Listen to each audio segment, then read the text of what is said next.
think. Are we supposed to Okay. Oh, yeah. I think we're starting now. Okay. Welcome everybody to the July Snek Squad tournament. I am Krazoo, one of your lovely commentators for today, and I'm joined by my lovely co-hosts Nitro and Wind. Hello. Wind, you alive? Wind. Oh yeah, hi. Totally professional. Very. So the July next Snake Squad tournament is hosted by Sleepy and Kiddo. Kiddo, both of them have been the whole setup of the tournament. And Kiddo is also the one streaming it. Now today is finals. It is Sunday. Where there are going to be three teams playing. It is going to be the Lucky Guy OP, Wyvern, and Soups. Yeah, so on this finals day, you can see the bracket on the screen. It's going to be in a round robin style, so each team is going to play against the other two. There are 3 parts in each part. 2 teams are going to play against each other, and the points will be awarded Koa style again. And whichever team accumulates the most points at the very end will be the winner. And to start off, we'll have, I think it's Lucky Guy OP versus Wyvern. Yeah. That is correct. And I think we can get everything set up, and we'll start off with the first round.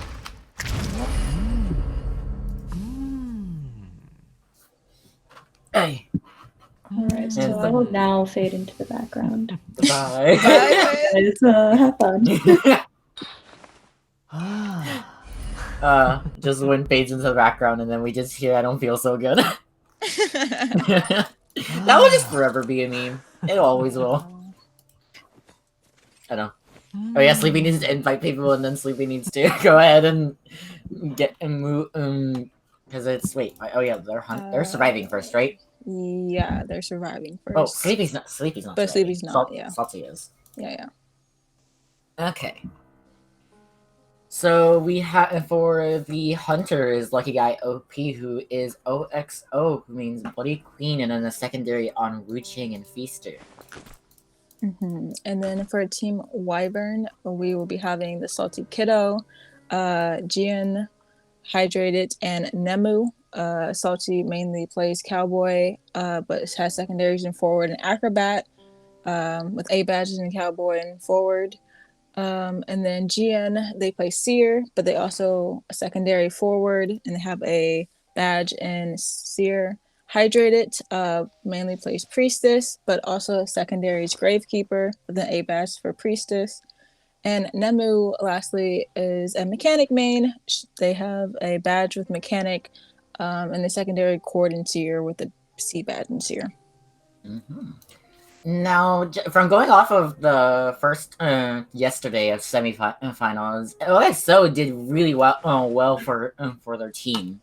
It was able to get quite a lot of points for them, and just did well in general, just against quite a hard team to go against for team comp, especially even as a Bloody Queen player. Yeah, so that was really good on their part. And then Wyvern's surviving team did really well. Was Wyvern's team, I guess. I think it was Team Yes yesterday. So yes, it was Team Yes. yes, indeed. Yes. Being able to get 4 mans out and get 5 points in the later rounds for their team to be able to move on to the finals today. Okay, wait. I need to pull up the slides of all the teams. Oh, that's the one thing I didn't have open. Wait, why did I open? Wait, why did I open Yes? I opened the Yes. Oh my gosh. There's that one, and there's that one. Okay, there. I got all 3 teams. And we will be starting momentarily. We're just waiting for everybody to lock in, and then choosing a map as well. Choosing a map, yeah. Be patient. Again, any questions while we're waiting, everybody? We'd love to comment, you probably see me or Nitro in chat when we're taking a break. I was answering in the questions. chat. Yeah, you're being Mr. Commentator, Q&A moderator. So Looks like we are going to be getting red shirts. Now, for the first round, it is going to be a single survivor ban from the Hunter, and then second round, it'll be second set of rounds, it's going to be a solo Hunter ban and a double survivor ban, and then double Hunter ban and a triple survivor ban. Yeah. So same as yesterday. So 2 rounds. Well, technically, each side would be able to play a Hunter once for the type of band style, and then we'll move on to the doubling bands, and they'll switch sides again, and we'll see that happen. And of course, of course, since it's 3 teams in the finals, all teams will go against each other at least once. So we'll be seeing around 6 different sets of games, right? I think so. Now, it looks like we are going to be seeing a triple rescue with a mechanic here, with Salty Kiddo on forward, Hydrator on Gravekeeper, and Nemu on mechanic, and then Jian on mercenary. Which is not a bad team comp, not at all. You know, meta, more rescuers, the better. And then it's like Nemu doesn't have to run Tide anymore, but can run kiting and run Max Snooze for increased chair time and get more use out of her bot. What is Snake Squad? Snake Squad it's more of a group of friends. This is sort of a group of friends tournament. There are it's all kind of like a bit of a private tournament, but it's all for fun. There are, I believe, the winners will receive art from Sleepy and possibly someone else. I don't know on that. But yeah, we were not given that information. But it is just a small tournament between friends. So. Honestly, these are quite fun to do. I was in it last time, and it's stressful because it's a tournament, of course, and you want to win and do good. But they are a lot of fun to do. So, to mention, yeah, it was a seer ban from the Hunter, and we're just waiting for the Survivor team to lock in before we see the Hunter possibly picking who they're going to play. And now with Jian, we are actually seeing with Jian's mercenary. This is actually a curveball, like yesterday, because Jian has seer banned, and then Kiddo does main forward. So Jian is kind of forced to go mercenary out of the team, since Jian doesn't really have anything else to play, as both his main and secondary were taken. And we are seeing a Bloody Queen. Meta. Yes. Just a good meta. But yeah. So she did spawn in what is considered lower breakables or wedding reception. Yeah. There's a number of terms, and people typically spawn in the location is now, and people typically try to rotate out knowing that Bloody Queen or any hunter will be going into that location first. And it looks like she found the Merc first. And she didn't realize until vaulting that window. So yeah. She was in a bit of a pickle. Her best chase is going to be mechanic, and she didn't end up seeing the bot behind one of the pews, so she's gonna go after Gravekeeper here. Ooh, looks like she's actually gonna just avoid Gravekeeper, hoping that mechanic was at graveyard. And now Gravekeeper has used a shovel, so he will be down a shovel for a rescue later on. Yeah, it looks like she might be running into mechanic now, seeing her blood trail. Ooh, looks like she is going to find the mechanic here. Now, mechanic should have a little bit of an easier time. A lot of time was wasted just with the amount of rotating here. And she does have her bot out as well. Ooh, that was a nice hit. And so mechanic is going to be trying to do the best that she can to loop these walls and what's considered graveyard. With her slow pallet throwing down speed as well as pallet vaulting speed, it's best to just try to tight kite as a mechanic as much as you can, because once the pallets are used up, it can be very difficult. Ooh, barely dodged the hit from the mirror. Now, Mechanic here is running a left-right build with 2 in struggle and max snooze for more efficiency on her bot when she does get shared, and as well as the Bloody Queen is running excitement, so Mechanic is probably going to be expecting a blink instead, though. Because most Bloody Queens will run blink just to try to get that secondary hit very quickly and be able to down and put pressure on ciphers as quick as possible. Good placement and good mirror placement by the Bloody Queen, able to just hit and be able to hit the pallet area to stop the Mechanic just from be able to kite for as long. Because now the survivors are quite ahead on ciphers right now compared to 3 slow decoders, as Mechanic's about to finish his and Gravekeeper's going to go for first save. Yep. So they only have 2 ciphers left, meaning that while one person goes to go save, the other 2 can try to work on new ciphers. And Mech still has her bot up as well, so she's able to decode and help in that way. And it looks like Mercenary is going to be working with the Mechanic doll, so they will be probably end up with 1 cipher left by the time Mechanic gets downed again. Now, Forward very much could stun to waste more time and help with decoding, but he does have to be careful because a little bit, as he doesn't realize that Bloody Queen is running excitement here. Ooh, and Bloody Queen wasn't able to get an early hit on the Tide Turner active, so she is now she still isn't at full presence yet. Yeah. Going through looking at the builds. Yeah, but she does see that the cipher that the Gravekeeper and the Forward are working on was wiggling, so she's trying to pressure it as much as possible and get them off of this cipher.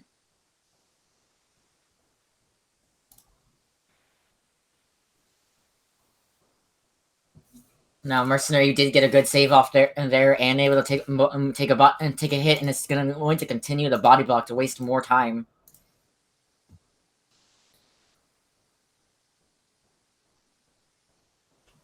Now, Mercenary is finally injured, so they can now take the hit and fully pop it. Yep. And it looks like she's going to be continuing after Merc, it seems, because it looked like she was trying to see if Mechanic had run around that one way, but she didn't. So she is having to chase. And she teleports instead and is able to get Mechanic spot. But at this point, she sees Gravekeeper and is going to be... I'm sorry. It's fine. But he did shovel, so he's going to be able to get away from her. And she's forced to try to get to the gate. It does look like this might be a full 4-man escape if Gravekeeper can get that door open. As we know, it was already slightly opened by the bot, but we don't know how far it was. Ooh, it was 99%, so he's able to get out. And this will be 5 points for Team Wyvern and 0 points for Team Lucky Guy OP. So that was a very good round. The survivors did really well, just rotating around the round, so that Mechanic was found so late into the game that the ciphers were very far along, around 50% each for both Mercenary and Forward.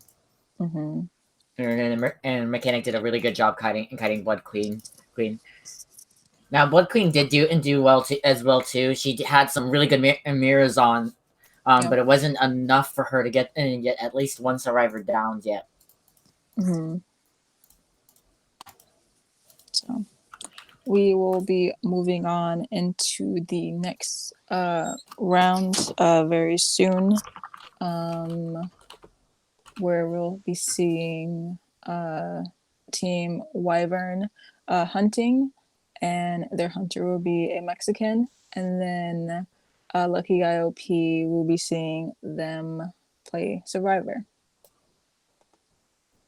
Now, we've seen a Mexican before, both in this tournament and in the previous one, and he does main Disciple, Ripper, and Violinist, but he does play Bloody Queen as well, because she is one of the strongest characters in this game. So she's good to at least know how to somewhat use in a tournament. Mm-hmm. Hey. I'm just like I need to like move on my chair because it's like I'm sitting in a weird position. It's okay. I got distracted because a family member walked in. So I'm sorry. The soups will be, I think, after this first bracket is when they're playing, and then they will also be playing the bracket after that. Mm-hmm. It's because this finals is separated into like 3 different parts of 6 brackets each. There's 6 brackets in total. Yep. So we'll be seeing 6 rounds between team Lucky Guy OP and Wyvern, and then after that we will be seeing it switch up a little bit. Oh, what? What? Why are we on blackjack now? Well, yes. Yes, it's kind of like yes. That's all tournaments now are. They're all blackjack. Yes. Imagine though, blackjack tournament. Okay, like sign me up. So Lucky ILP did really well in the semifinals and they are using Tilanex, OXO, Ivory, and Luna as their survivors. Mm-hmm. And they were able to pull off some really good plays towards in their semifinals. Oh no! There's some issues. Oh no.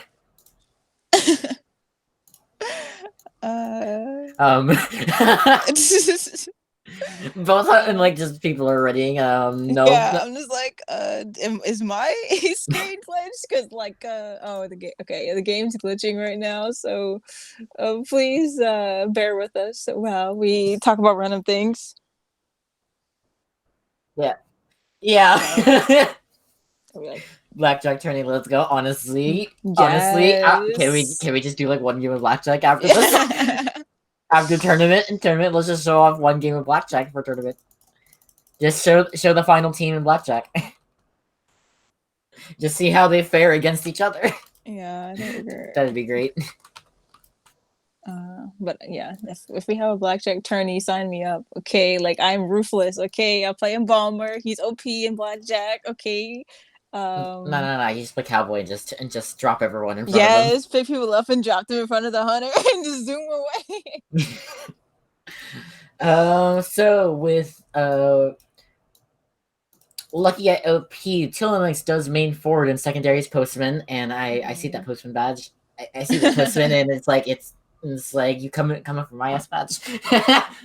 And then Ivory with mercenary and a secondary and seer, Luna with mechanic and secondary and priestess, OXO with enchantress and a secondary and gravekeeper and perfumer.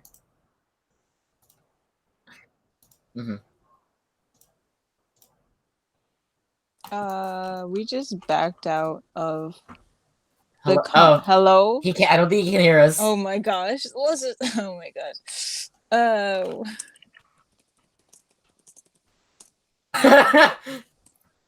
no! Technical difficulty. Oh my gosh. Oh, okay. Let me just. Yep, gotcha. Yep, okay.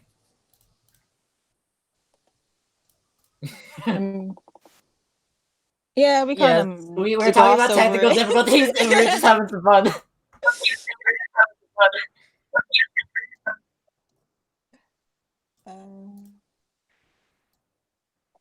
Yep. Yeah, I'm loading back up. Oh. Yeah, it ended up switching to blackjack. Yeah. I was like, ooh. Yeah, we were just like, oh. Yeah, we were just like talking about just like imagine a blackjack with the winning team after the tournament. Just like we could just show off how they fare against each other instead of against another team. Okay, I'm good now. Yep, same. Do you want to restart your custom?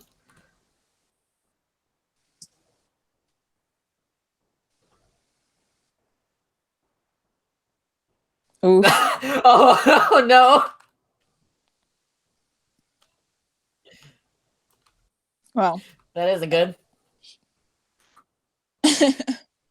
So shall we? Okay, yeah, no, totally. We totally got that. No, I was like, should we talk about the upcoming changes with the new season and stuff? Yeah. Let me scroll. Yeah. So shall we talk about of the season 12 when because that is coming out soon. It is indeed. Coming out next week. The sculptor and the painter will be coming out in this season. Well, not this season, but next season. Oh, Sleepy. Oh no. Wow. Sleepy, we can still hear you and or no, kiddo, we can hear you. Yeah. Oh, okay. I didn't know. I wasn't sure. So it sounds like we're talking to ourselves. Okay, got you. You're making us look crazy. No, we can't. Wait, is she? No, what? Oh my gosh. Oh my. Okay. Oh Don't worry about it. We're definitely professionals. Stream. Don't worry. Totally professionals. Yep. Sleepy is. No. No, Sleepy. No, I know Sleepy can leave and it'll give the party leader to someone else. Yeah. So it's fine. Oh well. Dance with Essence Skin. I don't think we fully know when that's coming out, do we? I don't know. I don't know. But I'm excited for the Axe Boy changes, the Mind's Eye buff coming out, and then also the Priestess nerf. I want that to come out, please. A lot of people don't like Priestess, and it's understandable, but you know, she is a support character, so you can't tweak her too much, or it will make her just a kiter character, which I mean, it makes sense, but you'd have to adjust things. Like Lawyer is broken. He's classified as a decoder, but he has no decoding buff. So it's like he has nothing he has nothing to classify him as a decoder. Yeah. No. Okay. Sleepy's gotta leave, and we gotta get the second. We gotta get the second account in for the second camera. Yeah. Right. I think so. Oh, never mind. Sleepy, we're just gonna go actually just do a solo camera, so it's just gonna be Hunter. We're not gonna be able to see survivors and stuff. Oh, well, that's fine. So we will be seeing one survivor band, which looks like it's gonna be Seer from a Mexican, on the side of Team Wyvern, and then for the survivors on Team Lucky Guy OP, we shall see what they pick. You know, don't know. Oh, we've been throwing curveballs all over the place. Yep. Did you say Wyvern OP? Did I say that? I really? I wasn't paying attention. And Team Lucky Guy OP, I'm pretty sure. You know what? Don't worry about it. I heard Wyvern OP. I don't know. So it looks like we are going to be seeing Luna playing her mechanic main, and then Tulix is probably going to be bringing out a Prospector again. He was playing Prospector in the semifinals, but we have no info on his Prospector stuff other than what we've seen. Ivory's playing his Mercenary, and then OXO is playing Gravekeeper as his secondary. Yeah. Now, a Mexican could go Ripper, but a Mexican might try and go Buddy Queen to try and secure points points for his team. Or he could bring out the Wu Chang again. Keep in mind, Wu Chang and Bloody Cream were not told to us that he plays these characters, so you know. Well, I wasn't surprised with the Bloody Cream because I gone against it in last tournament. But like we weren't given this information in our document. However, you know, Wu Chang and Bloody Queen are very popular choices played by hunters in top tiers, so not very surprising. No, in Mexican, it's like Bloody Queen might be the better option in this situation because if he goes Wu Chang, he's risking the chance that he isn't going to be able to chase as long, and then he's going to get 4-man. So then that'll be 5 points for Lucky Guy OP, and they will be tied up. He wants to try and stop them from getting at least 5 points to kind of at least give them some leeway on if they do end up getting screwing up or something or whatever. Yeah. Also, to note that the total points accumulated by the teams at the end of the finals will determine the winner. So getting as many points as you can at the and any rounds that your team is playing is important so that you're getting all those points going towards possibly winning the game. So it's important. So it's like we might see some risky plays of people going back in for an end game save to try and secure as many points as possible, but at the same time we might not, because it could be way too risky for them to fully go for it. But we are seeing Will playing Bloody Queen here, running a downright build, Max Berserker in Desperate Fight. So he did rotate towards the breakable areas in search of people being there, but they were not. So he's going to be rotating towards Back Gate to try to look for someone. It looks like he's going to be finding the mercenary, but he does not know that at the moment. Or he does now. Yes, so he is moving away from them. He did get unlucky though, is that he spawned near Mechanic, but since Mechanic was hiding towards the beginning, he didn't find her, so now she's got her bot and herself both on the other side of the map decoding. Ooh. He actually mirrored straight onto the bot, so now the bot's having to be chased here. Bot OP, you know, bot's kiting 100. The bot does end up going down, so Mechanic's location will be pinged to the 100, so they need to be transitioning out as soon as possible and get to a better area. Now Mechanic is running a kiting build. She is running left, right, 2 and great power and max snooze. With 2 rescuers, it's kind of good to do that, and as well as Prospector, who is running tight as well. And so she ended up pushing Mercenary off the Cypher, but it is close, and she'll probably be able to transition more toward the graveyard, which is a better kiting area, and allow the Mercenary to decode and finish the Cypher.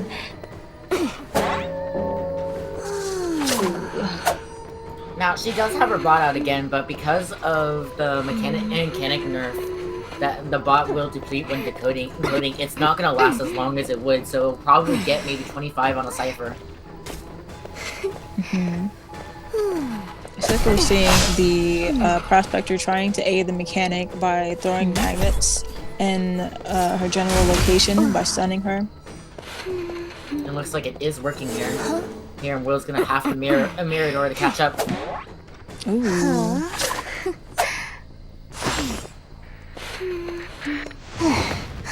I think Prospector did a good job there, but he also could have probably saved at least one magnet specifically for the for when he's placing a mirror. Mirror to cancel the mirror and put it on full cooldown. Down to give the Mechanic even more time. But to note, there are now 2 Cyphers remaining. Prospector is working on 1. And looks like Mexican is trying to pressure that a little bit. And there's also the Mechanic's Doll's Cypher. And that Cypher is around 50% before the doll fully depleted.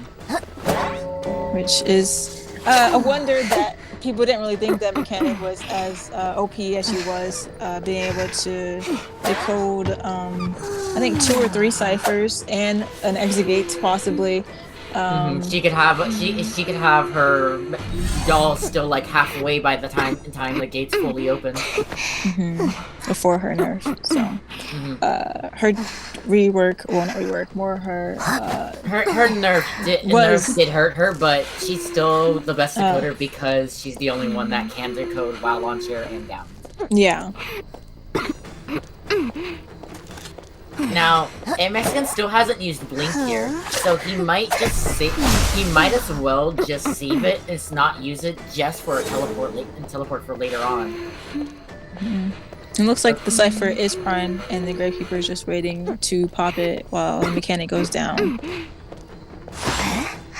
Ooh, they did end up popping it because Will did end up having to use his teleport to his mirror. It seems like a Mechanic did go down. Not really expecting probably the blink, considering the Hunter didn't use it all game, so... Yeah, and Mechanic did on chair, so that is, and he's already stopped it, and stopped Lucky Guy OP from getting 5 points out. Yep. And it looks like, He's trying to get a hit on mercenary, and the gate is not open. Or actually, no, Oh, it is open. Yeah. Waiting. He needs the Gravekeeper to get out. That's what he needs. And they're able to get out, so that would be 3 points for Team Lucky Guy OP and 1 point for Team Wyvern. Now, Will did an amazing job there, just focusing the mechanic the entire time, and that pop was good too. But Will did save his blink towards the end game. Now he very much could have used the blink for a blinking teleport, like cast mechanic down quickly, and then switch to teleport to throw them off. That very much could have happened there instead, and he probably might have gotten another person or another 2 people. I was like, what happened? I don't know. Wait, okay, we'd go the opposite way. Okay. Anyways, yeah, and the Survivor team did really well with trying to get the ciphers done, and the Prospector trying to buy time for the mechanic to kite by throwing his magnets and supporting that way. So it was really good on each team side, doing as best as they could to at least try to secure points for their teams. Now we are going to be seeing a Mexican hunting again here, and Lucky Guy OP will be surviving this second set of rounds. So we will be seeing a hunter ban and 2 survivor bans this time. Oh no, I clicked something wrong. No, I clicked something. I don't know where it went. Oh, there we go. Okay. Oh, no, Win needs to move. There we go. Now everyone's in. Okay. Now we might see a Bloody Queen ban here, or we might also see a targeted ban towards a Mexican's disciple. That's also an option here. But Bloody Queen might be the better choice with how that game went. And when they weren't able to get a full 5 points with a 4-man out, 4-man escape. So it might be better to go ahead ban Bloody Queen and just hope everyone and be able to kite longer against an Ann or a Ripper. As well as we have yet to know what the map is, but we do know, since this is the second set of rounds, we will be seeing, like Nitro mentioned earlier, 1 survivor ban. Well, no, 2 survivors banned and 1 hunter banned. So I mean, the survivors get 1 ban and the hunter gets 2. Yeah.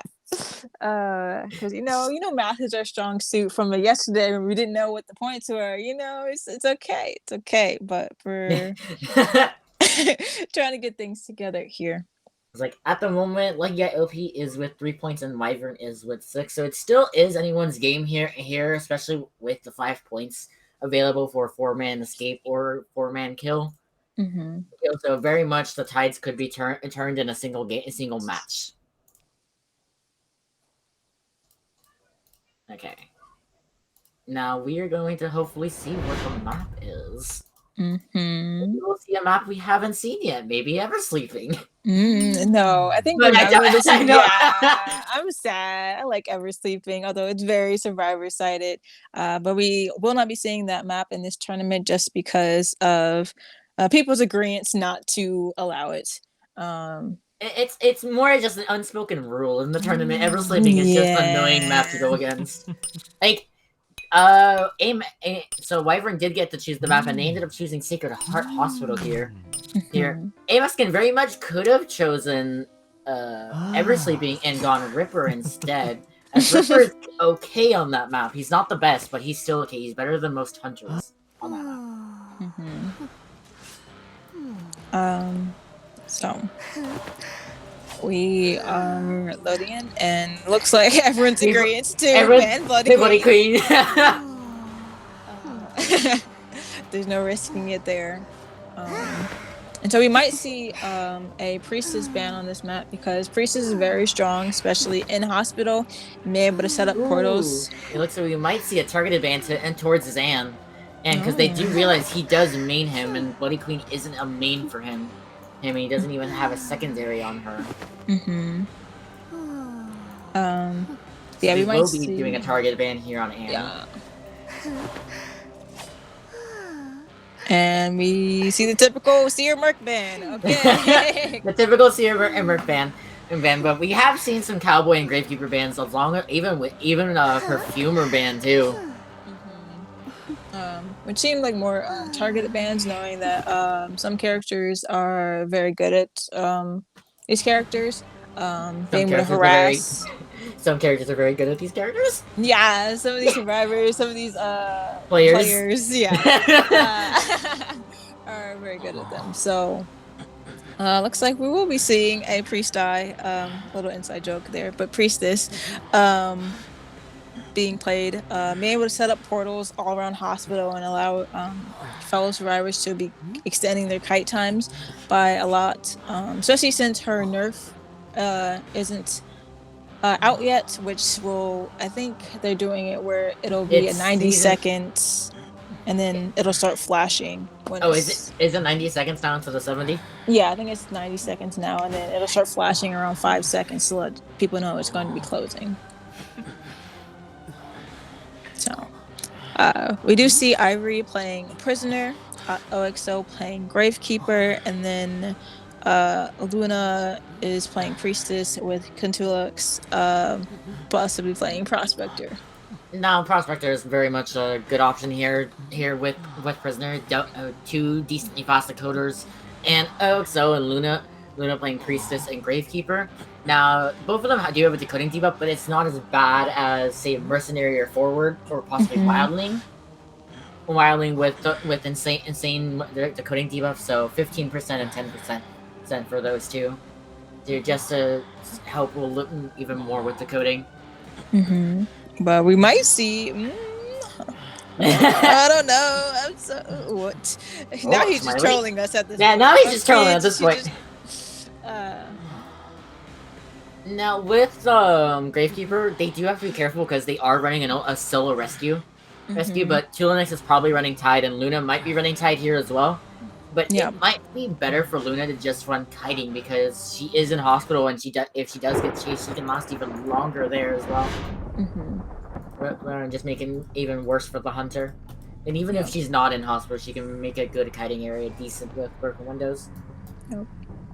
And we will be seeing a Mexican playing Wu Chang, which is considered a common pick in high tier, especially with PC players. And to mention, this is a cross-platform tournament. Some players will be playing on PC, some will be playing on mobile. So. Now he does teleport straight onto the Prospector, which was a good umbrella here, but he does miss 2 hits both times. He is running Peepers, but he is running an up-down build because of it being a smaller map like Sacred Heart.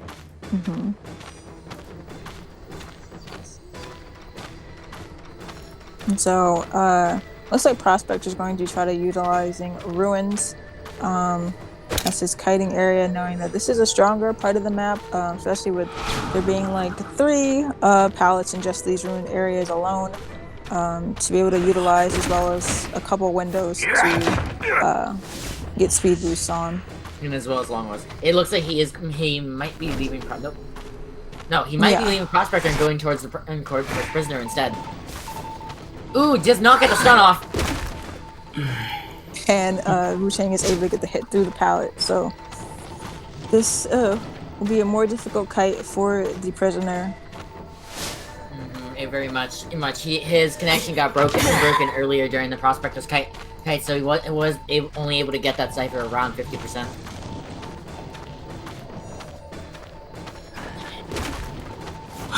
Now, it does seem that Priestess is running Tide, so we are seeing 3 characters that will be running Tide here.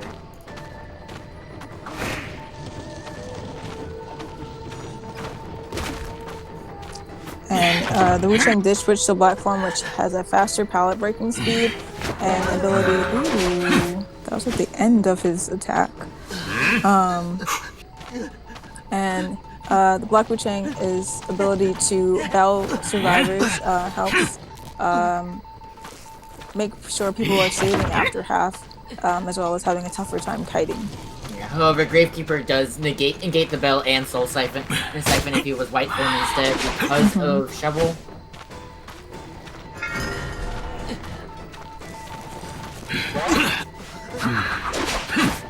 Now that was a good save off of Gravekeeper. Save for Gravekeeper, but Mexican did a good job there as he forced him to save early by getting rid of Shovel and hitting. Yep.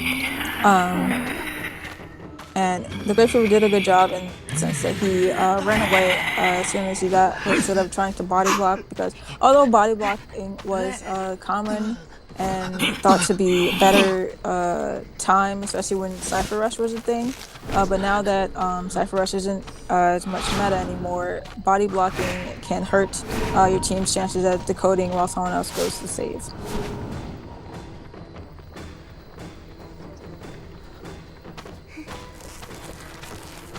So it looks like Priestess is trying to save, does get hit here and has tied, and looks like she will be trying to body block this time though, in hopes that the ciphers get primed in time for them to be able to pop it before Prisoner goes down.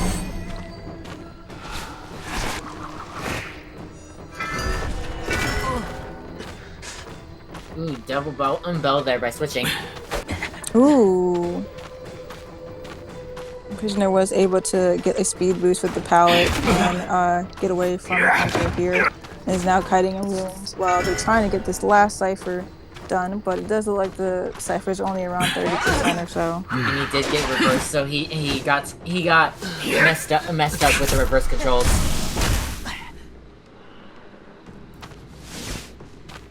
Now Prospector is trying to help here.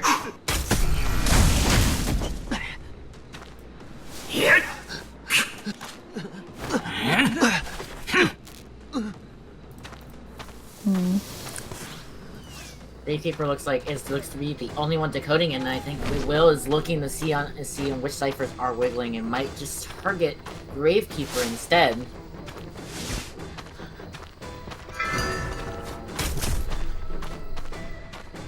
But it does look like he is going to be switching over to Gravekeeper because he is the only one decoding at the moment. And the other survivors are pretty decent ways away, so they would have to come over to try to assist in popping it, or Gravekeeper decides to pop it and run, hoping to get at least 2 points out from the Prospector and Priestess. Now he does go ahead and break that portal, but there are other portals here too. But he's going to be charge attacked with White Wu Chang. Oof. This is not a good situation for Lucky Guy OP here, as they either have to take a tie or they might try and risk getting the save for 3 points to just try and get as many points as they can. But it looks like the Wu Chang is soul siphoning his way over to, well, I think it's Nirvana, and either or is way toward the exit gate at Shack, but the survivor team from Lucky Guy OP are just going to take their 2 points and get out. God, for me, it's just way too early in the morning. Why am I yawning? But yeah, so this will be 2 points for Team Lucky Guy OP and 2 points for Team Wyvern. Now, Ambition did a really good job there. He ended up going after the Gravekeeper afterwards because he was the only one decoding, and he only had that last shovel left, so he wasn't going to be able to kite as long as he would want to. And the survivor team did well with the Prospector trying to assist the Prisoner and keeping him alive long enough to try to get the cipher primed, as well as the Priestess trying to body block for the Prisoner in hopes that the Gravekeeper was able to get the cipher primed as well. Now, Will did do a good job as well, just forcing an early save with Gravekeeper by immediately getting rid of that shovel and then going for a bell onto him and then going ahead and forcing him to save by just going in and hitting him and injuring the Gravekeeper. Mm-hmm. And so for this round, we will be seeing Team Lucky Guy OP Luna Hunting. And then for Team Wyvern, we will be seeing Sleepy, Gian, Hydrated, and Kiddo. Mm-hmm. So we will be seeing both our hosts here Yep. this time. We have seen both of them play before in the semifinals and finals, but we will be seeing them more often this time. Especially Kiddo. Kiddo will be playing pretty much every round for his team. Mm-hmm. And for Team Wyvern, we do see Sleepy maining Merc and having secondary and first officer. So you mostly will see her playing rescue characters. At least that's what she mains. And then Gian, they're a Seer main, but Seer gets banned often in this tournament, so you might not see him playing Seer. Instead, you might see them playing forward or even Prospector. I think they played in the other round And they played Mercenary last round. Oh, Mercenary. So we might see another choice instead. And then Hydrated, they do main Priestess as well as Gravekeeper as a secondary. And then Kiddo is a Cowboy main with secondary and forward and Acrobat. Now, Kiddo and Gian, of course, just like last time, they have a little bit of conflicting roles because if Kiddo doesn't go Cowboy and they end up going multiple rescues, Gian's kind of forced to play a rescue that he doesn't play, like Mercenary, or he also might be forced to play possibly Gravekeeper too, because Sleepy does play Mercenary and First Officer. Mm-hmm. And Kiddo plays forward as his main rescue and Cowboy as a harasser. Mm-hmm. So, and then John will play forward as well. So they have a bit of conflicting stuff. And then Hydrate here also plays Gravekeeper. So John doesn't have very many options in this situation. Yeah. With many of his with Seer being banned and then forward being taken, he doesn't have a lot of options to choose from that he can really play in tournament. Mm-hmm. And so for this round, again, we will be seeing one Hunter ban and then 2 Survivor bans. And then again, will be Sacred Heart Hospital. So that will be the setup. And to recap so far, we saw in round 1, Lucky Guy OP was able to only get 0 points, and then Team Wyvern was able to get 5 points. In round 2, we were able to see Lucky Guy OP with 3 points, and Team Wyvern with 1 point. And then from the last round, both teams got 2 points. So right now we see that Lucky Guy OP is at 5 points, and Team Wyvern is at 8 points. And now we are just waiting for things to get settled. Okay. Yeah, we got the message. Now, with the bans coming up for Team Wyvern, the Team Wyvern has a choice of either banning Dream Witch or Bloody Queen, as Luna does main Bloody Queen. However, she does secondary in Dream Witch as well. Mm-hmm. So it's a very hit or miss on what they want to ban. But I think with most of these players being PCQ on Wyvern, they're more likely to ban Bloody Queen, as she's more of a threat than Dream Witch. Dream Witch isn't as much of a threat to them, and they can actually handle her or counter her a little bit easier than and then you can counter a Bloody Queen. Mm-hmm. But yeah, especially if Hydrate is able to play their Priestess, or Gian is able to play their Seer, but they're probably going to get banned. Unfortunately, Seer will never exist in this tournament. Yeah, Seer won't be making any appearance. So it looks like they did decide to ban Bloody Queen, and Luna did decide to ban Seer and Mercenary. So we would be seeing Sleepy playing their secondary first officer. And John will possibly be playing their forward, and Kiddo will actually pick up the Gravekeeper. Interestingly enough, because it could be that John isn't as good as Gravekeeper as at least Kiddo Kiddo is. John probably doesn't as play Gravekeeper at all. Mm-hmm. Also, it might be a better choice to give it to Kiddo, who has like at least some experience with Gravekeeper. Mm-hmm. Now, Luna is on Wu Chang, but it is very doubtful she will actually go with Wu Chang and might just go to Dream Witch instead, as Dream Witch wasn't banned, and it is her secondary, with it being Secret Heart Hospital, which is also a decent map for her too. Mm-hmm. Yeah, so the smaller the map, typically, the better for the Dream Witch, because she's able to have more map pressure. She's a map pressure hunter. However, the smaller map, the more close proximity her followers will be to each other, and be able to stop people decoding and kiting as well as they would a one body hunter. Now, I'm gonna say this, Lucky IOP, Tilix, if we don't see a postman from you, I want a postman from you. I'm going to cry. I want to see a postman. Give me a postman. That's all I want. Give me a postman. Because it's like, of course, it is tournament, so we're gonna be seeing a lot of meta characters, a lot of characters that are just really good in tournament wise. But it's like it'd be interesting to see a lot of characters that aren't as good in tournament, but are just fun to see. And see, aka postman. Yeah. So it looks like the Survivor team I did lock in with their characters. And we're still unsure if Luna will be going Wu Chang, and they will be going Wu Chang, it appears. So we have no information on Luna's Wu Chang. Yeah, no information. We don't know if they're god tier or they just picked up Wu Chang. Yeah. So this could be a very interesting game. It could be very one-sided, either for Hunter or Survivor. We have no information on that. Yep.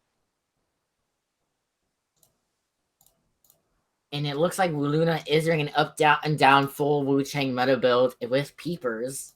Mm-hmm. And she does end up finding Priestess first over in Ruins. And John's also here, so he might be kicked off his Cypher. Mm-hmm. Ooh, that was a really good hit by the Wu Chang, being able to stop the Priestess from putting down her portal. However, Priestess is running kiting here, so she's not running tide. She's running broken windows in this situation. Ooh.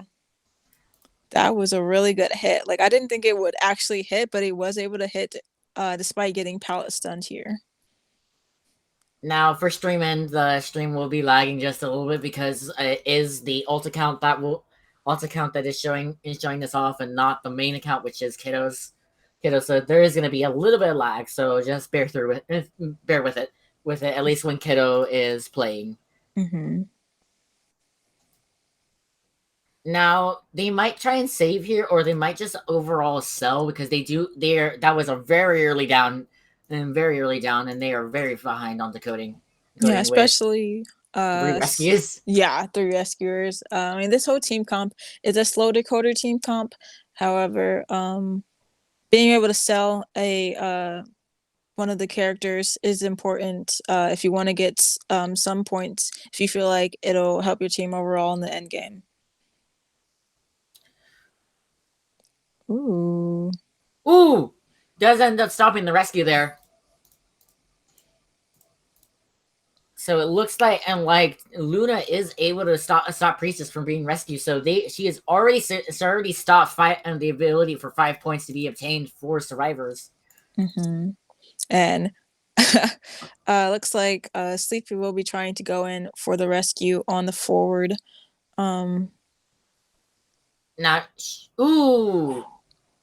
Ends up hitting First Officer right out of watch. Now this is really the watch was a very interesting choice early game, and choice very early in rescue because as Wu Chang, the soul siphoning, he does see where First Officer is with the watch. Mm-hmm. Now Luna's gonna try and take Gravekeeper out of shovel before he can get to the chair. Just so he can try and ensure that he can get a soul siphon or something of the like.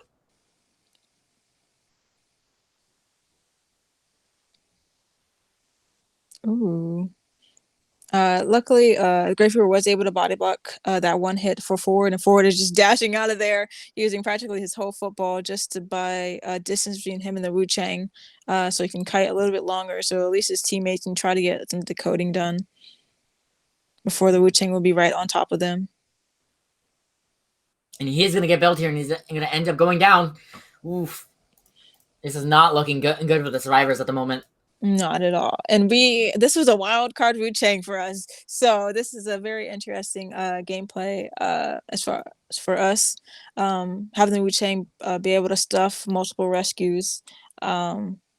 Really helps Luna's team and Lucky Guys OP with their lower points from earlier rounds. Mm-hmm. Now, however, their major decoding debuff is gone now, so they might be able to at least start working on ciphers a little bit better. However, they only have two people alive, so only one person will be decoding.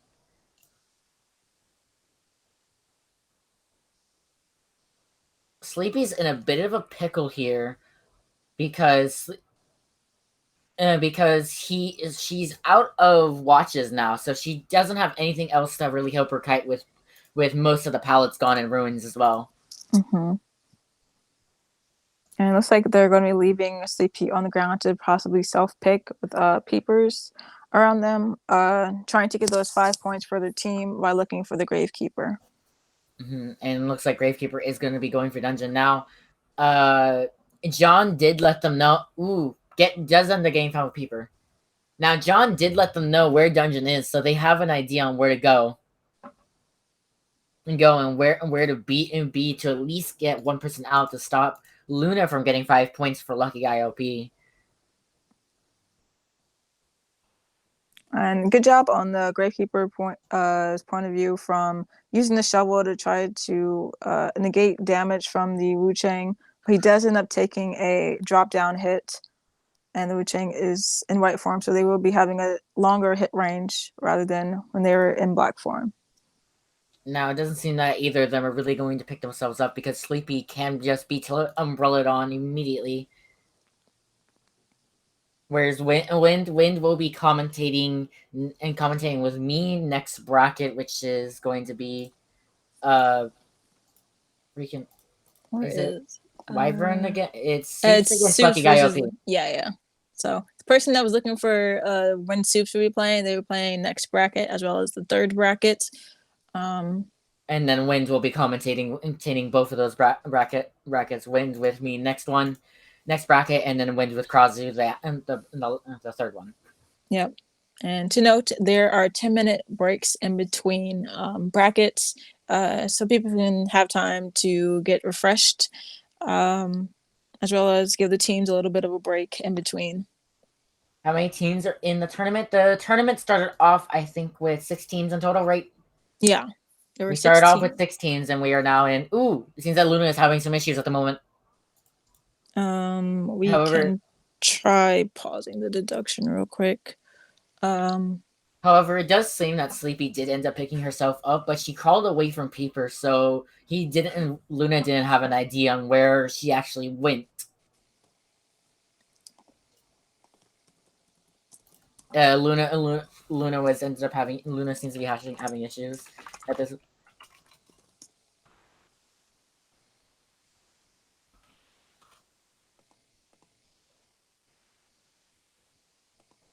So we will be pausing momentarily and seeing just to see if Luna and it's doubtful that we will end up doing a rematch here because this game has gone on so far.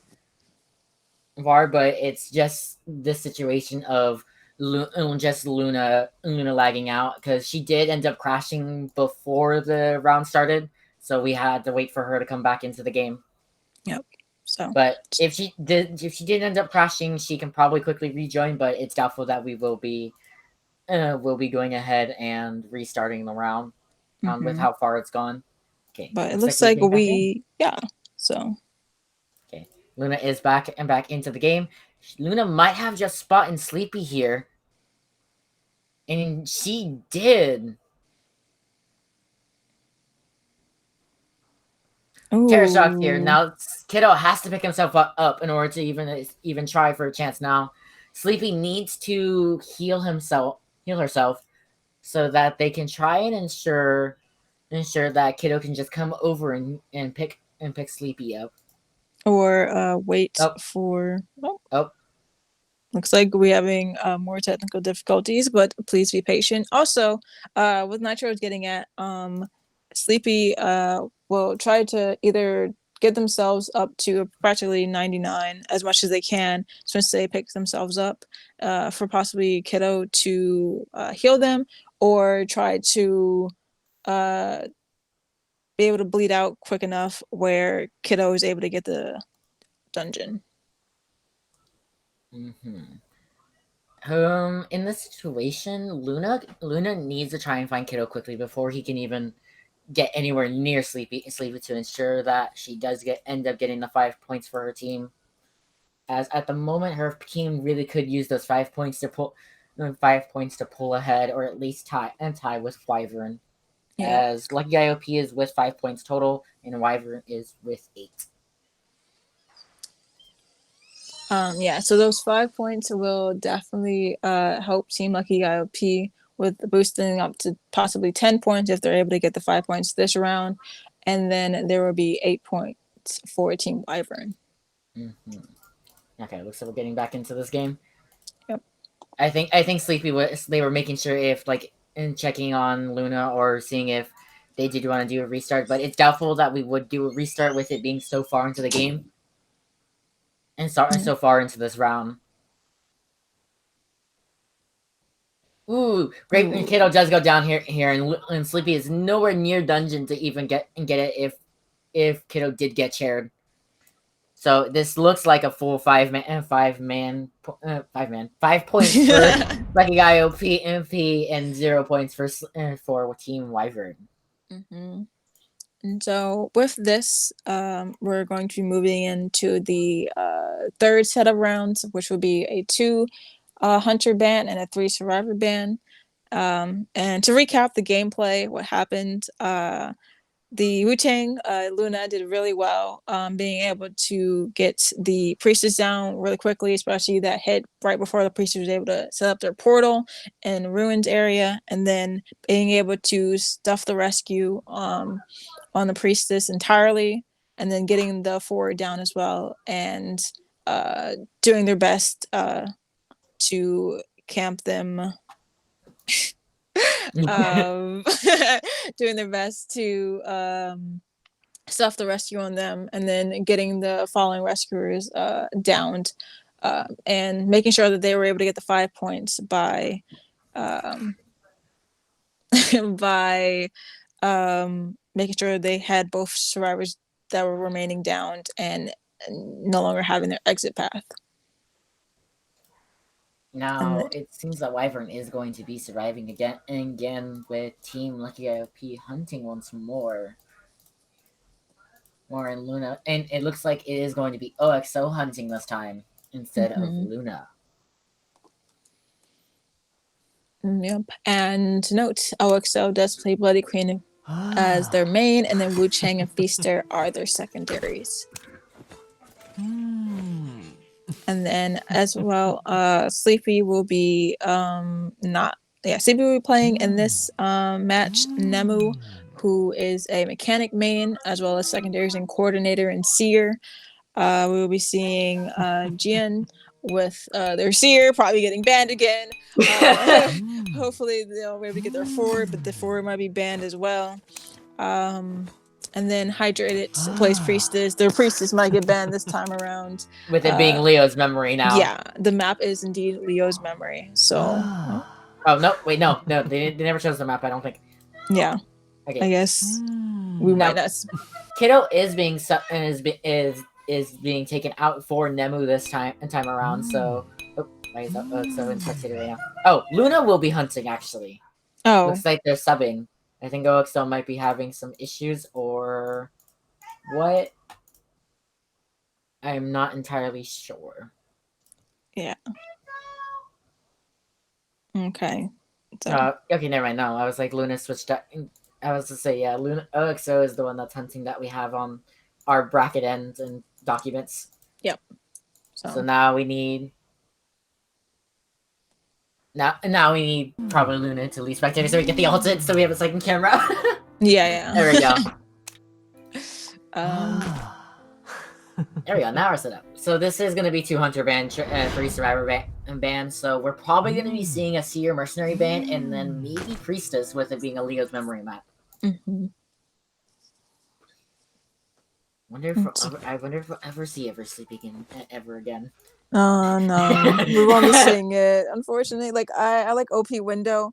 It's a satirical term, meaning like the little window that's where one of the dungeon locations on Never Sleeping. It's just a window with a open space right next to it, which definitely helps you with kiting the hunter. Let me just vault this window where I can get terror shocked, and then the hunter can walk around just to pick me up.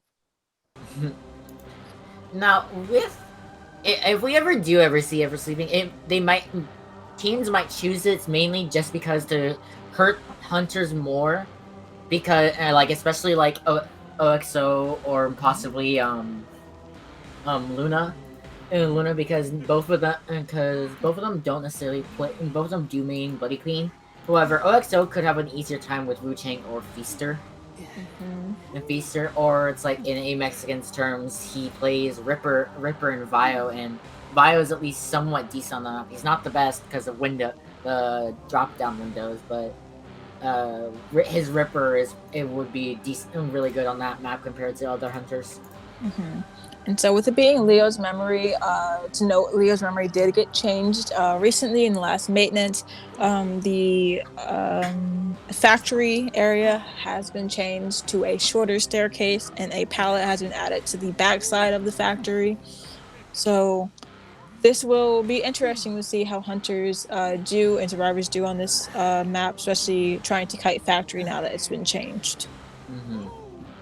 Now we are seeing a Bloody Queen and Dream Witch band, and the Dream Witch band is quite interesting, as they do realize that OXO does not play Dream Witch, does not have any correlation to Dream Witch unless they want to throw another wild card at us. But Wu Chang and Feaster, so they might have wanted to ban Feaster instead of Dream Witch, as Feaster was probably the next biggest threat in the situation. But they decided not to. And we are seeing a Seer Mercenary Priestess ban, which is common, especially for this map, and a lot of maps that do well with Mercenary and Seer being meta characters and be able to assist and survive longer. And then Priestess being able to set up portals and assist her team in that regard.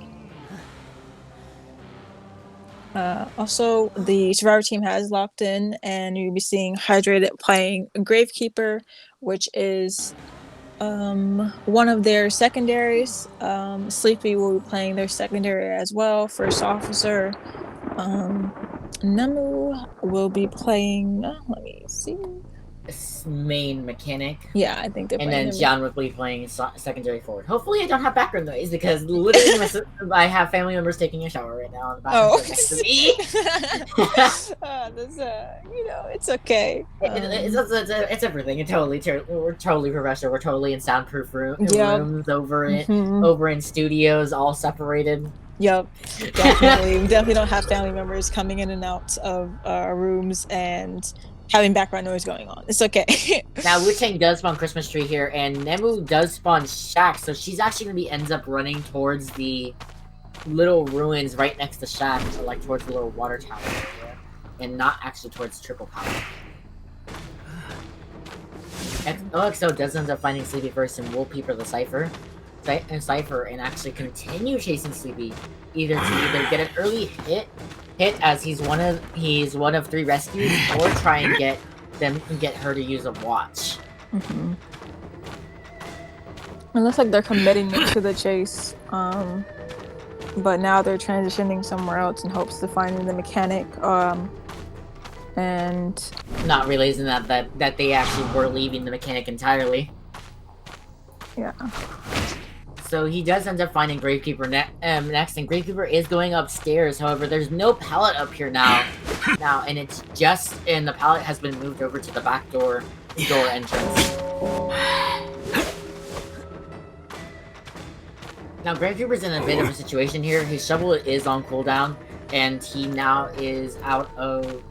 And he's also quite in the open, so he can be easily belled and hit. Ooh, a nice animation cancel of the bell. We'll go with that window bolt.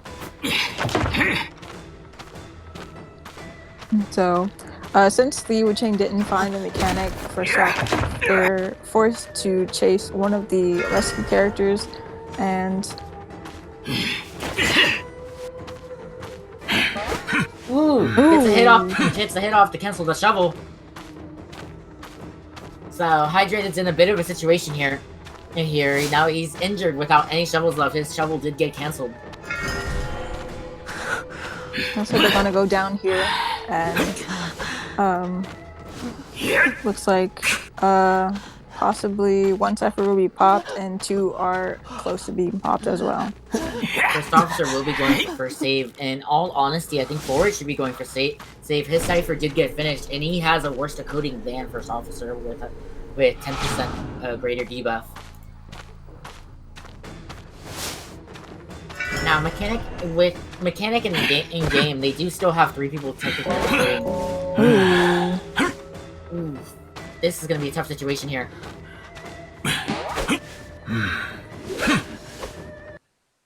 That was a good job from the Wu-Chang being able to kind of predict where the First Officer was going to be going with their pocket watch being up, and then forcing them into a bad area where they're trying to go save and getting the hit off. Now, the Mechanic doll is almost gone, as it did finish one of the ciphers it was working on originally, and it's gonna be trying to finish a Sleepy cipher from earlier.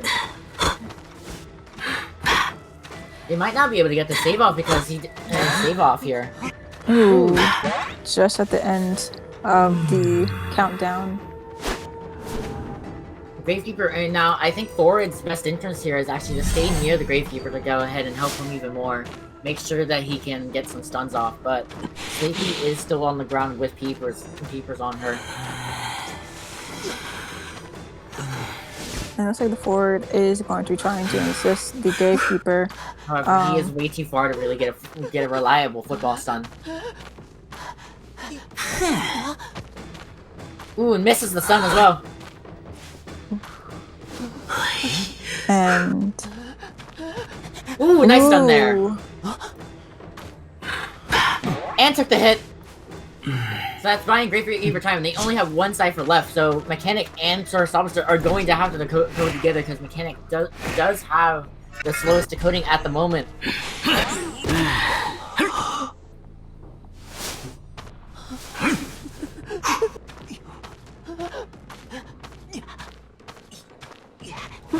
Ooh, misses the stun.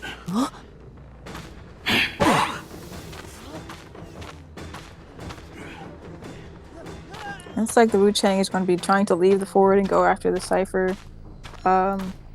Instead, knowing that there's 1 Cypher left and being able to stop them decoding and getting people in the chair quick will be useful.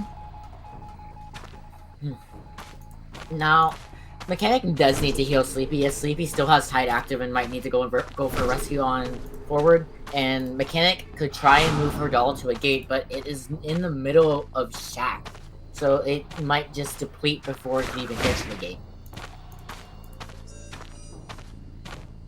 Now again, Mechanic's slower decoding speed right now is down by 45, so at the moment she has the worst decoding. And Forward does go down here, and the Cypher isn't primed just yet, and we'll probably be seeing the First Officer going for the save, especially since they still have Tide. Not being able to get this rescue off earlier, and we see Dungeon is indeed by Christmas Tree. However, it might be a better option for First Officer to be the one to pop the cipher, mainly because Mechanic's slower decoding is going to hurt them, and she might be forced to pop it, when 2 people are injured, and she'll be popping it towards the end of a attack animation.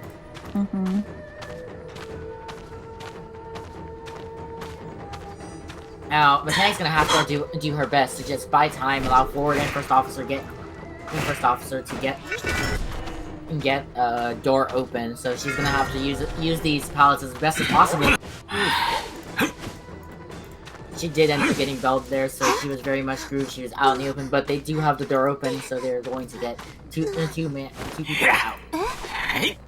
Now, the doll could try and save, but the peepers are going to slow it down, and it might not even be able to make it in time before it depletes.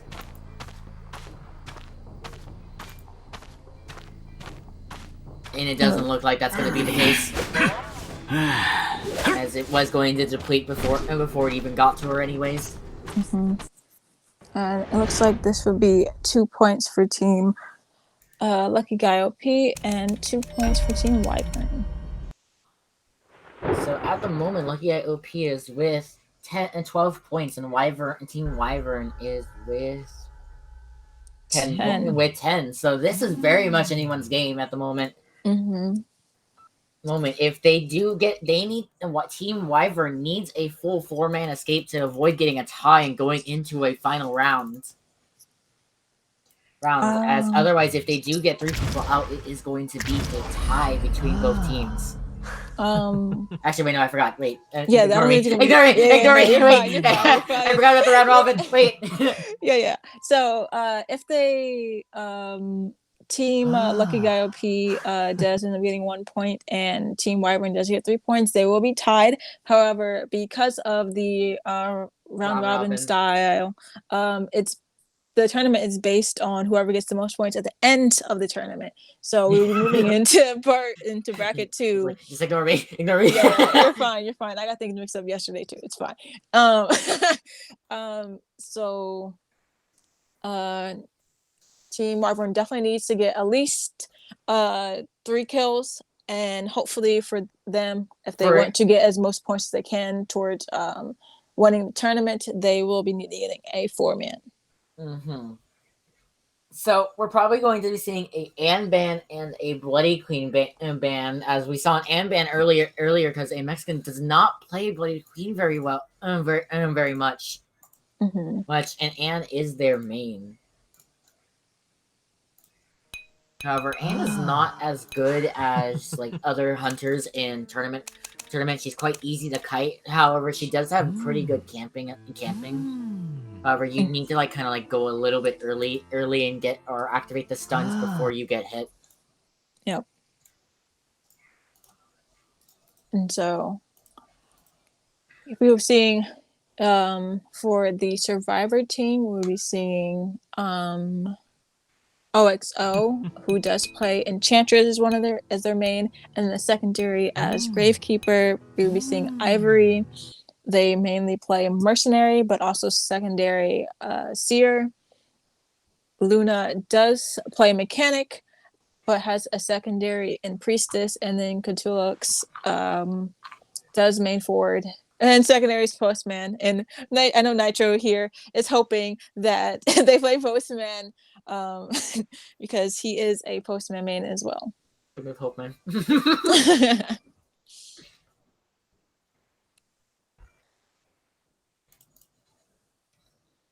So I would talk a little bit on Postman's buff and stuff, but I am doing a guide with a friend later next Wednesday. So it's I'm answering questions there and talking about him. So it's okay. Shameless self plug. What do you mean? I'm not plugging anything. I'm just plugging that I'm doing something. You're like, say I'm doing this, and then you guys just check out my YouTube channel, check out my Twitch, check out my, check everything out. It's not even on my channel. So check out my friend's channel. But yeah. I was if anyone knows what I'm talking about, they'll know who I'm talking about and who I'm doing. Which channel? I'm not stating exactly who it is, though. But yeah, so we will be seeing a Bloody Queen Wu Chang ban. Instead of the Am. And we'll be seeing a Seer Mercenary and Gravekeeper banned, interestingly enough. As of course, Gravekeeper is the next best rescue after Mercenary, because he can actually get a rescue off off with his shovel to avoid being injured. Yep. So banning rescue characters is often popular as well because being able to stuff a rescue is important for the hunter team, as we could see in the Sacred Heart match where Luna was able to stuff rescues against Team Wyvern, but also and we are seeing Anne now. The Great Keeper ban makes a lot more sense in this situation with him playing Anne, since Anne was not banned, because Mercenary and Gravekeeper are the only rescuers that can reliably get that rescue off against an Anne, because both Mercenary can take hits during a stun, but Gravekeeper can't be stunned under shovel. Yep. And as well as, I don't know if they fixed it, but he couldn't be stunned during his shovel animation either, because I know, because when I was maining Gravekeeper and I did go against Toxins and I would just shovel whenever he jumped towards me and I had a and he just could not stun me because of it. And it's like, honestly, I'm fairly certain they did fix that, but it was kind of broken. Yeah. Because Gravekeeper is a direct counter to Am, and he gets a cat on him, he immediately shovels and just goes away. But we will be seeing Tulux playing Prospector, which is a known counter to Anne, being able to place down a magnet and then push away the Anne when she stuns him. However, Anne could if Anne doesn't jump, Prospector is not much of a counter, at least in that situation, because Anne's charge attack and basic attack do go out of the range. Like she can hit, and she can go ahead and hit with basic attack and then get her attack recovery canceled by magnet. Ooh. It looks like we are going to be not seeing a rescue in this situation. They're going to be running full kiting. So Ivory is going to be running Prisoner, so they're going to be trying to have Prisoner not be found, because Enchantress, Prospector, and Perfumer can deal with an Anne. Perfumer and Prospector countering her, and Enchantress can stun a jump to cancel it.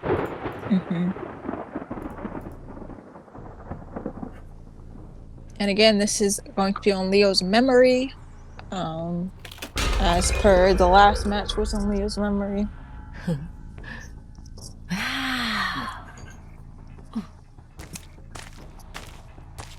Now, Anne is not as good on this map compared to other hunters because of Factory. Because her cats will stay on the same level they were sent at, even if you do send a cross back. They will not go down or up, they'll stay on that same level altitude.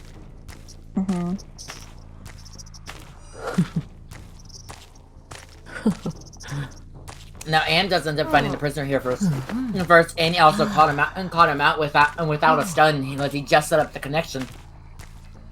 So he's in a bit of trouble here. With no stun, and he is just a basic hider. Ooh, seems that AMX did end up losing the Prisoner.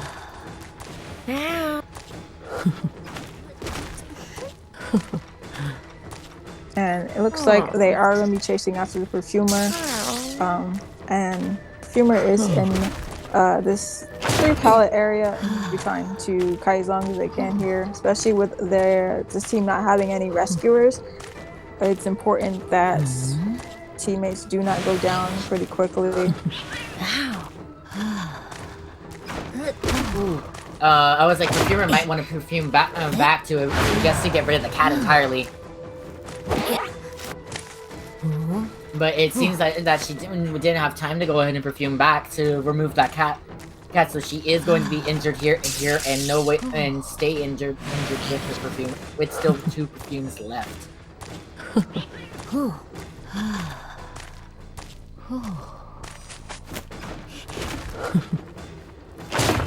And so while she is kiting, it looks like the Enchantress was able to get a cipher done, and we'll be transitioning to Perfumer's old cipher to work on it while Prisoner is boosting it.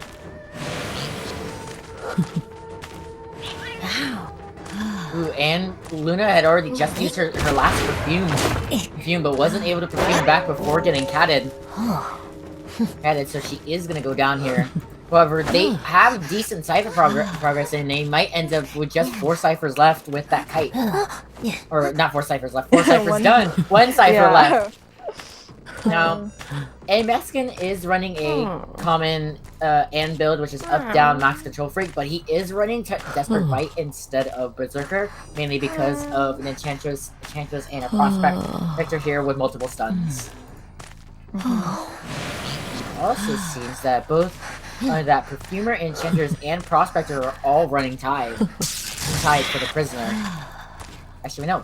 No, prisoner is not running tied. I thought he was for a second. Now he does end up taking the magnet and then getting rid of it before the push starts off. But luckily, Enchantress was able to sneak in and get the save off. And Prospector was able to stun the Am before she was able to try to catch both the Perfumer and the Enchantress. When it looks like 2 of them are about to get stunned here. Ooh.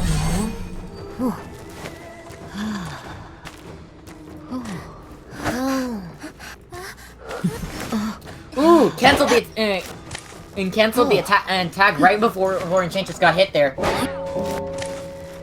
Now I think that was a bit of a bad move on a Mexican's part to hit the Enchantress, but it ended up going to work out for him in the end. Now Prisoner does have that cipher around 70% here, so he's the only one decoding, while Prisoner and Enchantress are both there wasting time trying to save the Perfumer. Because I believe she is actually dead on chair. Yeah, they weren't able to get the save off before half, so they're trying to buy as much time as possible.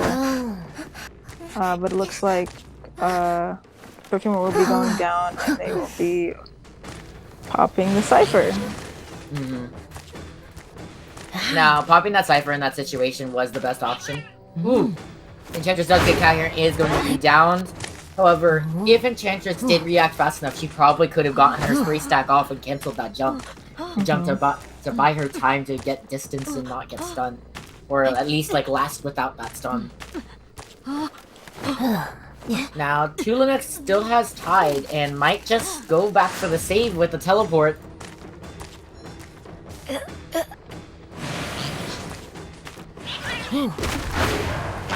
Ooh, looks like Ivory got stunned here on the pallet. Pallet is going to go down here because of max pallet break. But yeah, Prospector was able to get the save off on the Enchantress, and they're going to be trying to get this door open instead. And we can see the other door was about 60-70% because of Prisoner's connection. We were able to see that. It most likely would not have been opened been that far if Prisoner was giving progress to the door this door at Moongate. Ooh. Enchantress does get stunned here and is not able to get out. And it looks like this will be 3 points for Team Wyvern and 1 point for Team Lucky IOP, which will end up tying them out. Ooh, so they will be tying out here on points. Right? Unless I've done my math wrong entirely. I'm pretty sure this will be tying them out. 12, 13. And then 5, 6, 7, 8. Yeah, 13, yeah. They tie here. Yep. It'll be 13 points for each team. So next bracket is going to be Lucky Guy OP against Soups, and I will be commentating with Wind. And I will be fading into the background. Yes.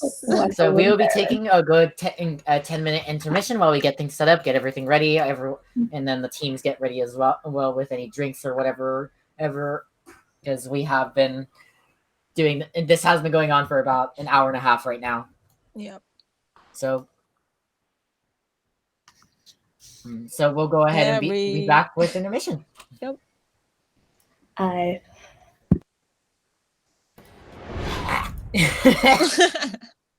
guess I'll go grab some food or something.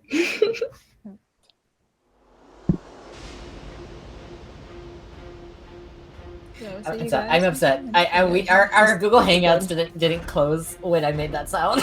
Yeah, I was like, did that show up on the? It did. I was like, yep.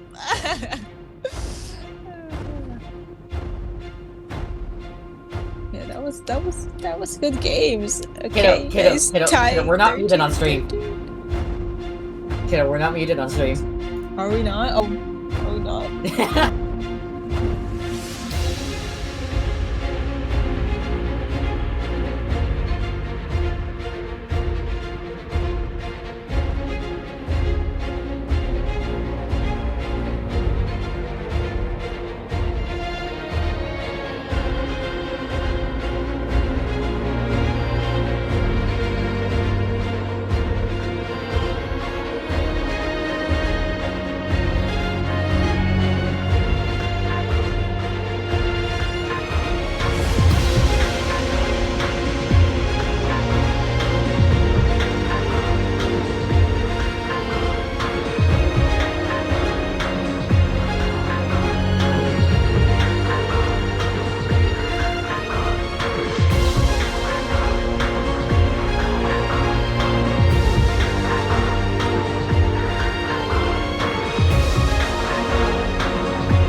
Hello, everyone. We're back from intermission. I faded back into the foreground. Hello, I'm here. Yeah, we're joined by Win this time. And then, so this is going to be the second bracket of the finals. So this is going to be Soups against Lucky Guy OP. Yeah. And Wyvern and why do I keep saying Wyvern? It's just like literally in the middle of the screen. Soups will be hunting first, and Lucky Guy OP will be surviving. Oh wait, Lucky.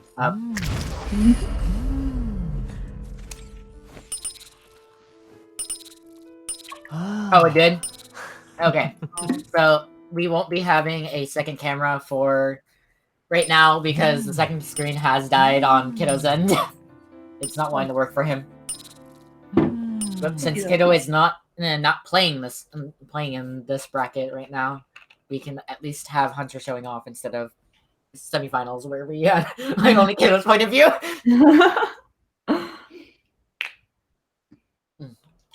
Yeah, so Lucky Guy OP will be surviving first. Oh no. What happened? No, it was just the slides. I can see. Don't worry about it. Soups will be hunting. Soups. Our hunter for Soups is going to be Angel Soup, I believe. Yeah. Yes. And Angel Soup does main Dream Witch and Wu Chang, and also plays Axe Boy. So we'll see if we see the same picks or if we get surprised again. And now we are waiting for a map to be chosen as well. But Lucky Guy OP, their survivors are going to be Tulonex, OXO, Ivory, and Luna.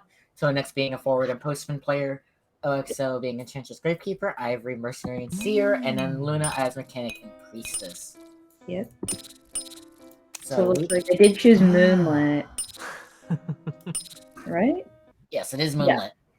In Moonlit, they're just like, I think we're trying to get things fully set up. So Moonlit is actually one of the better maps for Dream Witch, in which specifically it's quite good for her. It's not as bad as like Lakeside. But I actually don't think Moonlight's that great of a map for Dream Witch, to be honest. I don't know. I mean, I think it could work, but I'm just remembering what my Dream Witch friend Maine told me before she left IDV. Yeah, which was like 2 or 3 seasons ago. The issue with Moonlit is that, I mean, first of all, it's a big map, so it's very difficult to like keep that map control and like pressure with like so many survivors as leeches, like pressure the other survivors with the same survivors as leeches. We are seeing a priestess ban here. Honestly, understandable. It's very understandable, especially now. However, if Angel does end up going Wu Chang instead, that actually detriments her more. So this is most likely for her Dream Witch and Dream Witch playing instead, because Dream Witch is gonna have a hard time against Priestess on this map. Wu Chang, on the other hand, not at all. Yeah, I think one of the things with like Dream Witch on this map is also just how hard it is to like surprise survivors, since it's so open and very visible. Like you can see her coming from pretty far away. You can see like any hunter really like across the map pretty much at certain places. And it looks like we are going to be seeing Ivory playing Mercenary, and we are going to be seeing Seer. So for the Seer Simpson chat, you get your he comes in for you. Both Seer and Mercenary in one match. Very unusual. Luna might be throwing us a curveball and playing Doctor here instead of Mechanic. With her new buff, I think she is definitely a very good Dream Witch counter, because Dream Witch kind of relies on like building up damage over time, like getting hits on survivors, putting up leeches. But Doctor, like if you get a hit on her and you leave her, she'll just heal up really quick. And especially with her buff and how fast she can heal now. 5 seconds, like literally get the pallet stun and you get a heal off. Yeah. Yeah, it looks like Doctor is going to be a pretty difficult chase for a Dream Witch, I think.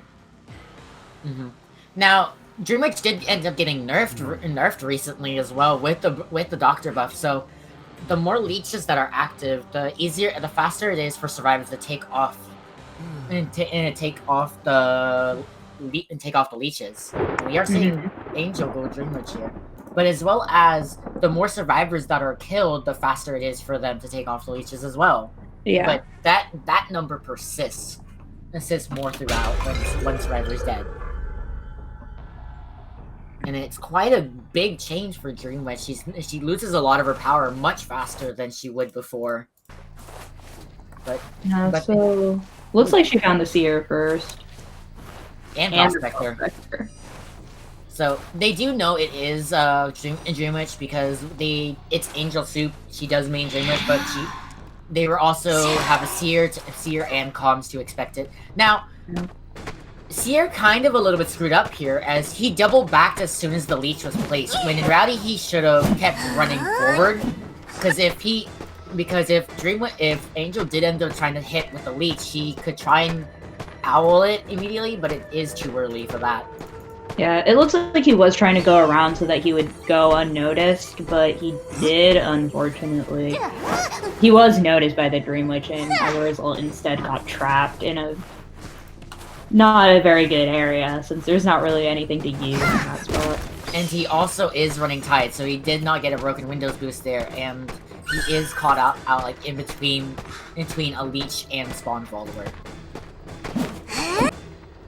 But Angel is running Blink here as it's because of it being such a big map. She needs as much help with her chase as possible in this situation. Yeah. And I think it might also be just because of the way, Prospector can counter Patroller, and Doctor, if Seer and Doctor can be difficult as well. Because if Doctor if she doesn't have Blink, Doctor can have the chance to get the heal off. And if she does have Blink, she can stop the heal from happening. Yeah, I do think Blink really benefits against this team. And it looks like she will get the double hit on the Mercenary, since she was able to catch him really far out. Ooh, and able to get the save up before half, so he did avoid the Terror Shock, but both the Leech and the Spawnfaller were blocking Seer's way out. Yeah, so unfortunately Mercenary was not able to body block more for the Seer. Now, Seer running Tide is an interesting choice. Hold on. I gotta sneeze. Go, Quinn, go. Yeah, I mean, I've seen Seer running Tide before, but it is pretty unusual. Oh, looks like the Prospector canceled the attack animation. It looks like Luna is maybe trying to heal up Seer, and she does get the heal off. Now, what I've been seeing a lot recently, especially like on Chinese servers, and sometimes on NEEU, is I've been seeing doctors running more left down instead of running left right. Left down? Yeah, running kiting and Tide as well as Max Doctor. Yeah. So that they're useful all around, and because she doesn't necessarily need to run Borrow Time now. Yeah. But that would make it, like, she'd have to be more careful to not be the one to go down. Mm-hmm. She'd have to be careful to not be the one to take the hit on Cypher Time. Yeah, definitely. Because she won't have that speed boost for her to get away. But yeah, I mean, with her, like, even before, like, you couldn't really leave a doctor, but now, even more so. Ooh, the blink hit and blink charge attack is gonna hit the doctor there. Yeah, once again, like, we see, like, the Dream Witch, like, going after the doctor, like, the moment she gets a hit on her. And now, we are seeing the effect of getting rid of the leeches faster, because Mercenary and Prospector were both getting rid of their leeches on their own, and it was going by much faster than they normally would, because Mercenary ended up getting rid of it completely, while Prospector ended up getting chased. Very nice by the Dream Witch, like, sending a leech follower up to follow the doctor and then immediately switching to hit her from the bottom of the slide, since conveniently the Prospector's leech was standing there.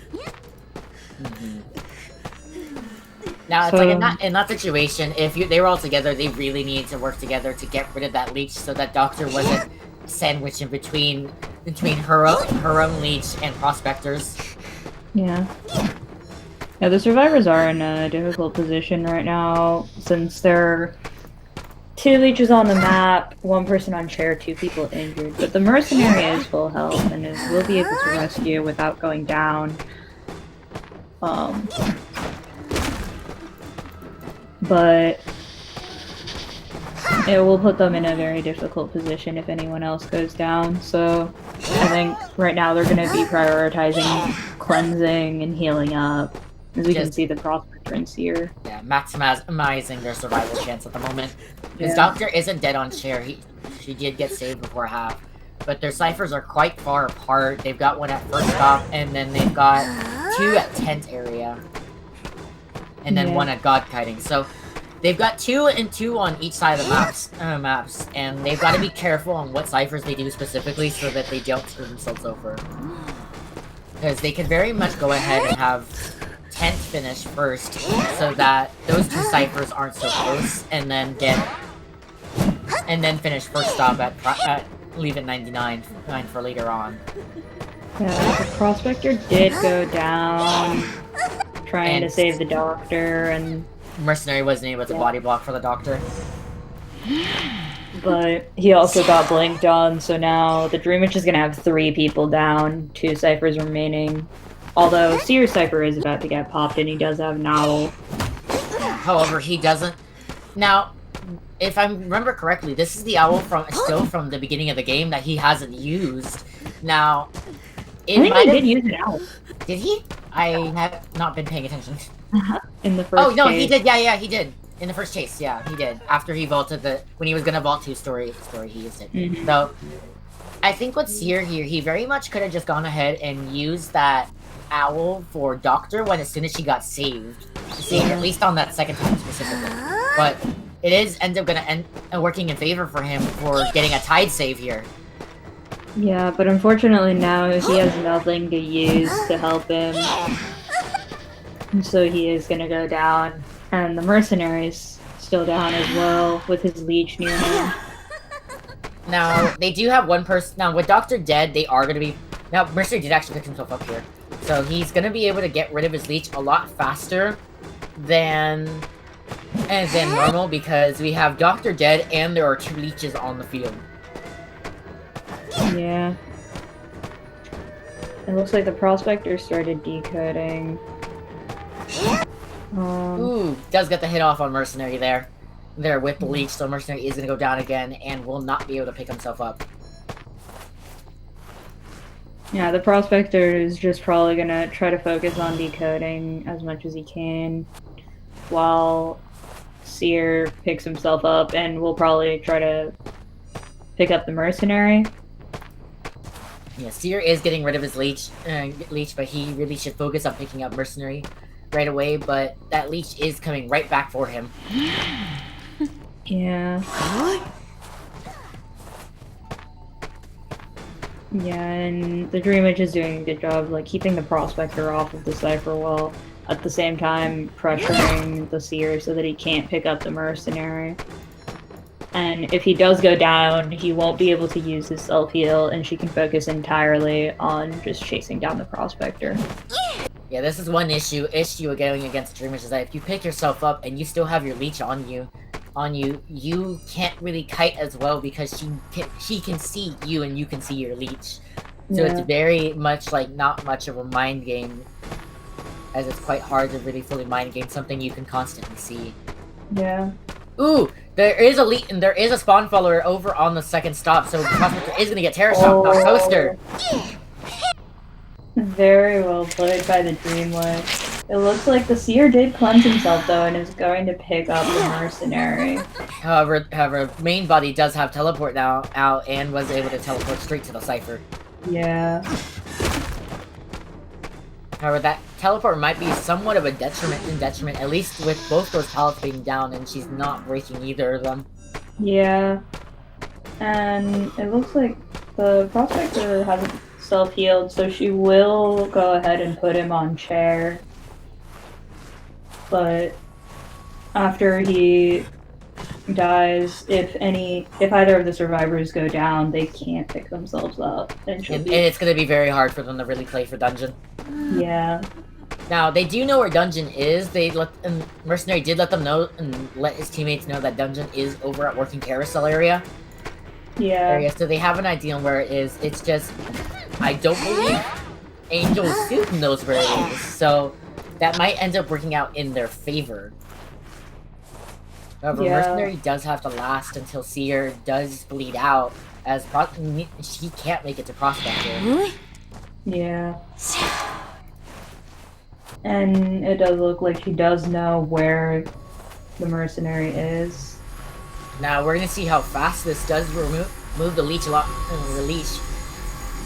And Dream Witch is letting Mercenary know that she knows where he is and that he's not gonna be able to do much. Now he does remove the leech, so that was very quick with 2 people dead and 2 leeches were on the field in total. Yeah. The time has definitely decreased significantly. I believe, if I'm correct, it's 0, 5, 10, and 15 seconds for the amount of leeches on the field. Yeah, like decreased by, and it like the original time was I think 40 seconds, if I'm not wrong. I believe so. I'm not entirely sure. I think with more people dead, it's 5, 10, 15 as well. Well, with a max of 3 people dead. But I could be wrong on that. It could be a lot larger of an increment. Yeah. Increment there. Now, Seer is trying to crawl the dungeon here. He doesn't have stickers, so it's going to be very slow here. But he does also have a leech on him. His leech near him, too. Yeah. So it won't be going directly towards him for being out of range. If I'm not wrong, Mercenary has only been chaired 1 time so far, so he won't be dead on chair, even if he's chaired immediately. And it's doubtful that Dream Witch will let him bleed out. Yeah. Because if he does, because he's gonna bleed out faster than he is gonna die on chair. So it allows her Seer her time to go on Seer's leech and then immediately go towards Seer. Yeah. It looks like the Mercenary is slowly making his way a little towards Seer, while also just trying to kite. Now, Mercenary kind of put himself in a tough situation. He is gonna go down the slide early because the spawn follower is gonna be out of range soon. And his main leech was following him too. Yeah. But, oh, it looks like she is gonna chair the Seer, because he is about to bleed out. Ooh. She might be just picking him up. To immediately down him afterwards once she goes free. And I think Seer knows this and isn't wiggling for a reason. No, he is wiggling. He does wiggle free here. However, the Dream is just trying to buy herself more time to because Seer, I believe, is dead on chair. Is either dead on chair or he's already been chaired once already. Yeah. Now they are going over here, getting rid of leeches. Mercenary gets rid of his, and Seer is getting rid of his as well. So now it is only the spawn follower at the moment. But it looks like dodges the hit. But it looks like the Mercenary might be taking. Oh no. Still not taking the hit. He's doing it. Still not taking the hit, and Sierra's having to do a completely new cipher, so Mercenary's going to have to kite for as long as possible. Yeah. But he is running out of kiting areas, as a lot of the pallets in this area have been used. Ooh, does get the hit here. He does take the hit. But the Dream Witch does get pallet stunned, and Dream Witch is going to teleport main body straight onto the Seer. And it looks like this is going to be a four-man and no solo escape. Yeah. Oh, wait. Mercenary is dying out the dungeon, and he doesn't have a leech on him right now. So. Oh, in the slow ball. Now, Seer is most likely going to be chaired first, and if I'm correct, he is not actually dead on chair yet. Yeah, I think it's only his second time on chair. Yes, it is. Yeah, so Mercenary is not going to be able to get dungeon here. Yeah, it looks like she chaired him to make sure that she would be able to make it in time to the Mercenary to leech him. So this is going to be a 4-man kill, so it's going to be 5 points for Team Suits. Yeah. very well played from both sides. The mercenary did buy a lot of time until the seer almost bled out. And Dreamwitch was forced to pick him up. Yeah. She was forced to pick him up, but eventually, since there was no cipher that was almost primed, there was nothing they could really do. Now we are going to be seeing Lucky Guy OP surviving again. No, what? It should be. It's Lucky Guy OP is hunting, yeah. And then Soups will be surviving this time. Lucky Guy OP is going to be sending out the Hunter Luna. So of course we've seen Luna's gameplay. She is a Bloody Queen main, and she does secondary in Dreamwitch. However, again, this is a solo survivor ban, so we will not be seeing any Hunters bans in this first set of rounds. Yeah. Yeah, both Bloody Queen and Dreamwitch are very strong hunters, although especially with Bloody Queen's nerf, she's starting to slowly fall out of the meta, and sometimes hunters will prefer to play someone like Violinist or even Bonbon. The nerf really hasn't actually done much to her. You're still waiting around the same time for another mirror. It really didn't do too much for her. I think even with the movement speed debuff.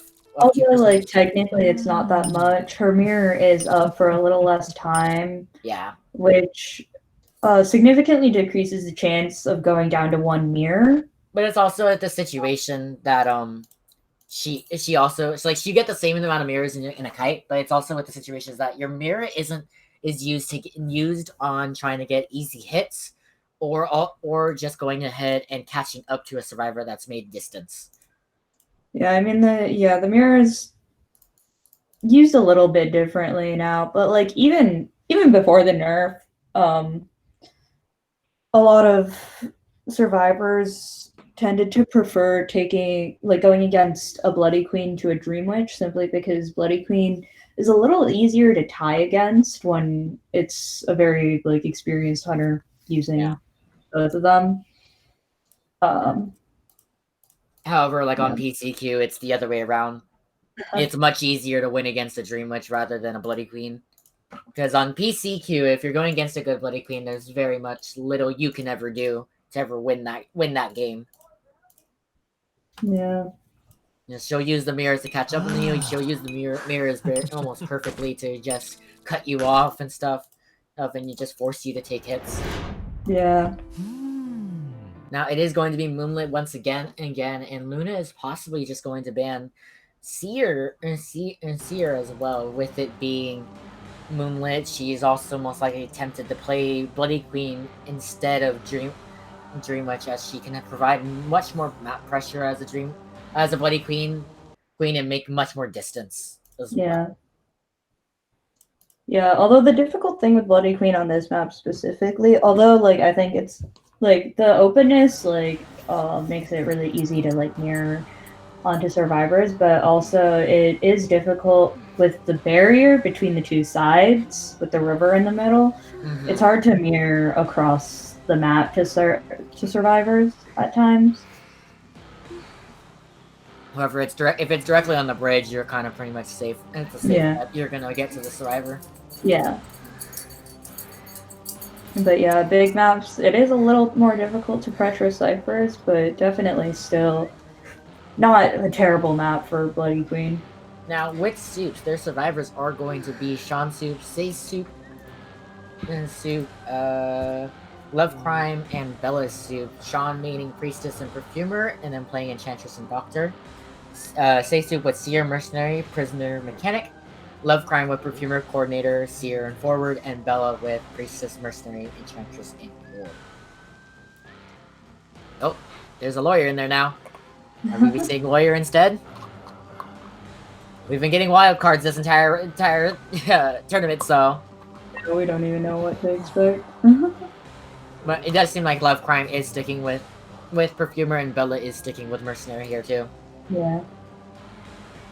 It looks like Sean is gonna go with Priestess, which is extremely good on this map, and same with an Acrobat. So if they do end up going Acrobat is a another off rescue character out of Priestess and Perfumer, so they very much could run Acrobat and run down right knee jerk.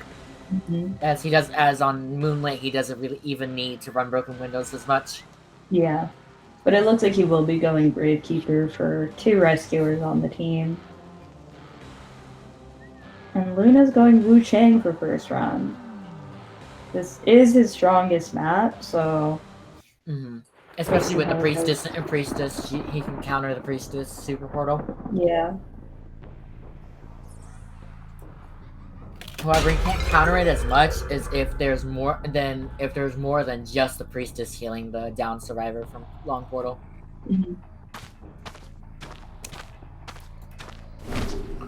Now we are seeing this. Ooh, that's ends up going on Gravekeeper. Yeah, I missed the umbrella just a little bit, but he's going to be chasing the Gravekeeper for now. It looks like Luna's running an up-down build on Wu Chang, so she will need another hit to unlock the first skill. Ooh, Death's got the hit off. The Gravekeeper should be able to use his shovel in a second. Yeah. And makes it to the pallet just in time. With 2 pallets down, the Gravekeeper's in a pretty good position to stall quite a bit of time. And then as well as he can go ahead and try and get hit while the hunter's inside a pallet and get another pallet stun off of it. Yeah. But yeah, unfortunately, since the skills are unlocked,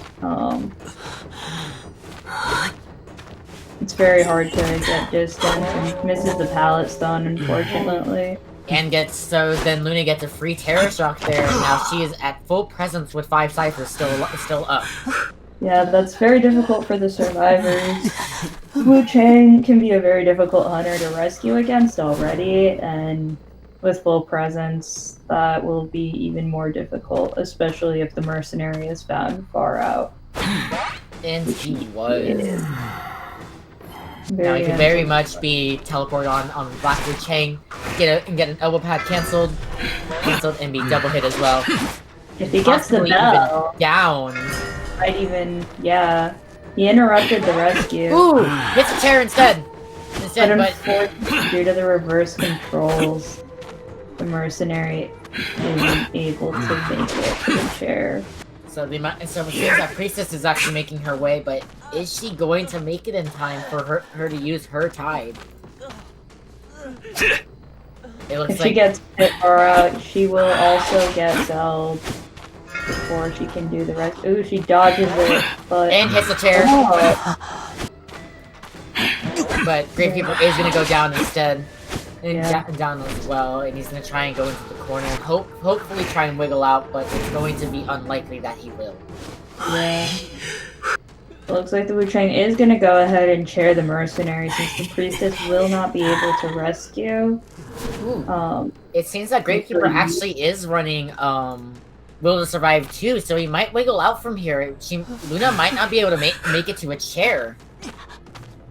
No, it looks like there's a chair right there, and with the increased movement speed from White Guard, unfortunately for the Gravekeeper, will be going on chair and going down. Now, running Will to Survive is quite interesting on Gravekeeper. It's honestly a little bit better than knee-jerk reflex. You have a lot more kiting potential in that situation with 2 shovels and pallet boost. Yeah.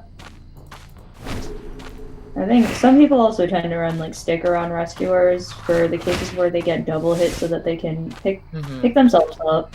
Yeah, and which she is running sticker too. Yeah. Now Priestess is running Tide and she is running knee jerk at work, and she is going to end up found right here. Now Perfumer is the only one that's actually running a kiting build there, and she's running Self-Deception 2 and Snooze 2 on her with a sticker 1. Yeah, Snooze can definitely make the difference on a big map, because it can be very difficult to make it in time if the survivor that you have to save goes down on the other side. So even though it's just like around like 2 seconds, like it can be very difficult to. It can be very helpful to run snooze, just so that the rescuer has a bit of an easier time getting the rescue off.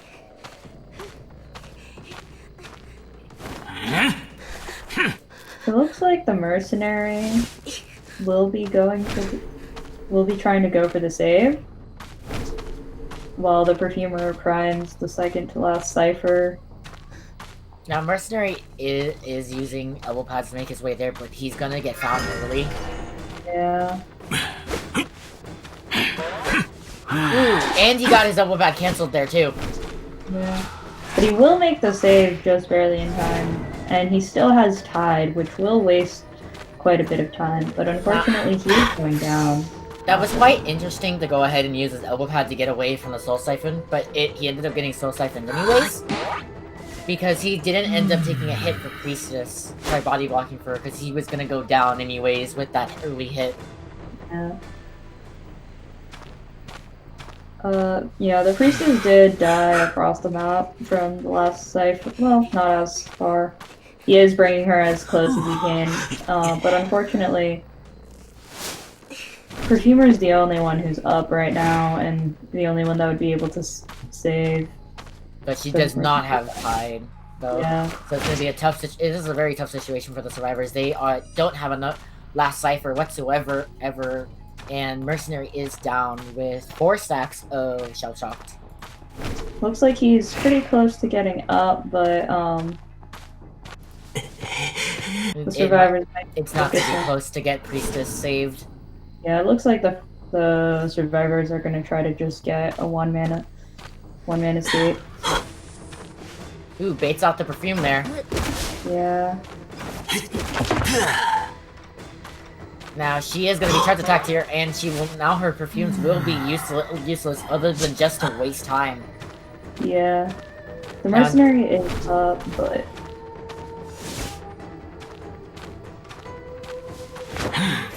nice use of the perfume to go through the. Lovecrime's gonna try and get to Roller Coaster, but isn't going to be ended up making it because Luna has not been really respecting these pallets too much. Yeah. And it looks like the Wuchang has an idea where the mercenary was and is now looking for him. Mm-hmm. Instead of decoding, Mercenary decided to search a chest and get an item, and he ended up getting lucky and finding a perfume, so he can definitely waste some more time now in a kite by using the perfume and getting rid of that longer time injure time. Yeah. That 15 seconds injure time is gonna help him quite a lot. Yeah, it looks like he wasn't able to even activate the perfume due to the bell. And Luna is gonna end up just leaving him instead to go after Perfumer, because Perfumer still has her exit path up. Yeah, it looks like he will put a peeper down. Oh, yeah. It looks they are going to surrender as Chang can just go ahead and umbrella towards the Perfumer. Yeah. And it's just going to make the game longer without survivors getting a dungeon escape. Yeah. Now, that is now 5 points for both teams in total from this bracket, so it is still neck and neck for this bracket on who's going to win. As Lucky Guy OP very much has to try and get as many points as this can, because this is their last bracket they are going to be playing before the end of the tournament here. Yep. So next will be Lucky Guy OP hunting again, right? And Soup surviving. It'll be Soup surviving once again, and I almost said Wyvern. Lucky Guy OP will be hunting. So are most likely going to be seeing Luna playing Wu Chang once again, but we don't know the map just of yet. Whew. It's like Lucky Guy OP is in a bit of trouble here, as of course they've got to get as many points as possible before the end of this bracket. Oh no, it's not Luna. It is OXO hunting this time. Yeah, and OXO does main Bloody Queen, but also plays Wu Chang and Feaster. So we'll see which one of those hunters they end up pulling out. And we'll most likely see a feast of Wu Chang from him rather than Feaster, as the map is most likely going to be one of the larger ones, and Feaster is not as good on. It's not as good on on larger maps like Moonlit and Lakeside. Yeah, it looks like they will be playing on Sacred, actually, so it's definitely not impossible for us to see a Feaster as long as they don't ban him. Very much, because it is one hunter ban with 2 survivor bans this time. So we're most likely going to be seeing a seer and mercenary ban from the hunter, and possibly a Dream Witch ban from the survivors, because OXO does main Blood Queen. Yeah, Bloody Queen.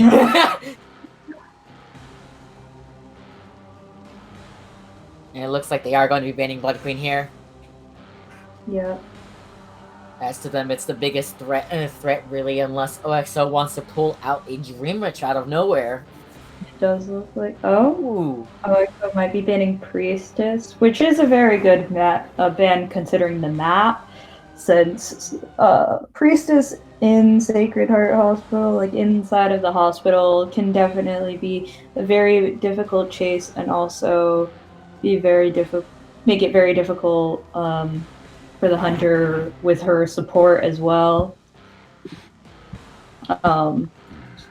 Super portal going up to the 2nd floor or anything like that can give the hunter a really hard time. Very much. Now, are we going to be seeing a Lucky Guy gameplay? It's very unlikely, but it very much could happen too. Seems that they're going to do double rescue with Coordinator and Gravekeeper. Now, we might see Coordinator running Tide, or we could also see Coordinator running Broken Windows here, because if she does get found first, she's not going to be able to kite as long as any of the other survivors. Yeah.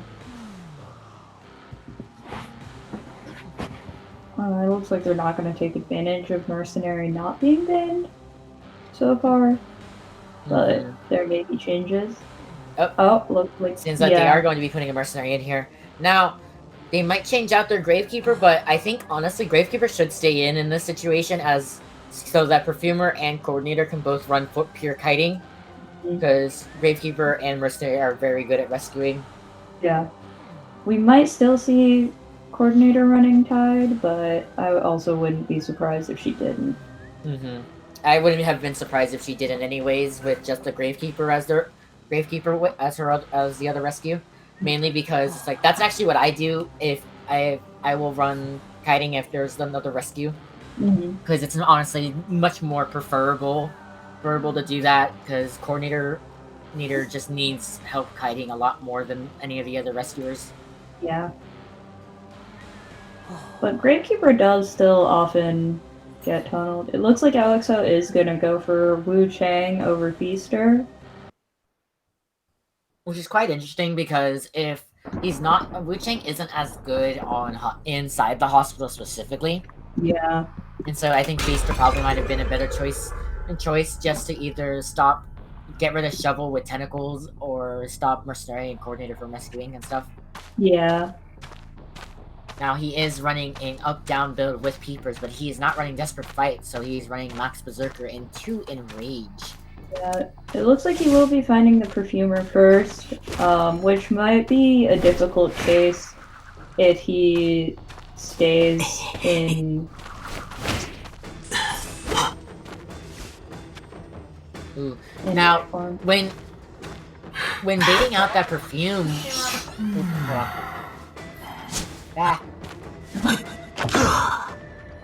Yeah, so unfortunately her perfume did get baited out for the perfumer, and as a result, the Wu Chang was able to get a hit on her before her perfume came back, so now she's just gonna try to use it to waste as much time as she can and fight and get distance. I am alive again.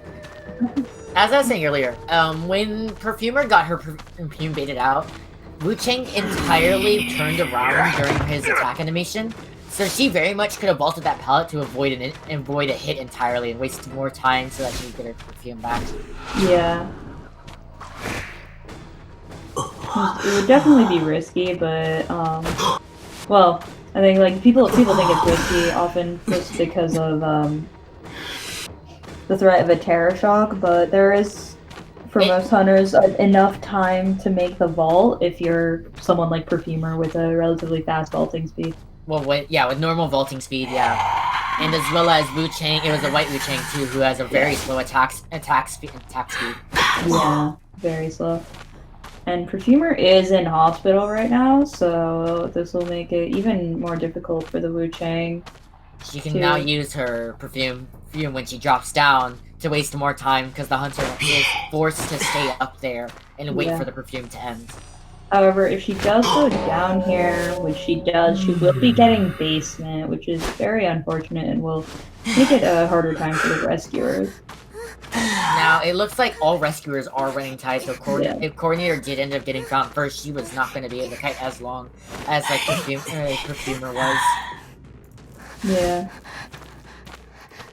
So it looks like Gravekeeper's going to be the one going for save. Now, Wu Chang can play this right, and just wait for him to drop down through his shovel into basement, rather than sitting down there, because if he can drop down the hole as well with Gravekeeper and can get the drop down hit. Oh, looks like he got the drop down hit on Gravekeeper, but misses the second hit. The Gravekeeper does just barely make it in time. In this situation, they might just want to try and just take the double hit and just get out of basement. That's what. Yeah. That was honestly the best thing they need to do. Wu Chang honestly could have stayed there and hit Gravekeeper's second shovel for more presence. Yeah. But he's just gonna take the Perfumer and chill her. Yeah. There is only one cipher remaining, though. The mercenary is going for the save. And Cord still has a gun as well. Yeah. I think in this situation, if the Coordinator was closer, I think it would have been good to send her for the save, just so that her gun could buy enough time for the cipher to be primed. But instead, the mercenary is probably just gonna try to body block as much as he can. And then, as well as if Cord went for save as well, she could even just use the gun for endgame once the cipher pops, immediately gun to waste more time. It looks like the cipher will be primed in time for when the Perfumer goes down, though. Now, Mercenary needs to avoid getting picked up here, so the OXO is going to target the Perfumer instead. Yep.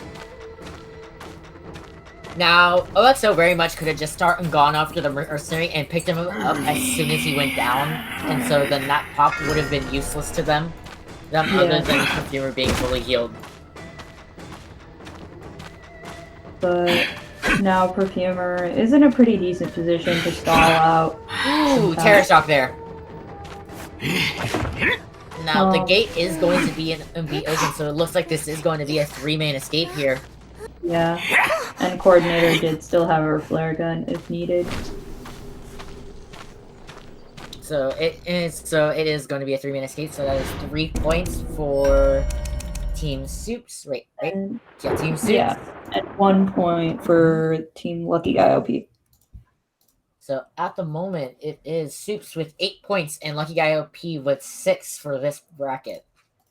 But in total, I think Lucky Guy OP has 19 points.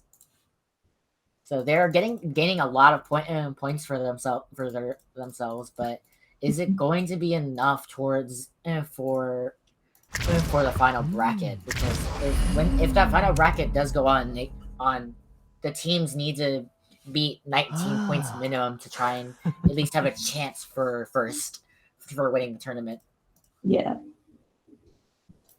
Now we are going to be seeing Soups hunting this time, and it is going to be Ink Soup, who mains Soul Weaver and Mad Eyes, and then secondaries on Violinist and Evil Reptilian. Very interesting. I'm excited to see which one they pick.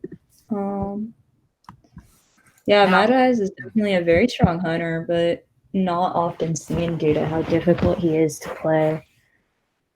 But if you can master him, you can very easily win with him.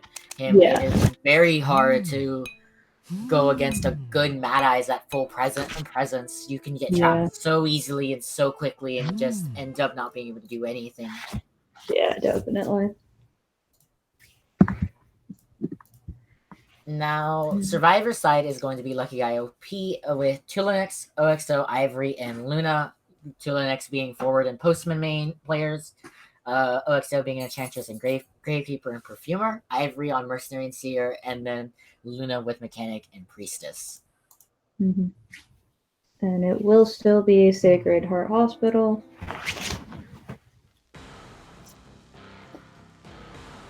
Let's see who gets banned.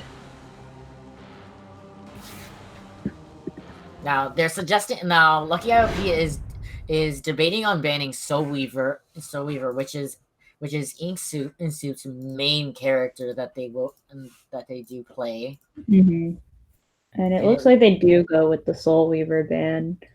So I think it's definitely not unlikely that we'll see a Mad Eyes, but we might see Violinist or Evil Reptilian as well, or someone completely new. But with it being Sacred Heart Hospital, it is most likely that it will be a Mad Eyes. However, Mad Eyes is not as good on this map as the other map because Sacred Heart Hospital has two different control panels inside of it. One being for the center of hospital and being upstairs, and the other being downstairs on the edge of hospital. But that downstairs control panel doesn't necessarily place walls too well on the first floor, as it'll just honestly just place them on first floor instead, or second floor instead. It does look like Ink Soup might actually be going with one of his secondary mains, Violinist, although there's still time for that to change. But it did choose the same bans of Seer and Priestess. Now Luna might be playing Doctor again, but I'd also just go another rescuer here, as we do have Tulinix playing Prospector and OXO playing Enchantress, with Ivory debating on Mercenary. I think they might have been considering going for Mad Eyes counters, expecting a Mad Eyes. I think because Enchantress definitely can make it a very hard time for Mad Eyes, and she does gain a stack from every time she gets hit by a wall or someone she healed gets hit by a wall. Yeah, and Doctor is good against Mad Eyes because he can heal, and Doctor can heal that quarter damage and keep everyone pretty healthy very quickly. However, Doctor also does get soft countered by Mad Eyes because if she's caught out healing someone, both her and her healer, or the person she was healing, could get trapped inside walls and they will be stuck there and end up going down for it. Yeah. And then Prospector can definitely harass the Mad Eyes quite a bit, but it does look like Ink Soup will be going Violinist instead. And Luna and Ivory will be going Perfumer and Mercenary. Ooh. Could we see a Reptile? Yep. Now, we didn't see a Reptile in finals, even though we had Shinji, who does main Reptile, Evil Reptilian, which was quite interesting that he did not play him. As in the tournament last tournament, he did quite well with him. Looks like Ink Soup does eventually decide on Violinist against this team, which I think can definitely be a very good pick. Violinist does have distance to counter the Enchantress and Prospector. And as well as try and caught out the Perfumer early on without a perfume.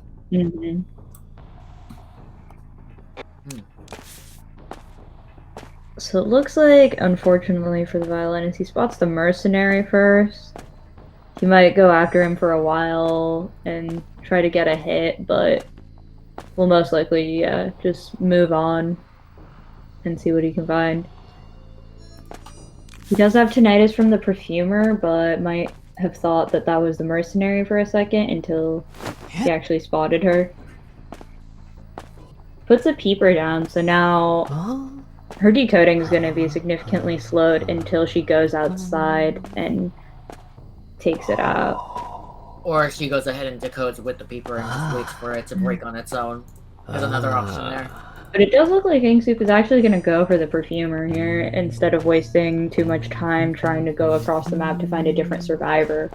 And it looks like that our rescuers are Prospector and Mercenary here, with Enchantress running a struggle build, which is very good on this map, especially if she can make it into a specific area in Hospital where she will always break free. Yeah, there's like one little spot in Hospital. He does end up missing that string hit. Yeah, and unfortunately she does push the Mercenary off of his Cypher, but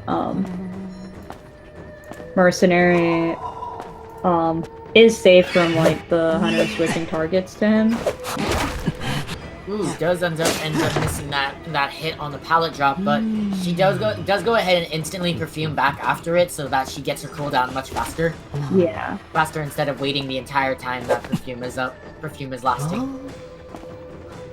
Looks like Prospector finished his first Cypher. Does perfume the hit there. Very nice job from the perfumer. Ooh, he does end up getting stuck on some trash bins there, so she didn't get as far as she would like to. Yeah, she's not in the best position, but she does have her perfume back right now. She misses the hit, and she doesn't perfume. Now, Ink Soup very much is overestimating the range of Violinist, and his attack range is quite small compared to a lot of the hunters. Yeah. Now she does need to be careful here with the strings. Yeah. And he does have presence from getting 2 hits on the perfumes, so although she is uninjured, it'll make... he is slowly able to build up the notes to slow her down and make it harder for the perfumer to kite and dodge all of the strings. Now, Ink Soup's doing a bit of an interesting thing here is that he never placed a peeper during that entire kite, as it would have very much hindrance perfumer during that kite because she did have 3 stacks of demonic notes on her, and as well as she, with the peeper slowing down movement, she would have been very slow and not been able to kite for as long as she did right there. Yeah. It looks like there's 1 Cypher remaining. It is relatively close to where the perfumer is kiting, but not close enough that the decoding is disrupted. Ooh, and Ink is unable to get the last note out. Cool. The timer ended before he get the last note, sent the last note to the window. Yeah. Now he's trying to get a note hit because he's figuring that last Cypher is very much primed. Yeah, the Cypher was almost primed, but they didn't get it primed quite in time, but... Now, they are running a down rate build, so they are running jump card. And they're gonna end up dropping the perfumer here to go after Enchantress or try and get her down. Because they do need to focus on... Ooh, gets a string hit. Gets a string hit and hits the Mercenary. So now Mercenary is going to be injured and can't take its attention hit now.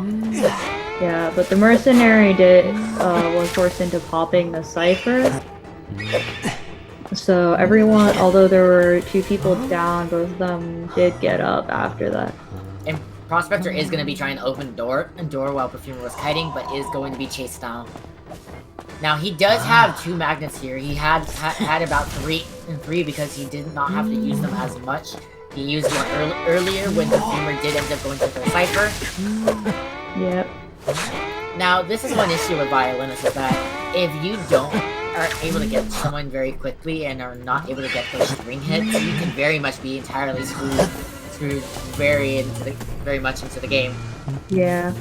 Looks like he will be going for that gate, but it might be open in time. I I honestly would say to use Blink instead of. Ooh, he does get the Enchantress. It's like the Enchantress backed off just a little too early.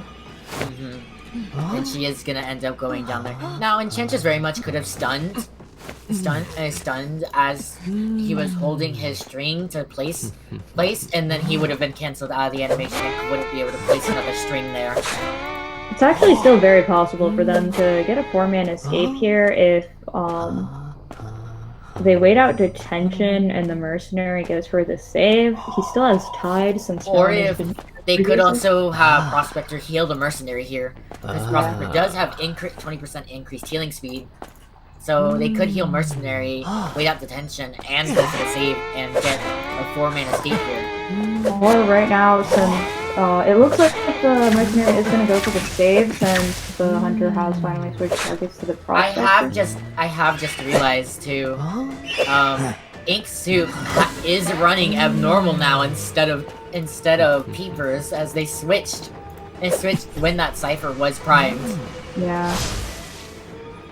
Now, but he isn't going to be able to make the gate yet.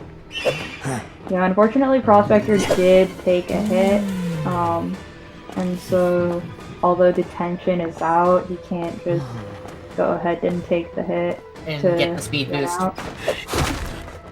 But he is buying time for his team to at least get out. Now, his team very much could go ahead and try to save him afterwards, because Mercenary is still here.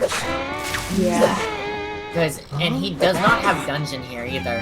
But it looks like they are just going to leave and take the 3-man escape. Yeah, just to be safe. So that is going to be 1 point for Team Soups and 3 points for Team Lucky Guy OP. Yep. And now we will be moving on to the final set for these teams. And if I'm not wrong, that'll be the last. This will be the last time Lucky Guy OP will be playing. Yeah, there will be the last time they will be able to get points for the finals. Yeah. Finals. So they very much have to try their best to try and get as many points as they can in these last 2 games. Yeah. Games as of right now, the totals are with Lucky Guy OP, at least for this bracket, the totals are Lucky Guy OP at 9 points and Soups at 9 as well. So it is tied for this bracket. Yeah. Now, Lucky Guy OP right now has 22 points at the moment, which is quite a lot considering what their gameplays against Wyvern as well. With the game against Wyvern, it was very much a back and forth of points, and as right now it is as well. So it's very close between any team. Yeah. And so far, because Lucky Guy and Wyvern ended up being tied up, and so far Soups and Lucky Guy OP are tied up. The hunter we should be getting for right now is Soups will be hunting again, and it will be BMO hunting this time. All right. Yeah, BMO is a Feaster and Bloody Queen main with a secondary main of Ripper. So I'm very interested to see which ones of those will be picked. It's likely that the survivors will ban his Bloody Queen and Feaster, most likely, since they do get 2 bans, right? They do get 2 bans this time. It'll be 2 hunter bans and 3 survivor bans. Yeah, but we'll see what the survivors end up banning and what BMO will go. Wait, I need a stretch. I've been sitting really too long. So, we very much could see BMO's Feaster again, or we might go ahead and see a Ripper, which we haven't seen yet in the tournament. Just yet. Actually, yeah, I don't actually think so. I don't believe we've seen it. Someone in chat let us know if it was in the semifinals yesterday. I don't remember. I feel like there might have been a Ripper in the semifinals, but I'm not 100% sure. I'm not sure either. I just know that I freaking was up to 4 in the morning playing, so I don't remember. My mind's kind of muddled right now.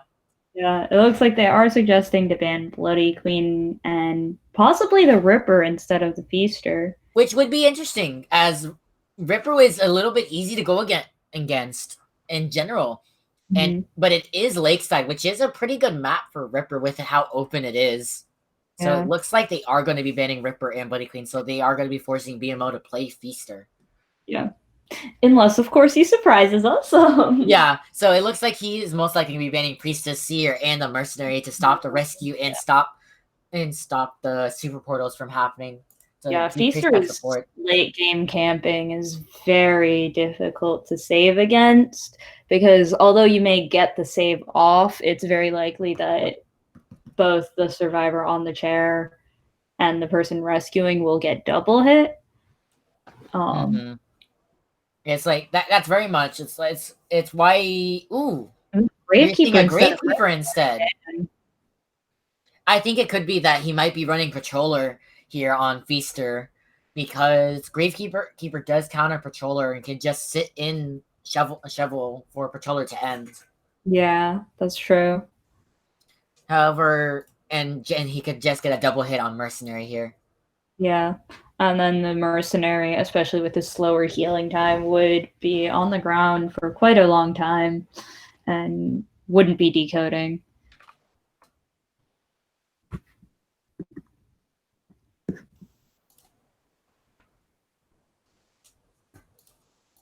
Okay. So over here we see Luna possibly playing Perfumer, Prospector playing, or not Prospector. Tulanix playing Prospector, other way around. OXO is playing Enchantress, and Ivory is playing Mercenary. And BMO actually might bring in a Dream Witch. Very interesting. We haven't seen BMO's Dream Witch at all this tournament, and we didn't know that they played her, but it would definitely be very interesting to see. Yeah. I think that is an interesting strategy, that working on a hunter that people don't really expect from you, and then pulling them out in a late round when you're getting target banned with Bloody Queen and Ripper, for example, and then being able to pull out such a strong hunter third round can put the survivors in a very difficult position, because some of the best survivors are banned. And then they didn't end up banning one of the best hunters, one of the better hunters. But of course, this is BMO, and we don't know, and we don't have any information on his Dream Witch, so we could very much see it go completely downhill for him here too. Yeah. We really don't know what to expect here, so Dream Witch is definitely a very difficult hunter, so if it's not someone he's experienced with, it would honestly be better to go with a hunter that he's more experienced with like Feaster as his main. It looks like he is with Feaster, because he does need to try and get as many points for his team as possible.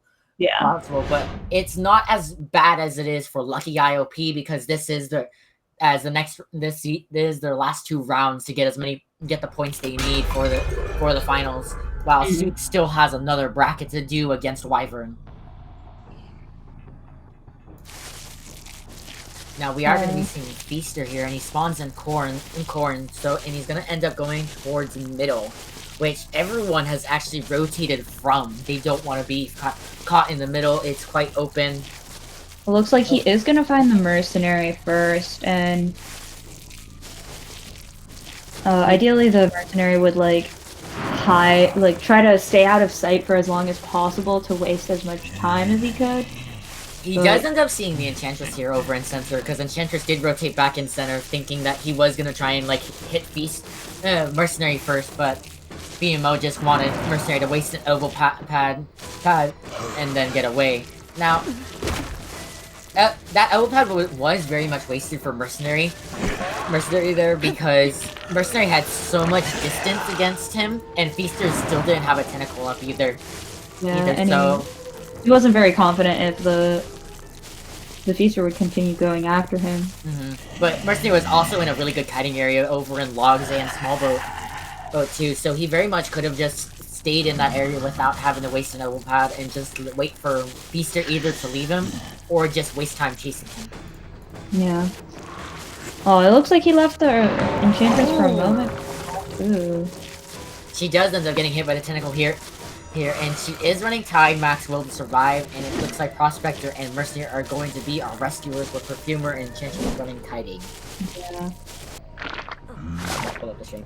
I just realized. Like, I had the slides still pulled up.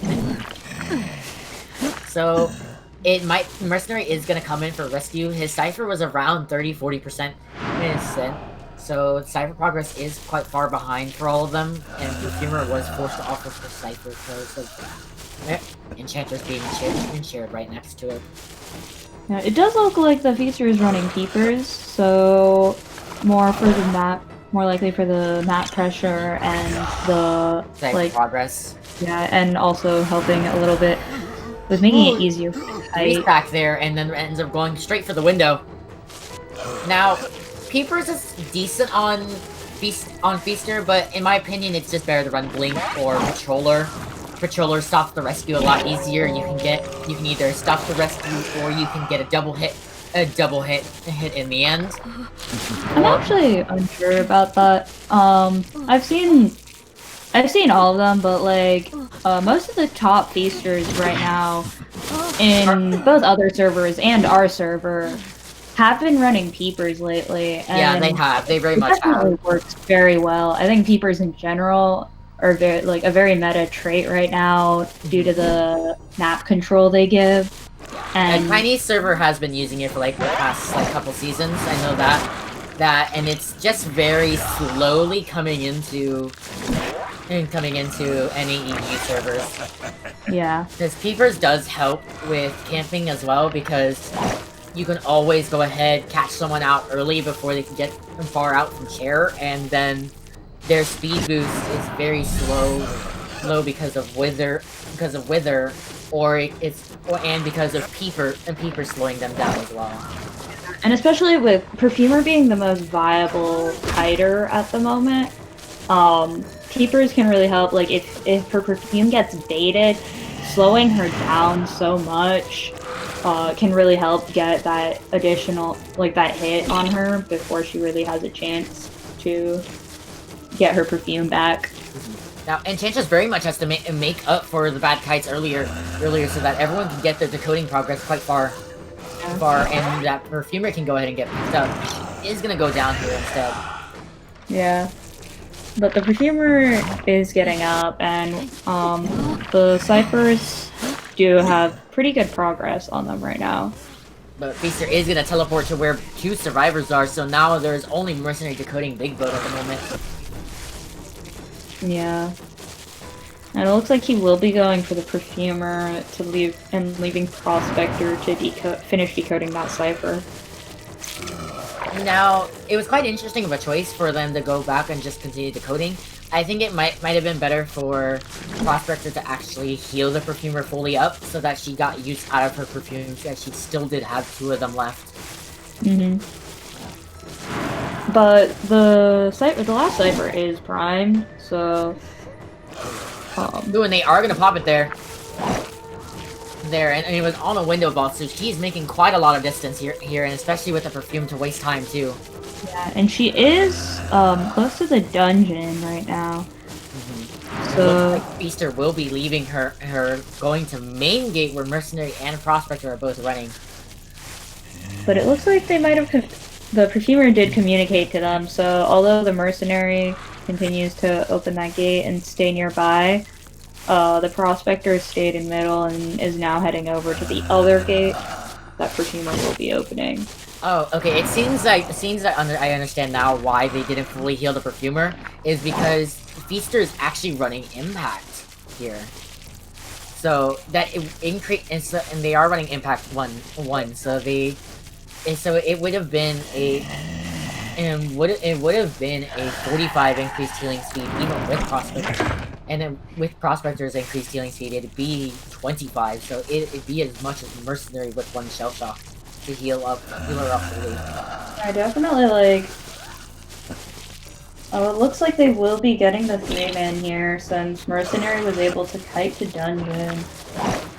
And then, as well as not being hit by Tentacle, he could still take a detention hit if need be. Yeah. So that is going to be 3 points for Lucky Guy OP and 1 point for Soups. Now, the last set of points is not for Lucky Guy OP is now up to their Hunter to try and get those last set, possibly get 5 points. So it is up to OXO to try and get as many points as possible before they are done with their rounds in the tournament.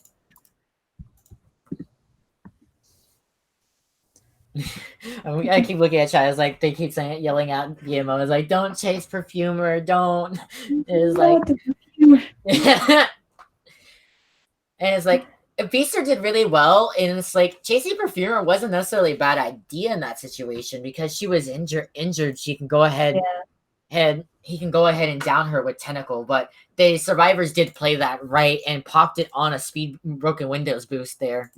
I think we got a lot of distance.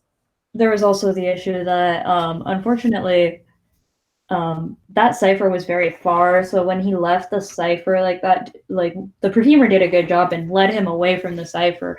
And since he just went ahead and followed her, hoping for the down before the ciphers were primed, she did a good job kiting away from the cipher and bought the Prospector and Mercenary enough time to prime their ciphers in time. If Feaster did end up going for the Prospector instead, the cipher would have taken longer to get primed, but it necessarily still wouldn't have mattered as much.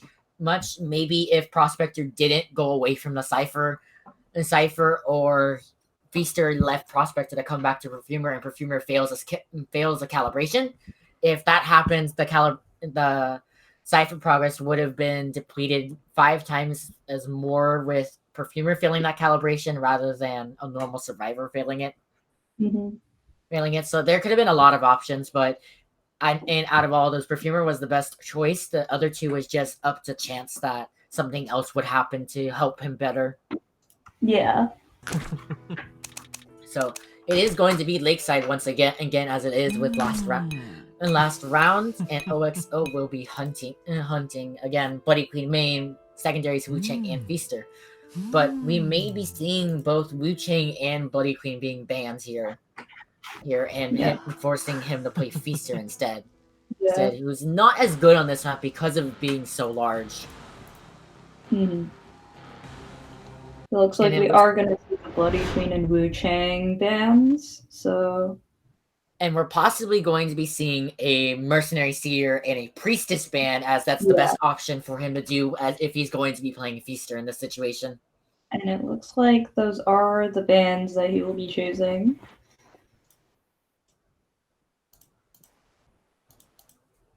Now, if he doesn't end up playing Feaster, it's going to be quite interesting on what's going to fully happen.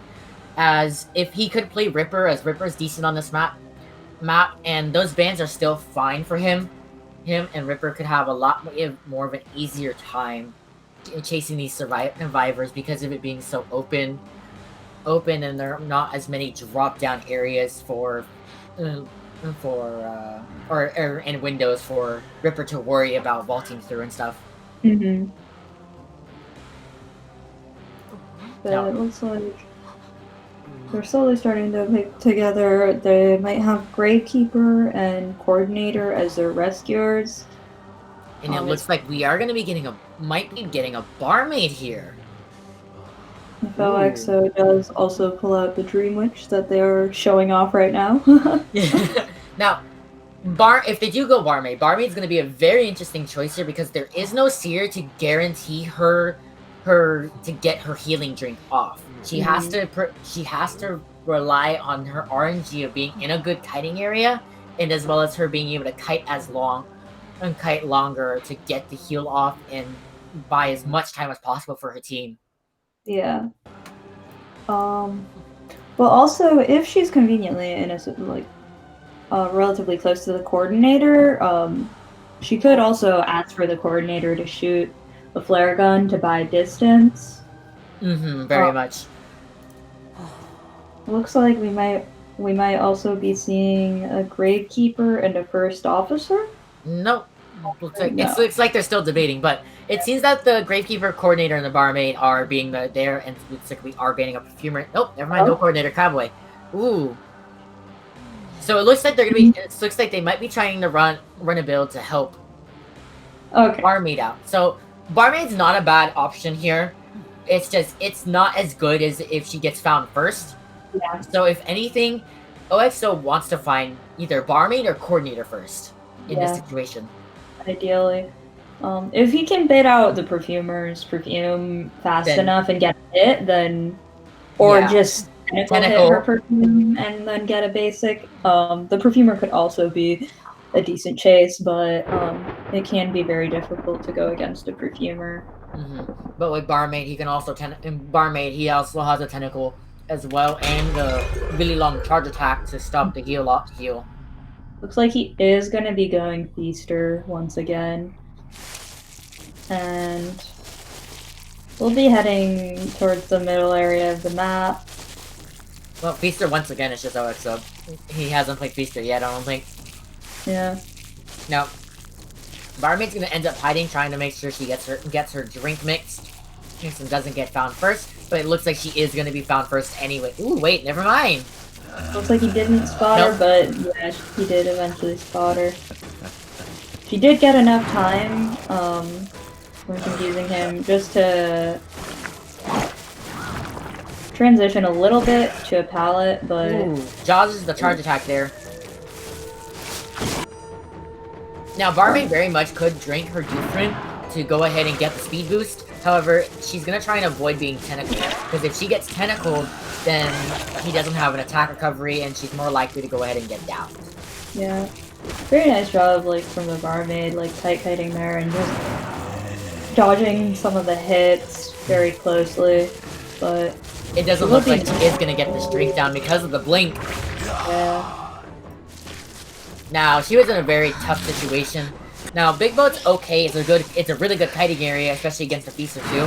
However, Barmaid didn't have as much distance as she would have liked for that drink to get off, especially with blink as well there too.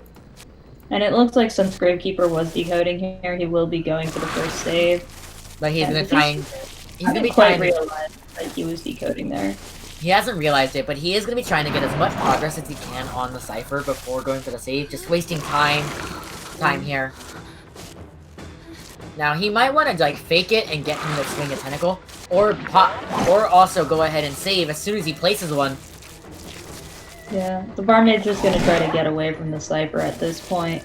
And Feaster is gonna... Ooh, seems like Feaster is lagging a little bit, but he seems that he's back in the game. Now, he's gonna try and hit the Barmaid again to get full presence to ensure that he gets his final skill and he gets the fastest tentacle recharge that he can get. Yeah. Yeah, fully fed Feaster can definitely be very difficult to save against especially when the curse mark is on you and he can just drop down as many tentacles as he has near. Now, Coordinator does look like she is going for the save now.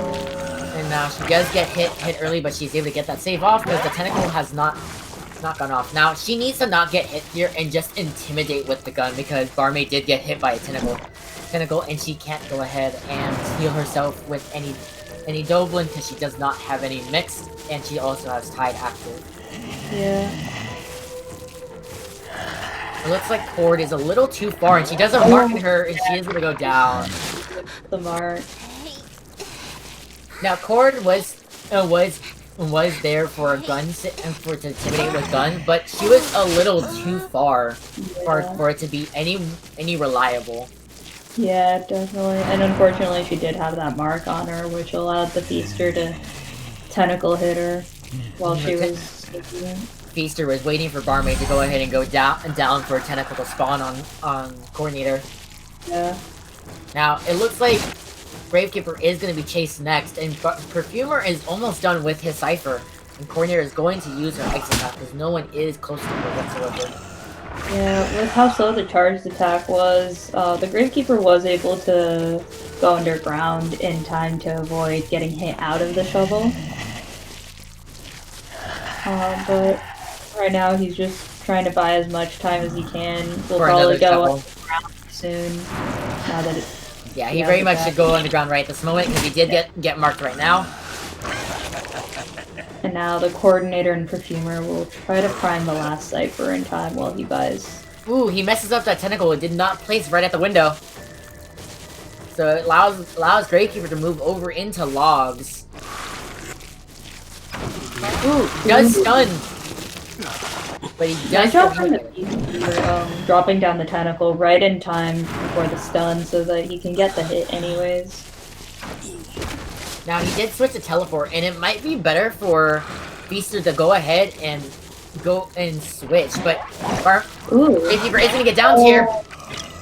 Yeah, he did go down to the tentacle, and so the moment the Cypher popped, Feaster was able to down him with a basic attack, and he does still have his teleport up. He does have, yeah, he teleports off, is completely off cooldown, so he's going to end up getting the teleport to the gate, but he's going to walk over there instead to ensure that no one's going to go and save Gravekeeper to try and get as many points as possible. Not to mention, the Coordinator does still have her flare gun, so she's likely gonna shoot as soon as that teleport goes off, yeah. Now, Gravekeeper a little bit messed up in that situation is that he vaulted the window and went towards the tentacle, but he didn't try breaking it before he even got hit to force a basic attack. Yeah. But yeah, I mean, if the Cypher is primed, it can be very difficult for the Hunter to try to be getting off a tentacle hit on the Survivor at times if you're avoiding exclusively the tentacle and perfectly fine with taking a basic attack. So that is going to be 2 points for both teams, and Lucky Guy OP is going to end with 14 in this bracket, so a total of 27. Okay, and Soups is ending off with 12. So Wyvern and Soups will be going in the next bracket against each other at 12 and 13 points. They need to beat 27 points in order to try and have a chance of winning the tournament. But I will be leaving this commentary. I'll be fading into the distance, and Krazoo and Wind will be doing the next commentating. And we will return after a 10-minute break.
welcome back, everybody. I am fading back into existence.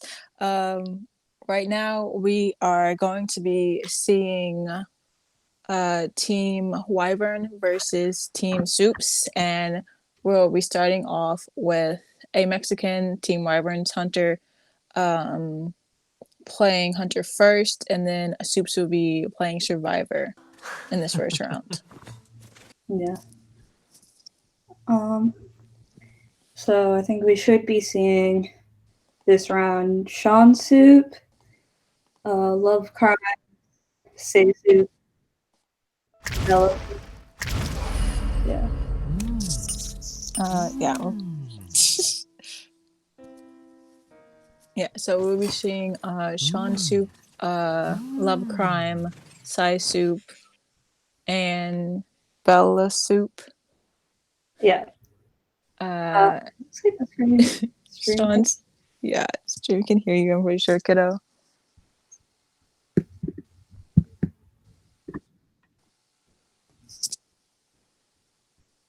Okay. Oh, well, anyways. We are. Should we not be?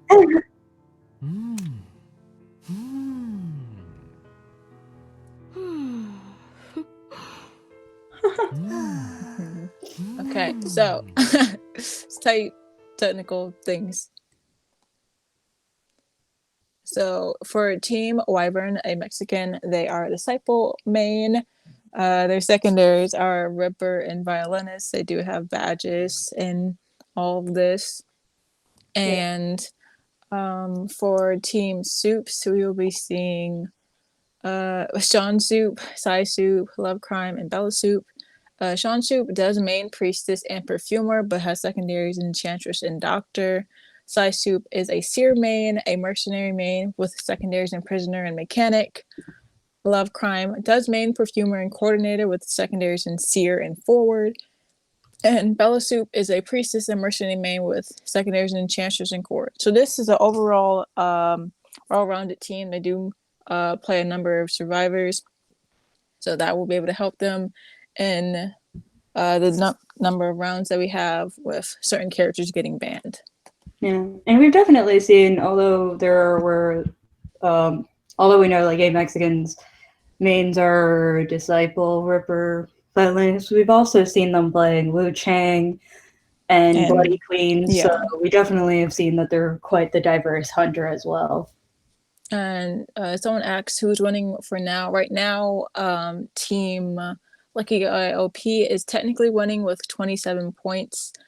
And I think Team Soup has 14 or 12. Maybe pull up this. 12, and then Wyvern has 13. Yeah. But also Lucky Guy OP has played both of their rounds, whereas Wyvern and Soups are getting into their second round right now. Yep. So, this first round we'll be seeing 1 Survivor ban and no Hunter bans. And the map we are still waiting on. Yeah. It looks like we're just waiting on one of the survivors, but we will be getting started as soon as we get everyone into the custom. Any other questions that we can answer in the meantime, please ask away. We'll try to get to them.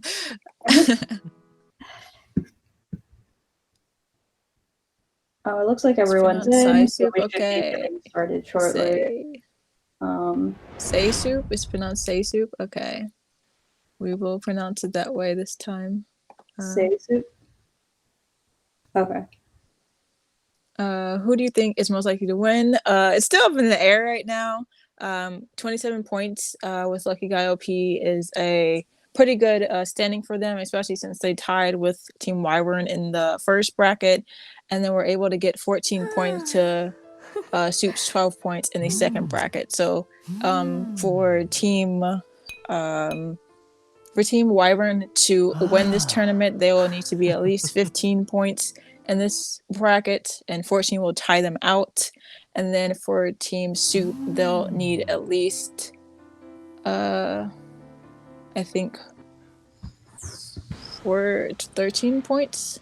12 or 13. Let me count this. Oh, they need 16? For the question, does this Yeah, tournament they need 16 points. Sorry.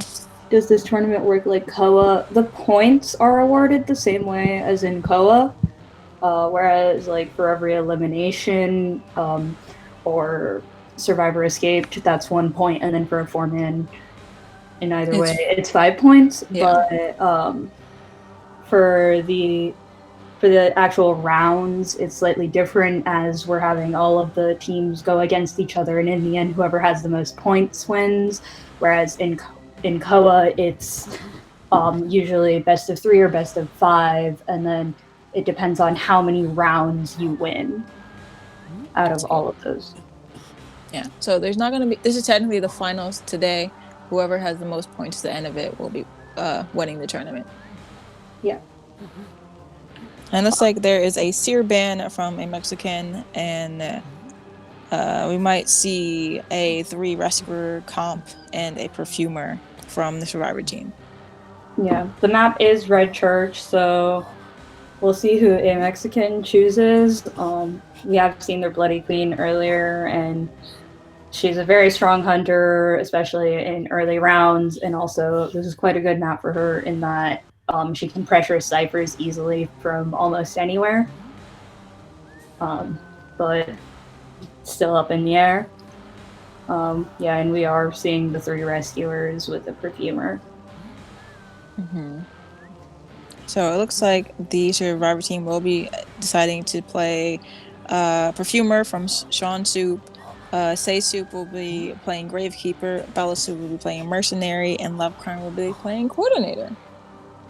And it looks like we might be seeing a Wu Chang from the Mexican. And the map is indeed Red Church, so we'll see if he decides that this is the map for Wu Chang. It's definitely, I think, a difficult map for Wu Chang at times, because both sides of the map have like a lot of palettes to work with, and can be very difficult to get the first hit on a survivor. But Wu Chang is definitely a strong hunter, because as soon as he starts getting presence, he can get a lot of map control, and his camping is also quite good. We're seeing Wu Chang being played by a Mexican from Team Wyvern. It looks like he's instantly trying to teleport onto a spawn, and goes directly onto the Gravekeeper to get a hit very early on. And this puts the survivor team in a tough position, especially since the Gravekeeper is one of the weaker rescue characters, although if he's able to throw down a pallet and shovel away, he might be able to buy distance and have the Wu Chang leave him.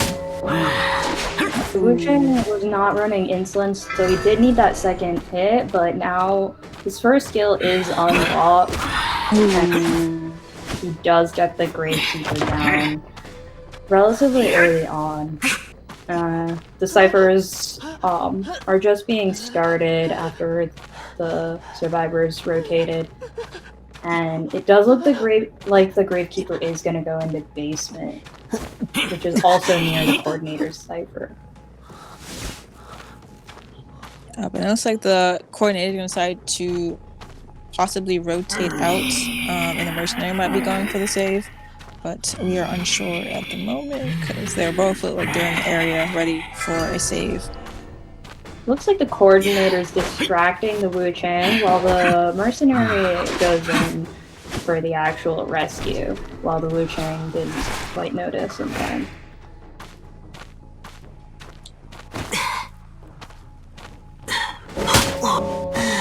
He does get the drop down hit on the Grave, and as a result is able to instantly get another one down. And since Coordinator is injured at the moment, she won't be able to make a second save, so we'll likely see Mercenary either making a second save or just no second save.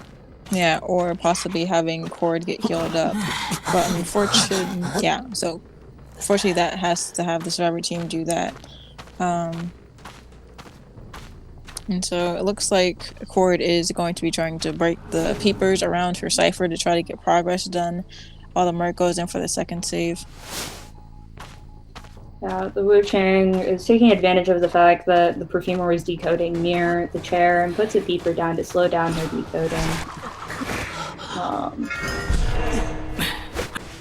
Ooh, that was a good job by the Grapekeeper being able to vault the window just in time as the Wu Chang did bell, canceling the bell animation on his.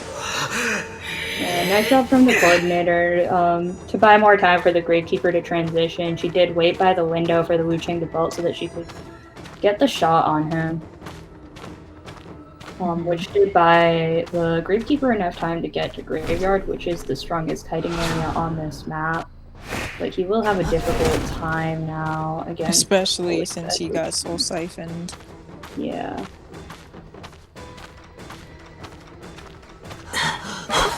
Yeah, there's not very much he can do since he has no items to use, and the Soul Siphon is not allowed him to interact with any pallets or windows or anything. And the Wu Chang knew that he got Soul Siphon, so he was freely able to walk through that pallet and get that hit through, even though the Gravekeeper tried to double back as the Soul Siphoning was ending and try to possibly throw down the pallet. Coordinator seemed to predict that the Wu Chang would likely be going towards her, so she rotated off of her cipher the moment the Gravekeeper went on chair. And as a result, the Wu Chang didn't actually notice her near the middle cipher, which was very well played, but he does know now that she's there now, since she was dismantling the Peeper. And she is going to be forced into kiting. We have 3 ciphers remaining, and the Two of this. Yeah. So the Perfumer is on a new cipher, but there are 2 ciphers that are about halfway done by Backgate and Middle. Yeah, but unfortunately, the Coordinator does go down near the Mercenary cipher, so he isn't able to complete that. And Mercenary has already used up his Tide and is injured, while I'm pretty sure the Perfumer is not running Tide at all. So it looks like Perfumer is trying to get the Coordinator cipher done and might transition out with Mercenary in hopes of Perfumer possibly going in for the rescue this time. Yeah. Unfortunately, with 3 ciphers remaining, it would the Mercenary shouldn't be going in for the save, since if he were to do that,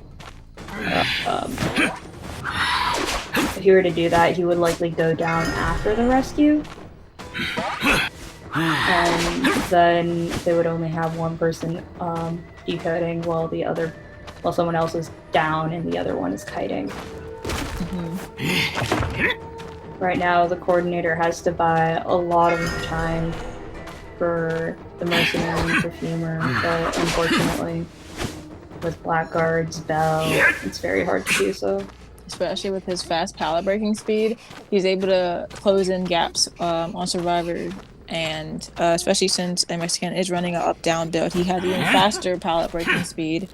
And while this is all going on, Perfumer did end up healing up the Mercenary so he can go in for a save safely, while the Perfumer is trying to get ciphers done. And to note, this is the way the tournament is set up, it's very important that teams are getting points. So being able to put as much pressure on ciphers as possible and trying to get 4 men down is important for the hunter, as well as survivors to be able to decoding at all times and not just trying to get 1 point out and not decoding as much when people are still alive. Yeah, because in other tournaments, since usually very commonly how they run it is that it's just based off of rounds, so it's whoever wins the round overall will be the one winning. But since we are doing it slightly differently here, it really is up to how many points you get in each round. So even if your hunter gets a 4-man, for example, the survivors can't just relax and and say, okay, we'll get one person out and that's it. Mhm. Like, they have to still do their best and try to get as many survivors out as possible for maximum points. Unfortunately for the survivors, the coordinator does go down for the last time on chair. Both survivors are injured, and there is one cipher remaining. So whoever ends up getting found will have to stall quite a bit of time for the other survivors to decode. Yep. And I think Mercenary was not able to use his elbow pad in time to not get soul siphoned. And so he will be going down here, but after his delayed hit. But Wu Chang might be trying to get one more hit in because with Mercenary, his shell shock multiplies and he'll take an even longer time to get himself up, especially with Wu Chang having peepers. Yeah, it was like at the moment he has 4 stacks in the shell shock, so his healing time is increased by 80%. The perfumer did find a syringe and heal herself up, so at this point she's going to try to stall out some time for the mercenary to be able to pick himself up before she really decodes, since she wouldn't she doesn't really want to be kiting the whole time, since it is a fully fed Wu Chang and that would be very difficult. Yeah. Instead, the more time she can stall just by hiding, the better. Yeah. So to recap, people that are new to the stream and just coming in, I am Krazoo, one of the commentators, and the person commentating with me is Wind. And one of our other commentators is Nitro. You might see him in chat, NitroGames_FH, and feel free to ask him any questions as well. We might not be able to answer all your questions while we're commentating. Yeah. And that was a good job by the perfumer, being able to quickly perfume back that hit. And the mercenary is up, so he will be trying to get a cipher done while the perfumer is kiting. But Wu Chang does know this, so. Yeah, the perfumer did a very nice job stalling out time until her perfume was off of cooldown. Since she was just, if she did get injured there, she wouldn't have landed that perfume. Unfortunately, both of the survivors are in the same area right now, and the mercenary just barely avoided getting hit there. And the perfumer is going to try to prime the cipher, which is very close at this point. It is at 85%. So Merc did get hit, and it looks like he's trying to get away from the hunter enough distance so the perfumer can just pop the cipher before he goes down. Yeah. It looks like the Wu Chang is going to be trying to teleport over, so she will just go ahead and pop the cipher the moment she can.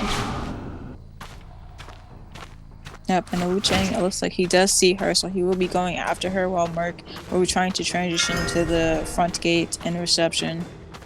Yeah. Ooh. Very nice mind game, but the perfumer does vault back in time. But because he is in White Wu Chang form, perfumer has to be careful of long range attacks. That is Wu Chang's hitbox. But she is doing a good job rotating from place to place. Yeah, and the mercenary is getting the gate open, depending on how much time, how this perfumer stalls out. Ooh. It's very close.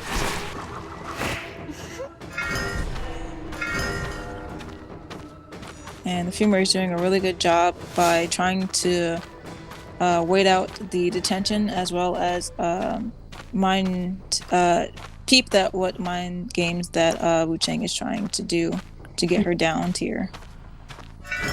If she does wait out for long enough for detention to be out, perfumer would be able to just make a run for the gate and have mercenary body buff. But Ooh, she is hit through this pallet here, so Merc is just going to be leaving, and that will be 1 point for Team Soups and 3 points for Team Wyvern. Yeah.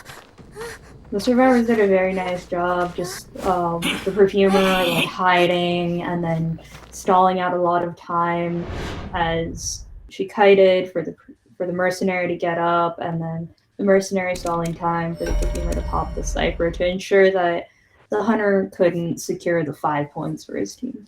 And the Wu Chang did really good early on, umbrellaing right on top of the Gravekeeper, getting that early hit, and then being able to get him down not too long after, which put the survivor team in a bad position early on. Yeah. Very nice job from both sides. So we will be moving into the second round. It will still be only one survivor ban.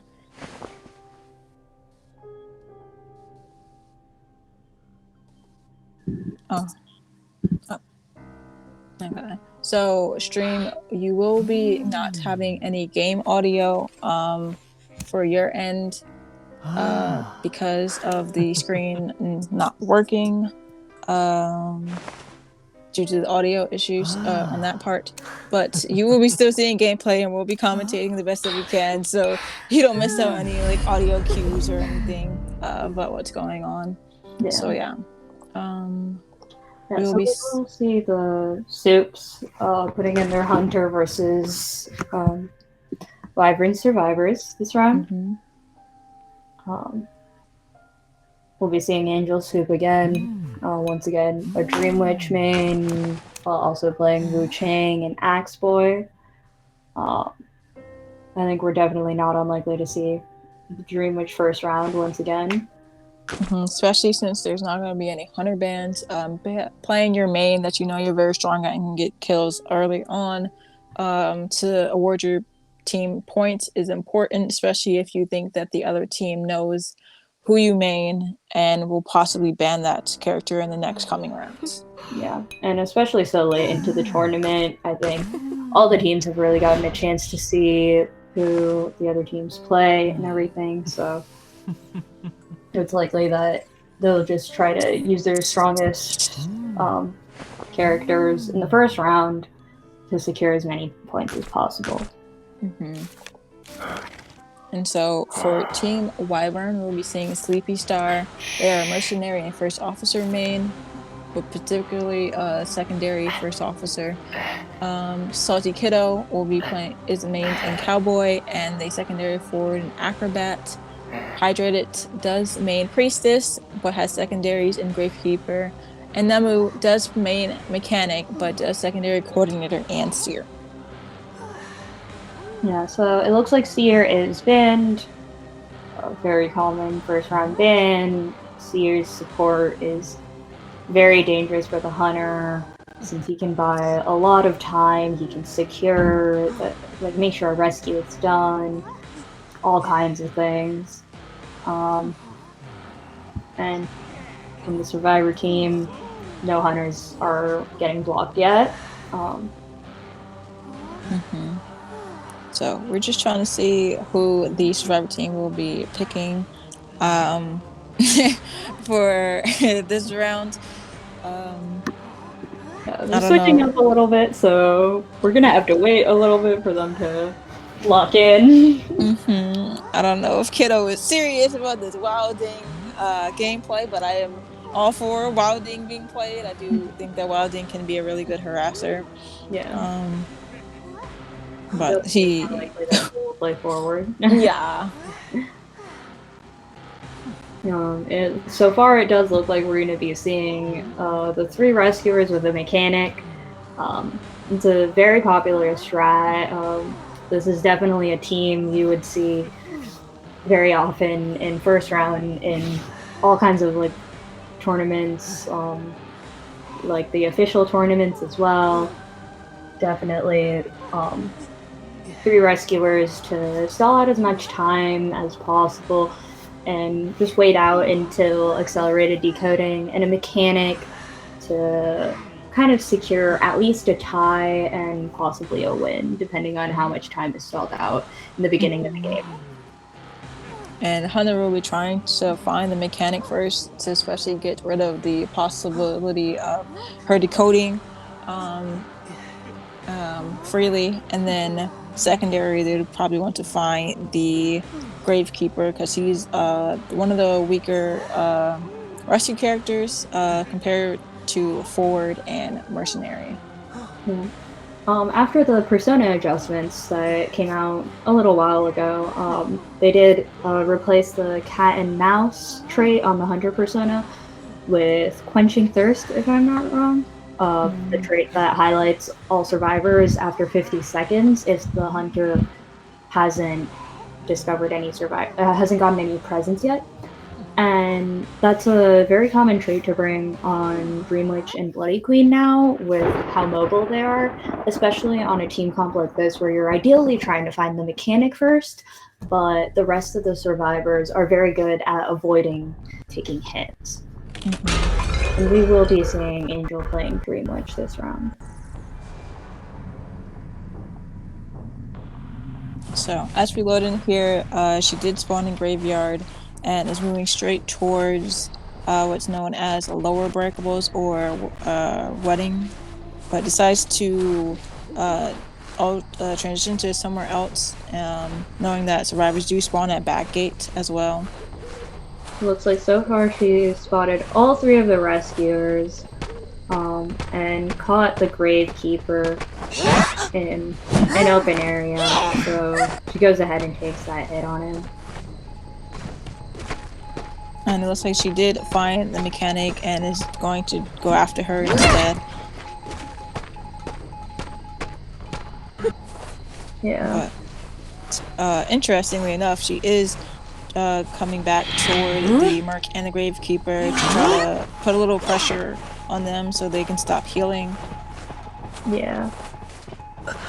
Might be vaulting this window here, yeah, to make sure that the Gravekeeper can't do it. This is the blink. The spawn follower wasn't quite close enough. It looks like the Gravekeeper is using one of his shovels, so she will be deciding to leave him for now and probably go back after the mechanic. It's definitely not very unusual to see early game a Dream Witch switching targets so much like this. Really early game, she's kind of setting up for her late game by getting hits on as many survivors as possible, even if it's not the same one, and getting leeches out on the map so that she can pressure the ciphers. So often, even if you see a lot of ciphers pop early game, and the end game is where Dream Witch can really shine. She's incredibly strong late game, so cipher progress isn't too much of a worry for her, but getting people down is important. And that was a good job by Hydrated, being able to predict the blink and going back onto the Dream Witch. Yeah, that was a very nice blink prediction, but unfortunately with two servants in the area, the Gravekeeper does go down, but definitely stalled out a decent amount of time by predicting that blink and vaulting back. And the Forward did a good job being able to stun the Dream Witch's follower, but the Dream Witch did have a number of followers on the board and able to get the Gravekeeper down again. Yeah. Looks like the Dream Witch is going to try to do her best to make sure that the Forward rescue the Gravekeeper once again. Putting pressure on the Forward to make him put distance between him and the Gravekeeper. The Forward did a nice job stalling out quite a bit of time, but unfortunately the Gravekeeper will still be going down into basement. And there are still 4 ciphers remaining. The mechanic has lost her bot, so her decoding will progressively get slower as more survivors get injured. And looks like she is able to get the hit off on the forward, but the mercenary is going in and does get hit by the Dream Witch while he's going in for the save. Yeah. Very nice multitasking from Angel.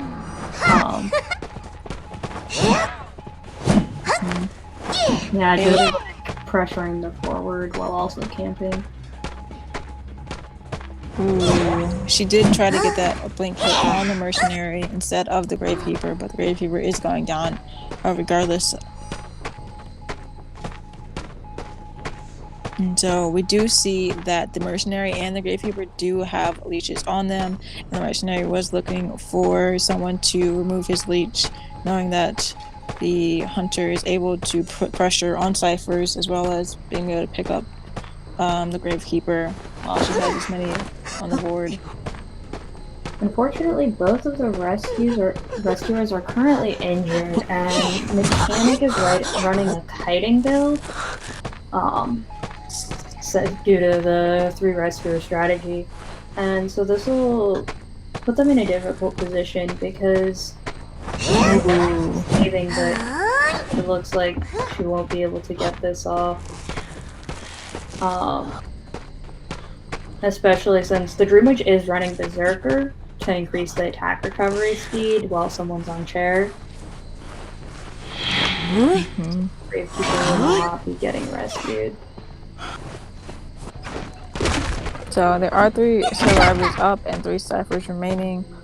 And the Dream Witch is trying to put pressure on the forward decoding here. But is going to be moving on to other locations, like finding the Mechanic right here. Their cipher almost done. Yeah, the Mechanic is injured, so especially with nothing to use for her kites or anything, the Mechanic is definitely in a difficult position right now. Yep. And it seems like the mercenary and forward did heal each other up, so they will be moving to try to get ciphers done. The Mechanic did go down, so she will be getting chaired, and you'll probably see the forward going in for the rescue since he does have Tide still up. Looks like both of the ciphers are pretty far, but there's still one more cipher to be decoded after forward pops his cipher in the middle. But you see Dream Witch was trying to cut off the forward, but the mercenary does end up going in for the save, probably not thinking that the forward would be able to go in for the rescue. Yeah. But the Dream Witch does have her blank up and is able to down the Mechanic. The mercenary is injured, and the Dream Witch has some leeches out, so she's doing a good job putting pressure on the survivors, not really letting them be killed. And does get a hit on the mercenary. And it's like she will be trying to put a leech on the mercenary so that even if he does get himself healed up or by others, she will know where he is because of his leech on him.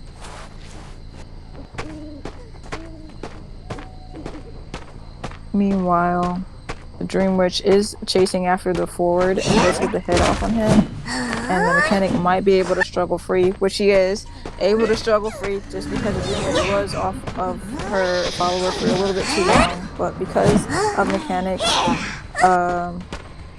mobility, she is able to get the hit off on her.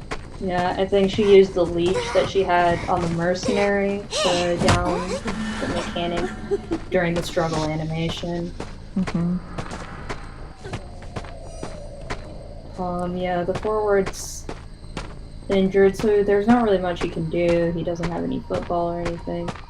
But it looks like the mercenary's gonna go ahead and try to get the save. Yep. He did get hit, so he was trying to body block here, just so Mechanic won't be going down. And he is able to do it successfully with his leech, so he does not have a leech on him anymore. And neither does Mechanic, and Mechanic will be going down here and probably chaired and out of the game. Yeah.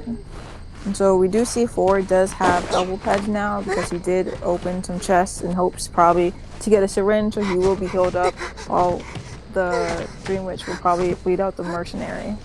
Yeah, the Dream Witch did a nice job. She purposely leached the mercenary and used his leech to share the mechanic, since the mechanic was dead on chair, and the leech would have just disappeared if it was her leech. Yeah, and it would have been on another 40 or something or so second cooldown for her to be able to leech the mercenary again.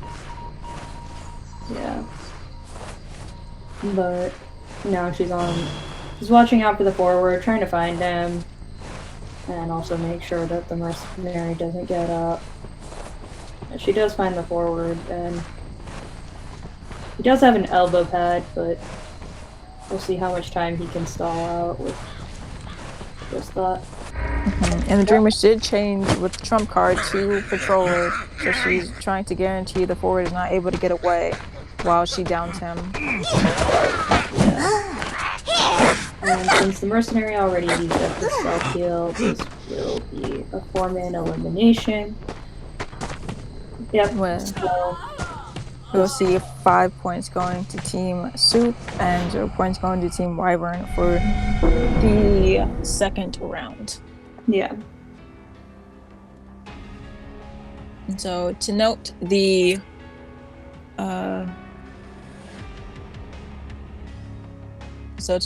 so the first round we had Team Wyvern with 3 points and Team Soup with 1 point, and then this last round we have Team Wyvern with 0 points and Team Soup with 5 points.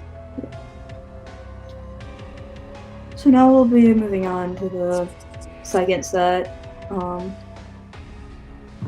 And we will be seeing 1 Hunter band and 2 Survivor bands. We'll be seeing... I think it's Soup's hunting Wyvern first. Yeah, Soup will be hunting again. And then Wyvern will be playing Survivor. Yeah. And so for Team Soups, we will be seeing Ink Soup. They are a Soul Weaver main, as well as a Mad Eyes main, with secondaries in Evil Reptilian and Violinist. And then for Team Wyvern, we will be seeing Sleepy Star, playing Mercenary as their main, or First Officer as a secondary. Jian, Seer main with secondaries in Forward.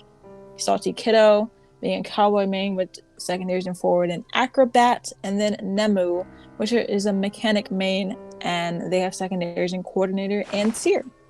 Yep. And I think... No, not Mumu, Nemu. But that would be a interesting cameo. Was it? What?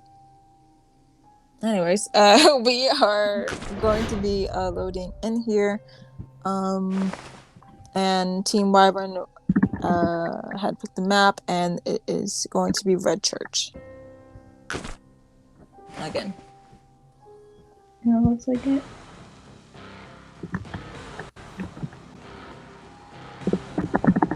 So it looks like they will be banning Soul Weaver on Red Church, because Soul Weaver is indeed a really strong hunter on this map. This is her map.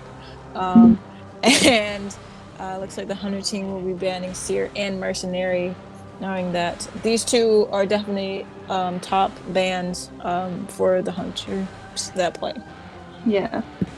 I definitely wouldn't be surprised to see Ink Soup playing Violinist again, but it would also be very interesting to see an Evil Reptilian as one of their secondary mains. It looks like Kiddo might be bringing out his Cowboy. A very good survivor if used correctly. Can be very dangerous, but at the same time, when played correctly, can completely change the game around. Which is... So it's very nice to have a player like that on your team.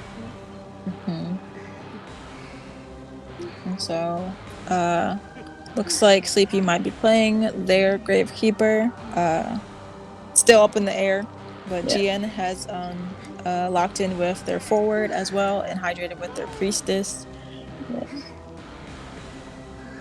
Yeah, it looks like there might be 2 rescuers so far, with the Grave and the forward making up for no mercenary. We might see Inksup actually bring out Mad Eyes, which would be very interesting to see. Mad Eyes, smaller maps work better for him, especially since he's able to cut off kiting locations and able to get to survivors pretty quickly. Especially with this map, with its a lot of enclosed, ruined-like walls. Yeah, there's definitely a lot of places to trap survivors with Mad Eyes, and there are definitely some very good chairs for him, especially like the chair in Red Carpet. That can be very difficult to save from if you're not there immediately. So it does look like there will be 2 rescuers with the Gravekeeper and forward, and 2 supports with Priestess and Cowboy versus Inksup's Mad Eyes.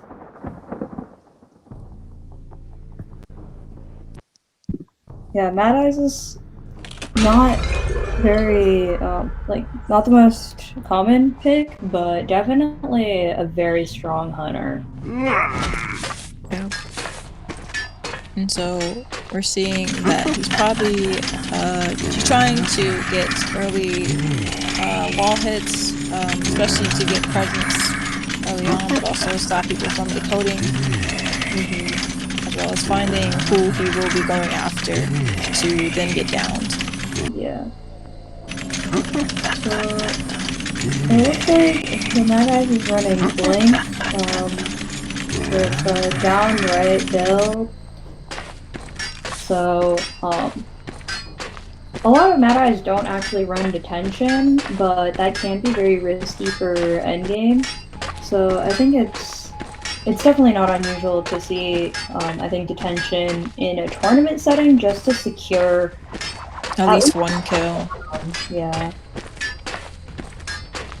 And so the Cowboy's doing a really good job here by lassoing pallets and using them to his advantage to try to buy distance between him and the Mad Eyes. Especially since Mad Eyes is one of the hunters with a little bit longer range for his attack. Yeah. Mad Eyes doesn't really have all that much to help him in chase. He's a very good camping hunter, and like he puts up a lot of map pressure, but the struggle with Mad Eyes is getting someone down in the beginning of the game, which is likely why he's running Blink right now, so that he can get that hit. And Kiddo making good use of his lasso to just keep on making sure he's getting distance and not really giving the Mad Eyes very much to, like, not letting him catch up. Ooh, he does use his blink here just to ensure he gets this hit, knowing the distance before wasn't enough for him to get it regularly. But the Cowboy is able to use his lasso to get to this pallet here, and then transition more into Graveyard, one of the better kiting areas on this map. Priestess has finished her Cypher, and the Gravekeeper's unfortunately forked off of his Cypher with the Cowboy kiting nearby, and also the Mad Eyes just spinning right now and using his console. Mad Eyes is doing a pretty good job here blocking off the kiting routes for the Cowboy here, trying to make sure that he's not able to get too far of a distance. Yeah. And because he is not running an up-down build or faster pallet breaking speed, he is trying to avoid breaking pallets to try to keep up onto the survivor and not lose as much distance. Cowboy's doing a really nice job just keeping distance between them. It looks like Inksoup's gonna once again try to trap him here. Make sure that he can't really get very far. And he is able to trap him because once the Mad Eyes does go over a wall, he is able to go into this enclosure. While it would normally do damage to a survivor, it does just get rid of the wall if the Mad Eyes goes. And it looks like he's taking his chance just to put some pressure on the ciphers, disrupt the decoding, maybe get some damage like on the priestess just now. And make sure he's blocking off ciphers so people aren't able to decode unless they want to risk going over the walls. Looks like the Gravekeeper is going to go for the first save, and he's already really close by to make sure that he can make that save quickly. But with the amount of distance he has right now, it might be a little bit difficult for him to get to the chair if the Mad Eye starts putting up walls. Ooh, Mad Eyes is able to block the Gravekeeper from going here with his wall. The Priestess does have portal set up, and ooh, very risky there. The Mad Eyes have been more prepared. The Gravekeeper could have gotten carrot dropped down that vault, but it looks like the Gravekeeper was pretty confident that that wouldn't happen.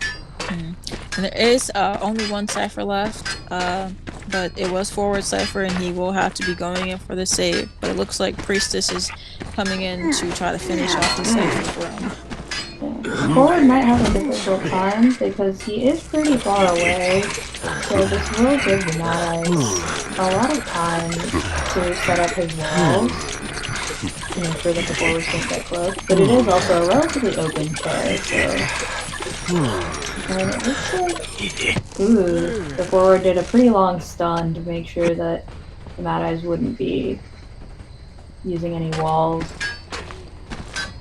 But, because there is a priestess, she is able to get the cipher primed. Yeah, he did put up some pressure on that cipher and disrupt the decoding for a little bit, but...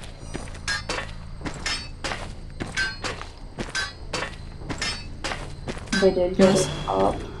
Yeah, but it looks like the Mad Eyes will be trying to go after them via this door. But he is, unfortunately, going after the Gravekeeper, who is in his shovel. Looks like he is going to go ahead and try to wall off the gates to buy himself more time for chasing the other survivors and hoping to get that one-man elimination. But it looks like he didn't quite spot the Gravekeeper. He didn't notice that he was there, although he does have to notice.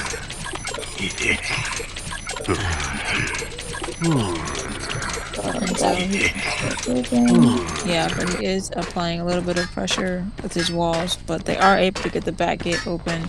So now it's just a matter of them getting out, and then also the Gravekeeper is able to get out. So this will be 5 points for Team Wyvern. And 0 points for the Soups. Yeah, Mad Eyes is very difficult to play. I think the chase is just very hard to get down since he doesn't really have very much to help him, especially early game with not as much energy in the walls. But the survivors also played very well. The Cowboy did a very nice kite, stalled out a lot of time, and forced the Mad Eyes to use his blink for the first hit. Mm-hmm. And Mad Eyes did do well in being able to wall off certain areas, certain ciphers, trying to buy himself more time, as well as being able to trap certain survivors in locations. Mm-hmm. Yeah, so next we will be seeing Wyvern, the hunter, a Mexican hunting the Soup survivors. Once again, Wyvern mains and Ripper violinist, and we've seen them playing multiple other hunters, so we may be surprised. And then from the soups, we should be seeing Sean's soup, who means priestess, perfumer, and plays some enchantress and doctor. Say soup with seer, mercenary, prisoner, and mechanic. Love crime with perfumer, coordinator, seer, and forward. And Bella soup with priestess, mercenary, and enchantress and coordinator. So for this round, it is the second round in the second set. So there will be one hunter band and two survivor bands. And a little recap of the total points for the tournament right now. There are 27 points for Team Lucky Guy OP. There's 21 points for Team Wyvern and 18 points for Team Soups. But Team Wyvern and Team Soups do have time to get more points in these next 3 rounds to possibly beat out Team Lucky Guy's 27 points. Yeah. It's definitely still quite close. Yeah, we're just waiting for everyone to load into the custom, and then we should be seeing the tournament continue on Red Church. And we'll see what bands we might see.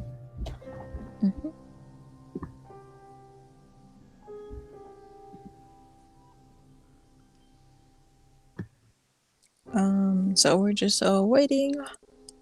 Please be patient.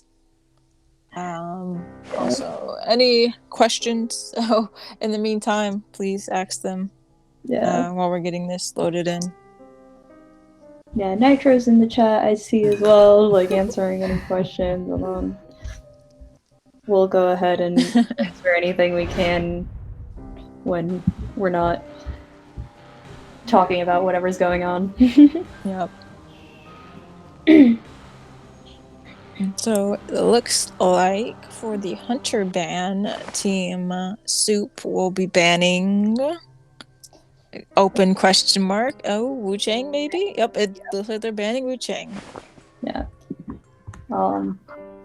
Honestly, I wouldn't be surprised to see a Mexican take advantage of this ban to go Bloody Queen in the next round, but we might also see Anne or any of their other hunters. Yep. And of course, again, Seer and Mercenary do end up getting banned, which is a common ban by hunters, especially in this second set. Yeah, those are definitely the two most commonly banned survivors in rank matches as well, and definitely as well as in tournaments. And it does look like a Mexican is looking at Bloody Queen, but definitely subject to change as they see what the survivors are going to pick for their team comp.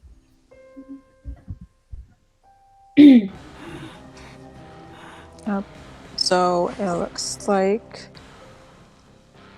they might decide to do at least 2 rescuers comp, with a prospector picking up on the decoding, and perfumer is locked in here, it seems, so we will be seeing a perfumer possibly, and then a priestess by Bella Soup, and Love Crime will be playing perfumer. Say Soup has Gravekeeper hovered over, and Sean Soup might be playing first officer. Yeah. So it looks like so far only locked in on perfumer, but all subject to change.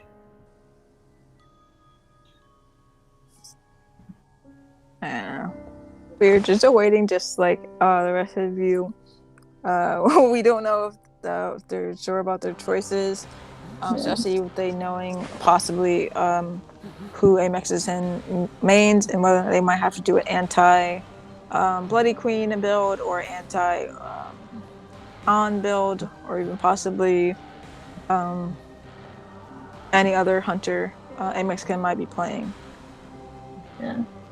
So it does look like we're going to see 2 rescuers, and then with first officer and gravekeeper, priestess with her support and kiting, and Perfumer as a kiter. And so I wouldn't be surprised if the priestess is running a left-right or no tide build, because there are 2 rescuers, and possibly Perfumer might pick up and have tide, because priestess is better off setting up portals around the map and being able to kite for a longer time, especially since this map doesn't have as many long walls where she can set things up as easily. Yeah. Looks like we will be seeing Anne, which can definitely be a difficult chase. Difficult for the Perfumer. And it looks like the Gravekeeper's trying to hide, and she does get found out here and does get blocked in, so she is very unfortunate. So that will be a very early down, which is going to put the survivors in a difficult position as they don't have a decoder, and both Priestess and First Officer have decoding debuffs. So the Perfumer is the only normal decoder, and she is very close to the Gravekeeper's chair, which may be disrupting her decoding. But as a result, also, although the First Officer is not going in for the save and Paul is just letting the Gravekeeper go ahead and bleed out on the chair, the Hunter can't really leave the chair since Perfumer is right here in check. Yeah. So it's likely they will be waiting pretty late and then either switching targets to the Perfumer or just teleporting away. So it looks like she will be transitioning to Perfumer, changing targets to Perfumer, and going after her now. Yeah. And Perfumer has to be careful and time her perfumes correctly, because if she does get catted, she is in a difficult position. And it looks like the On ends up teleporting to the wrong cipher. She might have tried to teleport to middle, but overshot it with her teleport. Yeah. It looks like 2 ciphers have been popped. The Priestess and the First Officer were able to pop their ciphers, and the Perfumer is going to go back and finish her cipher. Looks like the Priestess did just barely dodge the cats. And will now be kiting in Graveyard, which is the strongest area in the map once again, and especially for Priestess, who can use the long walls to set up portals and gain some distance on the Hunter.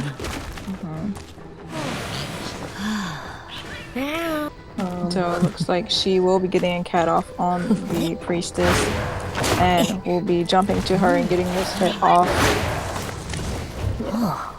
Looks like she tried to set up the cross to possibly get the hit off and then stun the Priestess again for another hit, but the stun went off a little bit too quickly. The Priestess was able to do the portal trick where you go back onto the Hunter while the Hunter goes through the portal and they end up on the other side.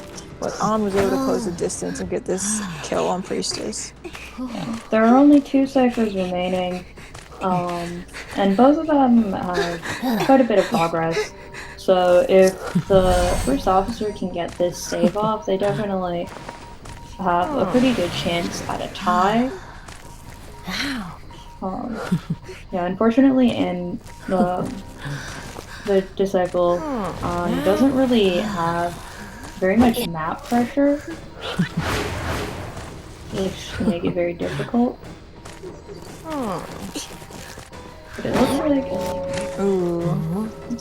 and I don't know if that was before half, but it looks like the Priestess is going to try to go back to this area now that this pallet's still up and buy distance for herself while she tries to put up portals here in the Graveyard.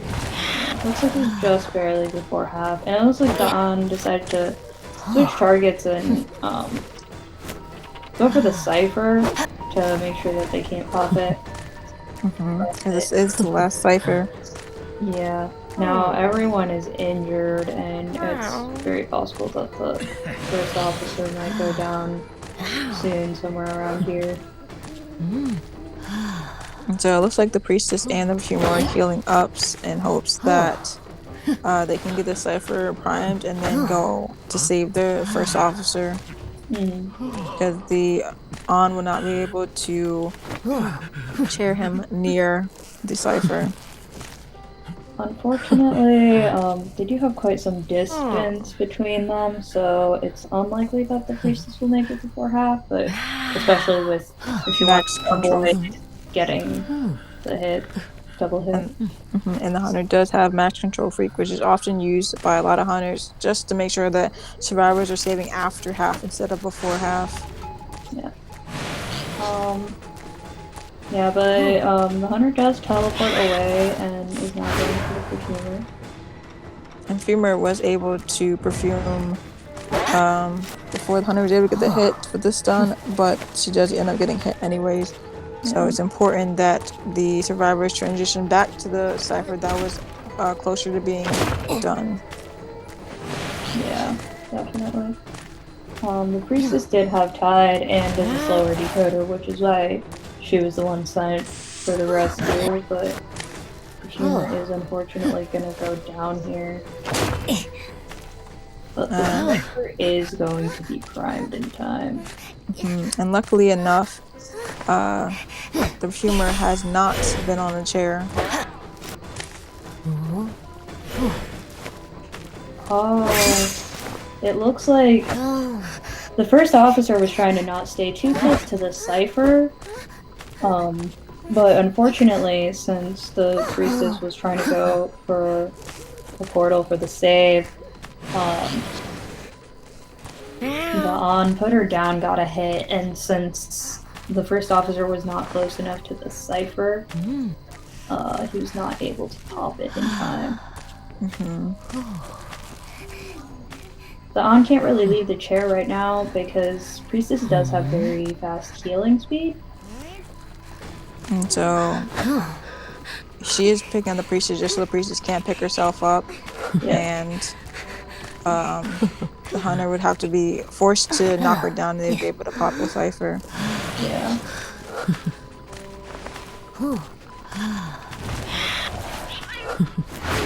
Yeah, the survivors were doing a very good job, but the hunter played that really well, and at this point, it's although it was looking like a tie, it definitely might change. Although it looks like the priestess is going to get saved just in time, and the perfumer is making her way to the cipher, so she will be able to pop this here, and they'll possibly be able to get the at least two people out. While the first officer is going to be trying to kite the On. No pocket watches, although pocket watches are often countered by Ons. Not quite sure what happened there, but it looked like he stopped for a moment. She is teleporting to the gate, hoping to get someone else down. And she is able to cap the perfumer. And is going to get this hit here. So Priestess is trying to get to the other gate to get it open while our first officer picks himself up. Yeah. But unfortunately, Perfumer is dead on chair, so and the On is going to make her way back to that gate, which is just getting started. So it's definitely very possible that she will get another elimination. Yep, and she will be sending her cats out so she can jump to them and close the distance. Yeah. And yeah, before the officer gets the gate open. Oh! She is a Two. If she plays this right, she might be able to get 5 points, but it looks like the first officer does have stickers, so he will be able to crawl himself out and at least secure 1 point for his team. Yeah, just barely in time. Yeah, so that will be 3 points for Team Wyvern and 1 point for the Sibs. Yeah, very well played from both sides. They definitely they made a good choice, I think, just letting the Gravekeeper bleed out on chair, while also like the Proshemer was there to make sure that the On couldn't leave the chair. But and they were definitely in a position for a tie, but the Hunter did a good job of taking advantage of the Priestess coming too close while the officer wasn't at the cipher and getting the hits to on her, yeah. And being able to pick up the Priestess, knowing that if the Priestess did get herself up, she'd be forced to knock the Priestess down, so she wouldn't be able to get the save off, and because of that, the first officer may have been able to pop the cipher there.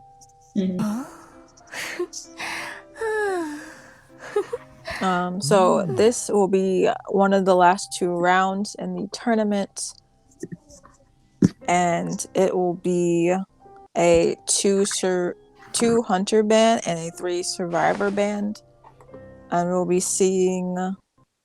Looks like the Soups will be surviving once again. Yeah, and Wyvern will be hunting.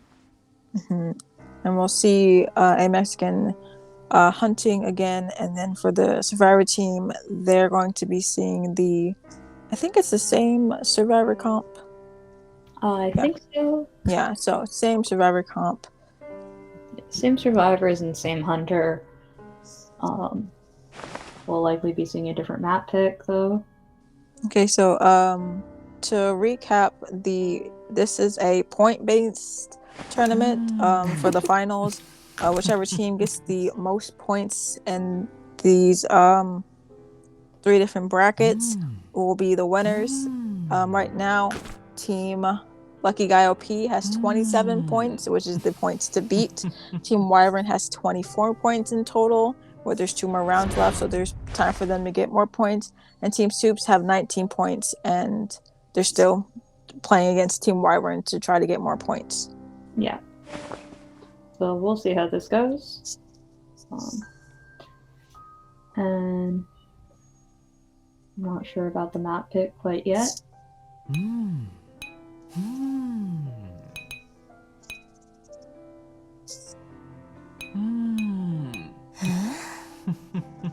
It looks like it's going to be Lakeside for the last map. And so the last set of rounds, as usually the maps are RNG, so Lakeside was the random generated map. Yeah, and it looks like they will be banning Wu Chang and the Disciple. But as we've seen, Mexican is a very diverse hunter, so we'll see who they might pull out. We might be seeing Bloody Queen, who is a very strong hunter, and it would definitely be very nice to be able to take advantage of that in 3rd round, with the fact that she's not banned. And we're likely to see something like a Mercenary, Seer, and Priestess ban on the Survivor end, since those are some very, very strong and game-changing survivors. Especially since this is a big map, banning Priestess is a needed, especially since she's able to set up luring portals across the map and be able to buy her teammates a lot of the time. So see that Hunter doesn't have teleport to a possible cipher nearby to come get the survivors. But we might see, like they are picking Priestess instead of Gravekeeper for the ban. Yeah, so it is a Seer, Mercenary, and Priestess ban. So we'll see what kind of Survivor team they might use, and the different options for hunters. It does look like a Mexican is considering Bloody Queen.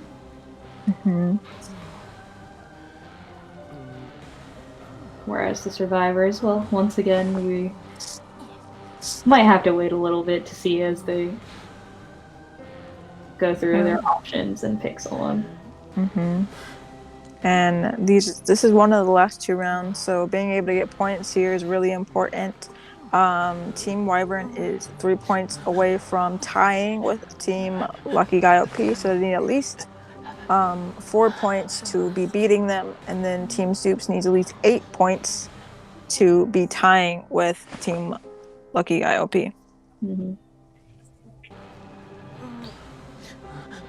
Yeah, so it looks like so far it's looking like 2 rescuers with Gravekeeper and Coordinator, and a prisoner to try to probably rush the ciphers a bit more, keep the cipher rush, and an Enchantress possibly.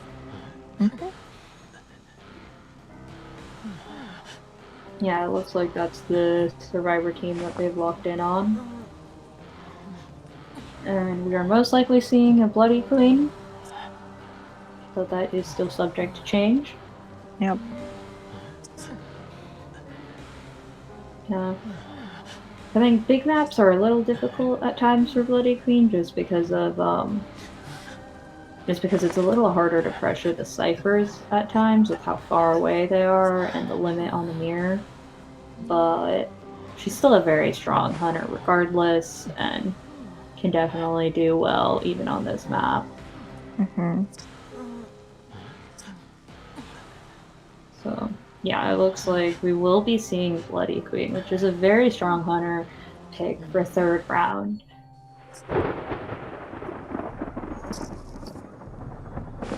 So as we're loading in here,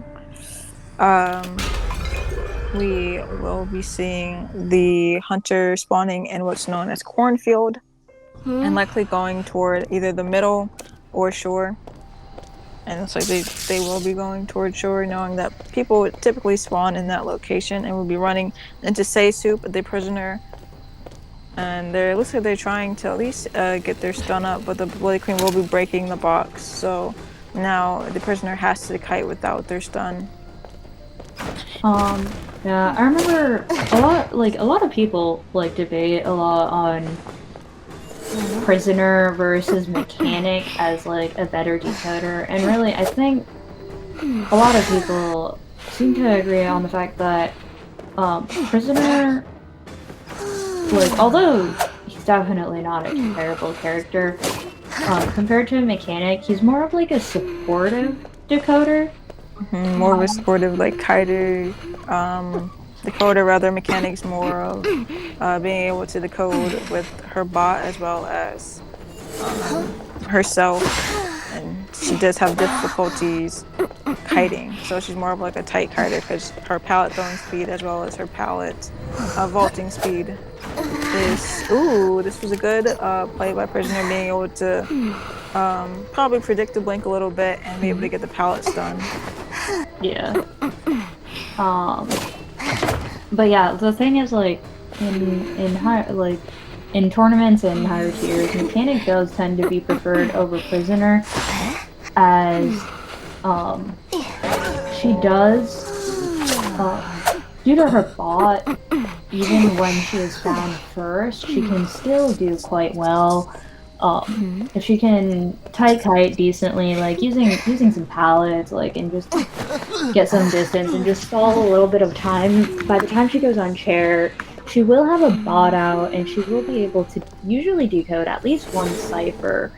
And depending on how good of a kite she does, she will be able to likely secure a win or a tie, at least. Whereas the difference with prisoner is the fact that if he's found first, he doesn't really bring very much to the team. He doesn't have much in terms of kiting, and when he's on chair, he can't really do anything. But I think his supportive decoding is quite good. Since he can finish a rescuer's cipher, he can just generally help ciphers go by a little faster, while also staying in a safe area as he decodes his main cipher. And prisoner did a semi-good job being able to die away from the ciphers, but it is a Bloody Queen, so she is still able to pressure ciphers across the map, and it'll take a little bit of time for the coordinator to get to the prisoner and have the Bloody Queen be able to cut her off. Yeah. It looks like the Enchantress and Gravekeeper are working on the last 2 ciphers right now, and the coordinator is just trying to do what she can to get close. Ooh, she does miss the flare gun here. And will be going down. Yeah, will not get the save. She was caught very far out, and it's very difficult to do something in that situation. But the ciphers are very far, so Enchantress will be able to finish her cipher. I'll pop the Gravekeeper cipher and then prime her own while the Gravekeeper possibly tries to go in for the save. But the Bloody Queen will be pressuring the Enchantress off of the cipher, and she will be switching to abnormal.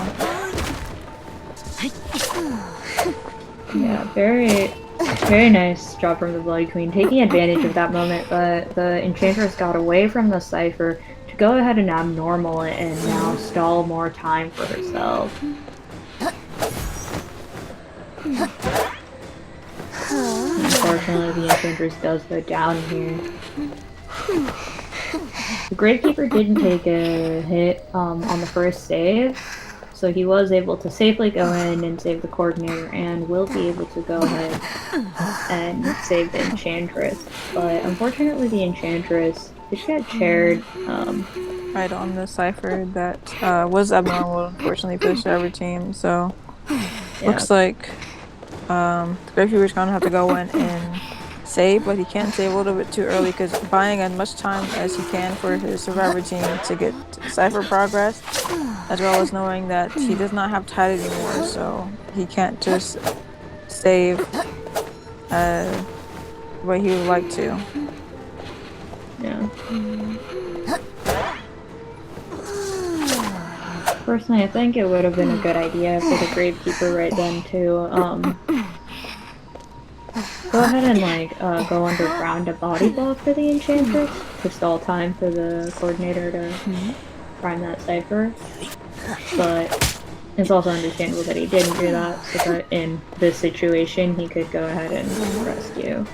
It looks like he's trying to body block here now, so Enchantress does not get chaired and be dead on chair, while Coordinator is still trying to prime the cipher.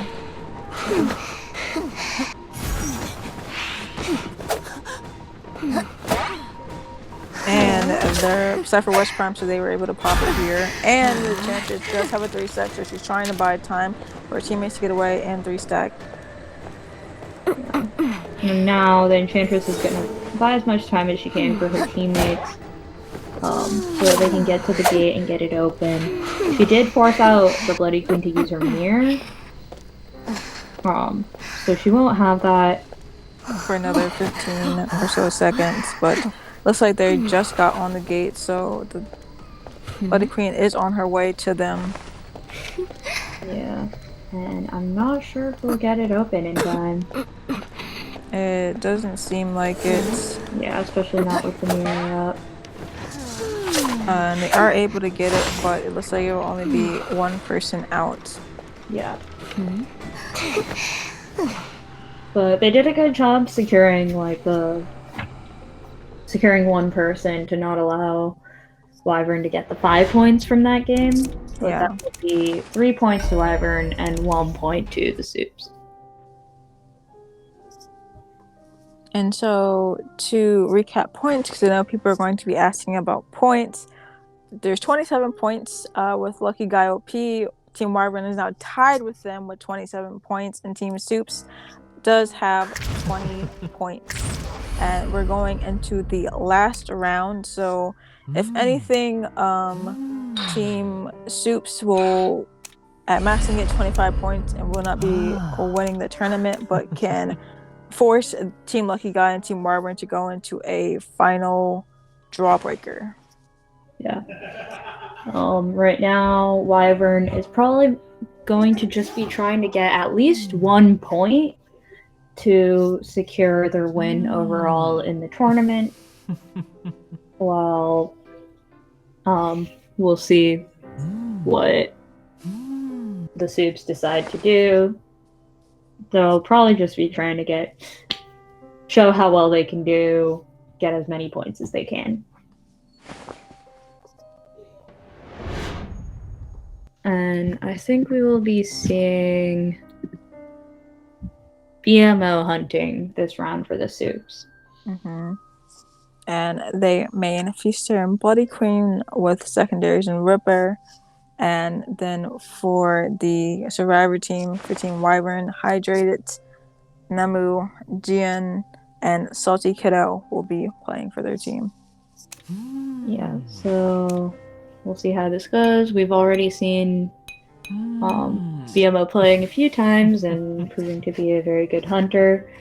And so we'll see which of their hunters will get banned and which ones they'll pull out for this round.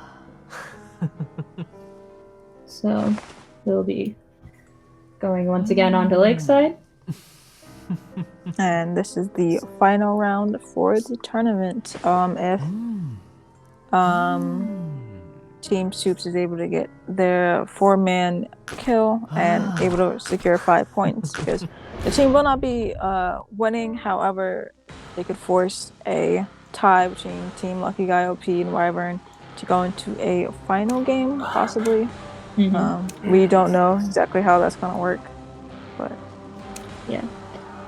But if Team Wyvern gets at least one person out this match, then they will be the winners of the tournament. So we are seeing BMO's mains getting banned, Bloody Queen and Feaster, so I wouldn't be surprised to see his secondary main of Ripper getting pulled out here. And BMO seems to be banning Seer, Forward, and seem to be considering Priestess, but is still thinking on the third ban, it looks like. I think Forward might be a slightly targeted ban, knowing that the Salty Kiddo and was it Jian? I think it's Jian that played Forward. Oh, and Mechanic is getting banned. So it's a targeted toward Nemu. Yeah. Mechanic is actually, I think, not unusual as a late round ban, since she can pretty much secure a tie with decoding, and I've definitely seen it banned before when hunters realize that they can't afford to let the survivors get even a tie. Yep.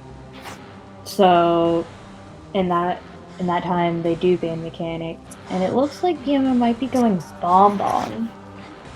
Interesting. It's subject to change, but in that case, I think once again a Mechanic ban wouldn't be as surprising, but I don't think the Seer ban makes as much sense to me as a Bonbon, since he does tend to burn through the Owl quite fast.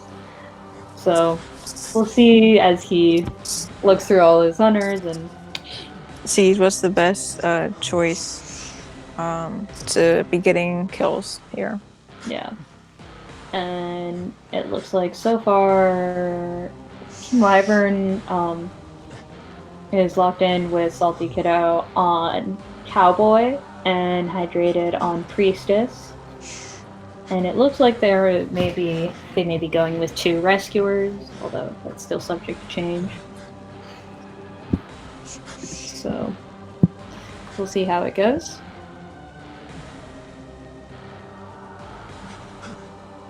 Yeah, it looks like there will be a mercenary and a Priestess and Cowboy and Nemu possibly playing Gravekeeper.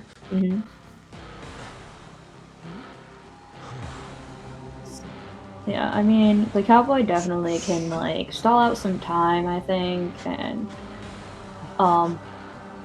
really help them secure, like, at least one person out. And we'll see. It looks like BMO might be going with the Ripper. Which one is their secondary.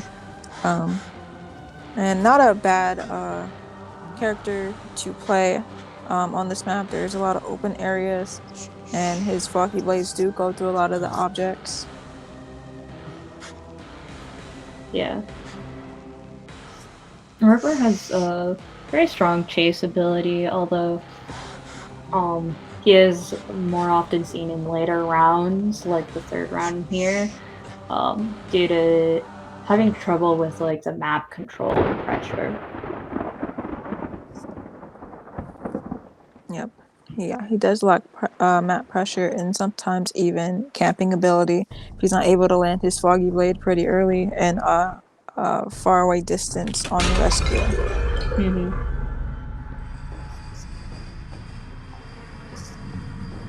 Yeah, so it looks like he is heading towards the middle of area of the map, might be finding the cowboy first, but the cowboy might be able to sneak by. But it looks like he does see him Yeah. and will be going after him. Yeah, so it looks like cowboy will be taking the first kite. And we'll probably be trying to buy some distance to avoid like throwing pallets down early to avoid the foggy blade, but is caught in a bit of a difficult position. Ooh. He is able to land this Foggy Blade just because while in a vaulting animation, one cannot move into left or right, so he was able to get that hit there. Yeah. It looks like Priestess has set up a super portal already. Ooh. Cowboy does go down.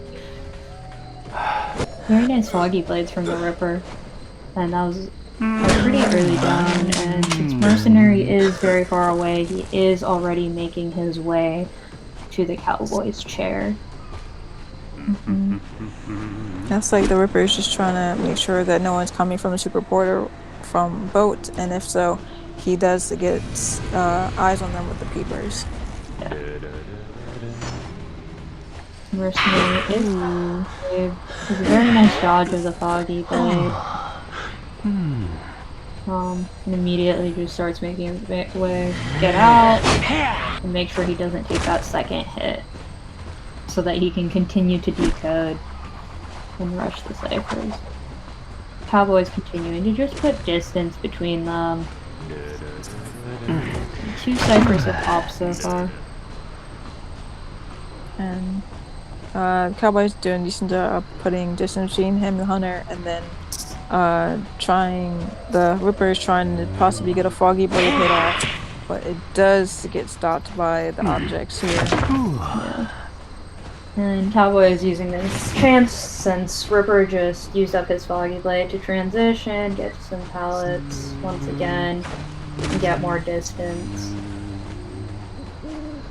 You can see that the Ripper is trying to avoid breaking these pallets here just because he would have been out of his invisibility, which gives him an added speed bonus. Yeah. It looks like the Priestess did kill the Mercenary, and now he's trying to finish his cipher while the Gravekeeper and will be decoding a new cipher, and Priestess is heading over to finish one. Gravekeeper will be heading over for the second save, it looks like, since he still has his hide. And even if the cowboy does go down afterwards, he will be wasting some time. The Ripper does get the Foggy Blade. And is able to get that hit off on the cowboy. And will probably try to at least get another hit off on the Gravekeeper so that he is weakened later. But he decides to just instead chase after the cowboy. And there are portals here, and the cowboy is able to make it to the portals and get to a small boat. Ripper does have teleport right now, but there aren't really any ciphers that close, so he will have to walk a bit to get to the cowboy, but unfortunately the Priestess is not there to heal the cowboy. So he will get found, picked up, and he will get shared for the third time, leaving only 3 survivors on that. Unfortunately, he is far away from these ciphers, so he will be having to try to rotate over there and try to get one of the survivors downed. Yeah. Looks like he's making his way to the mercenary, but Gravekeeper's Cypher is about to be primed. So it's likely the mercenary will try to call for a pop before he gets injured, or at least when his injury does get to half. And he does, so that he can go ahead and take the detention. Yeah, they do pop with a last Cypher.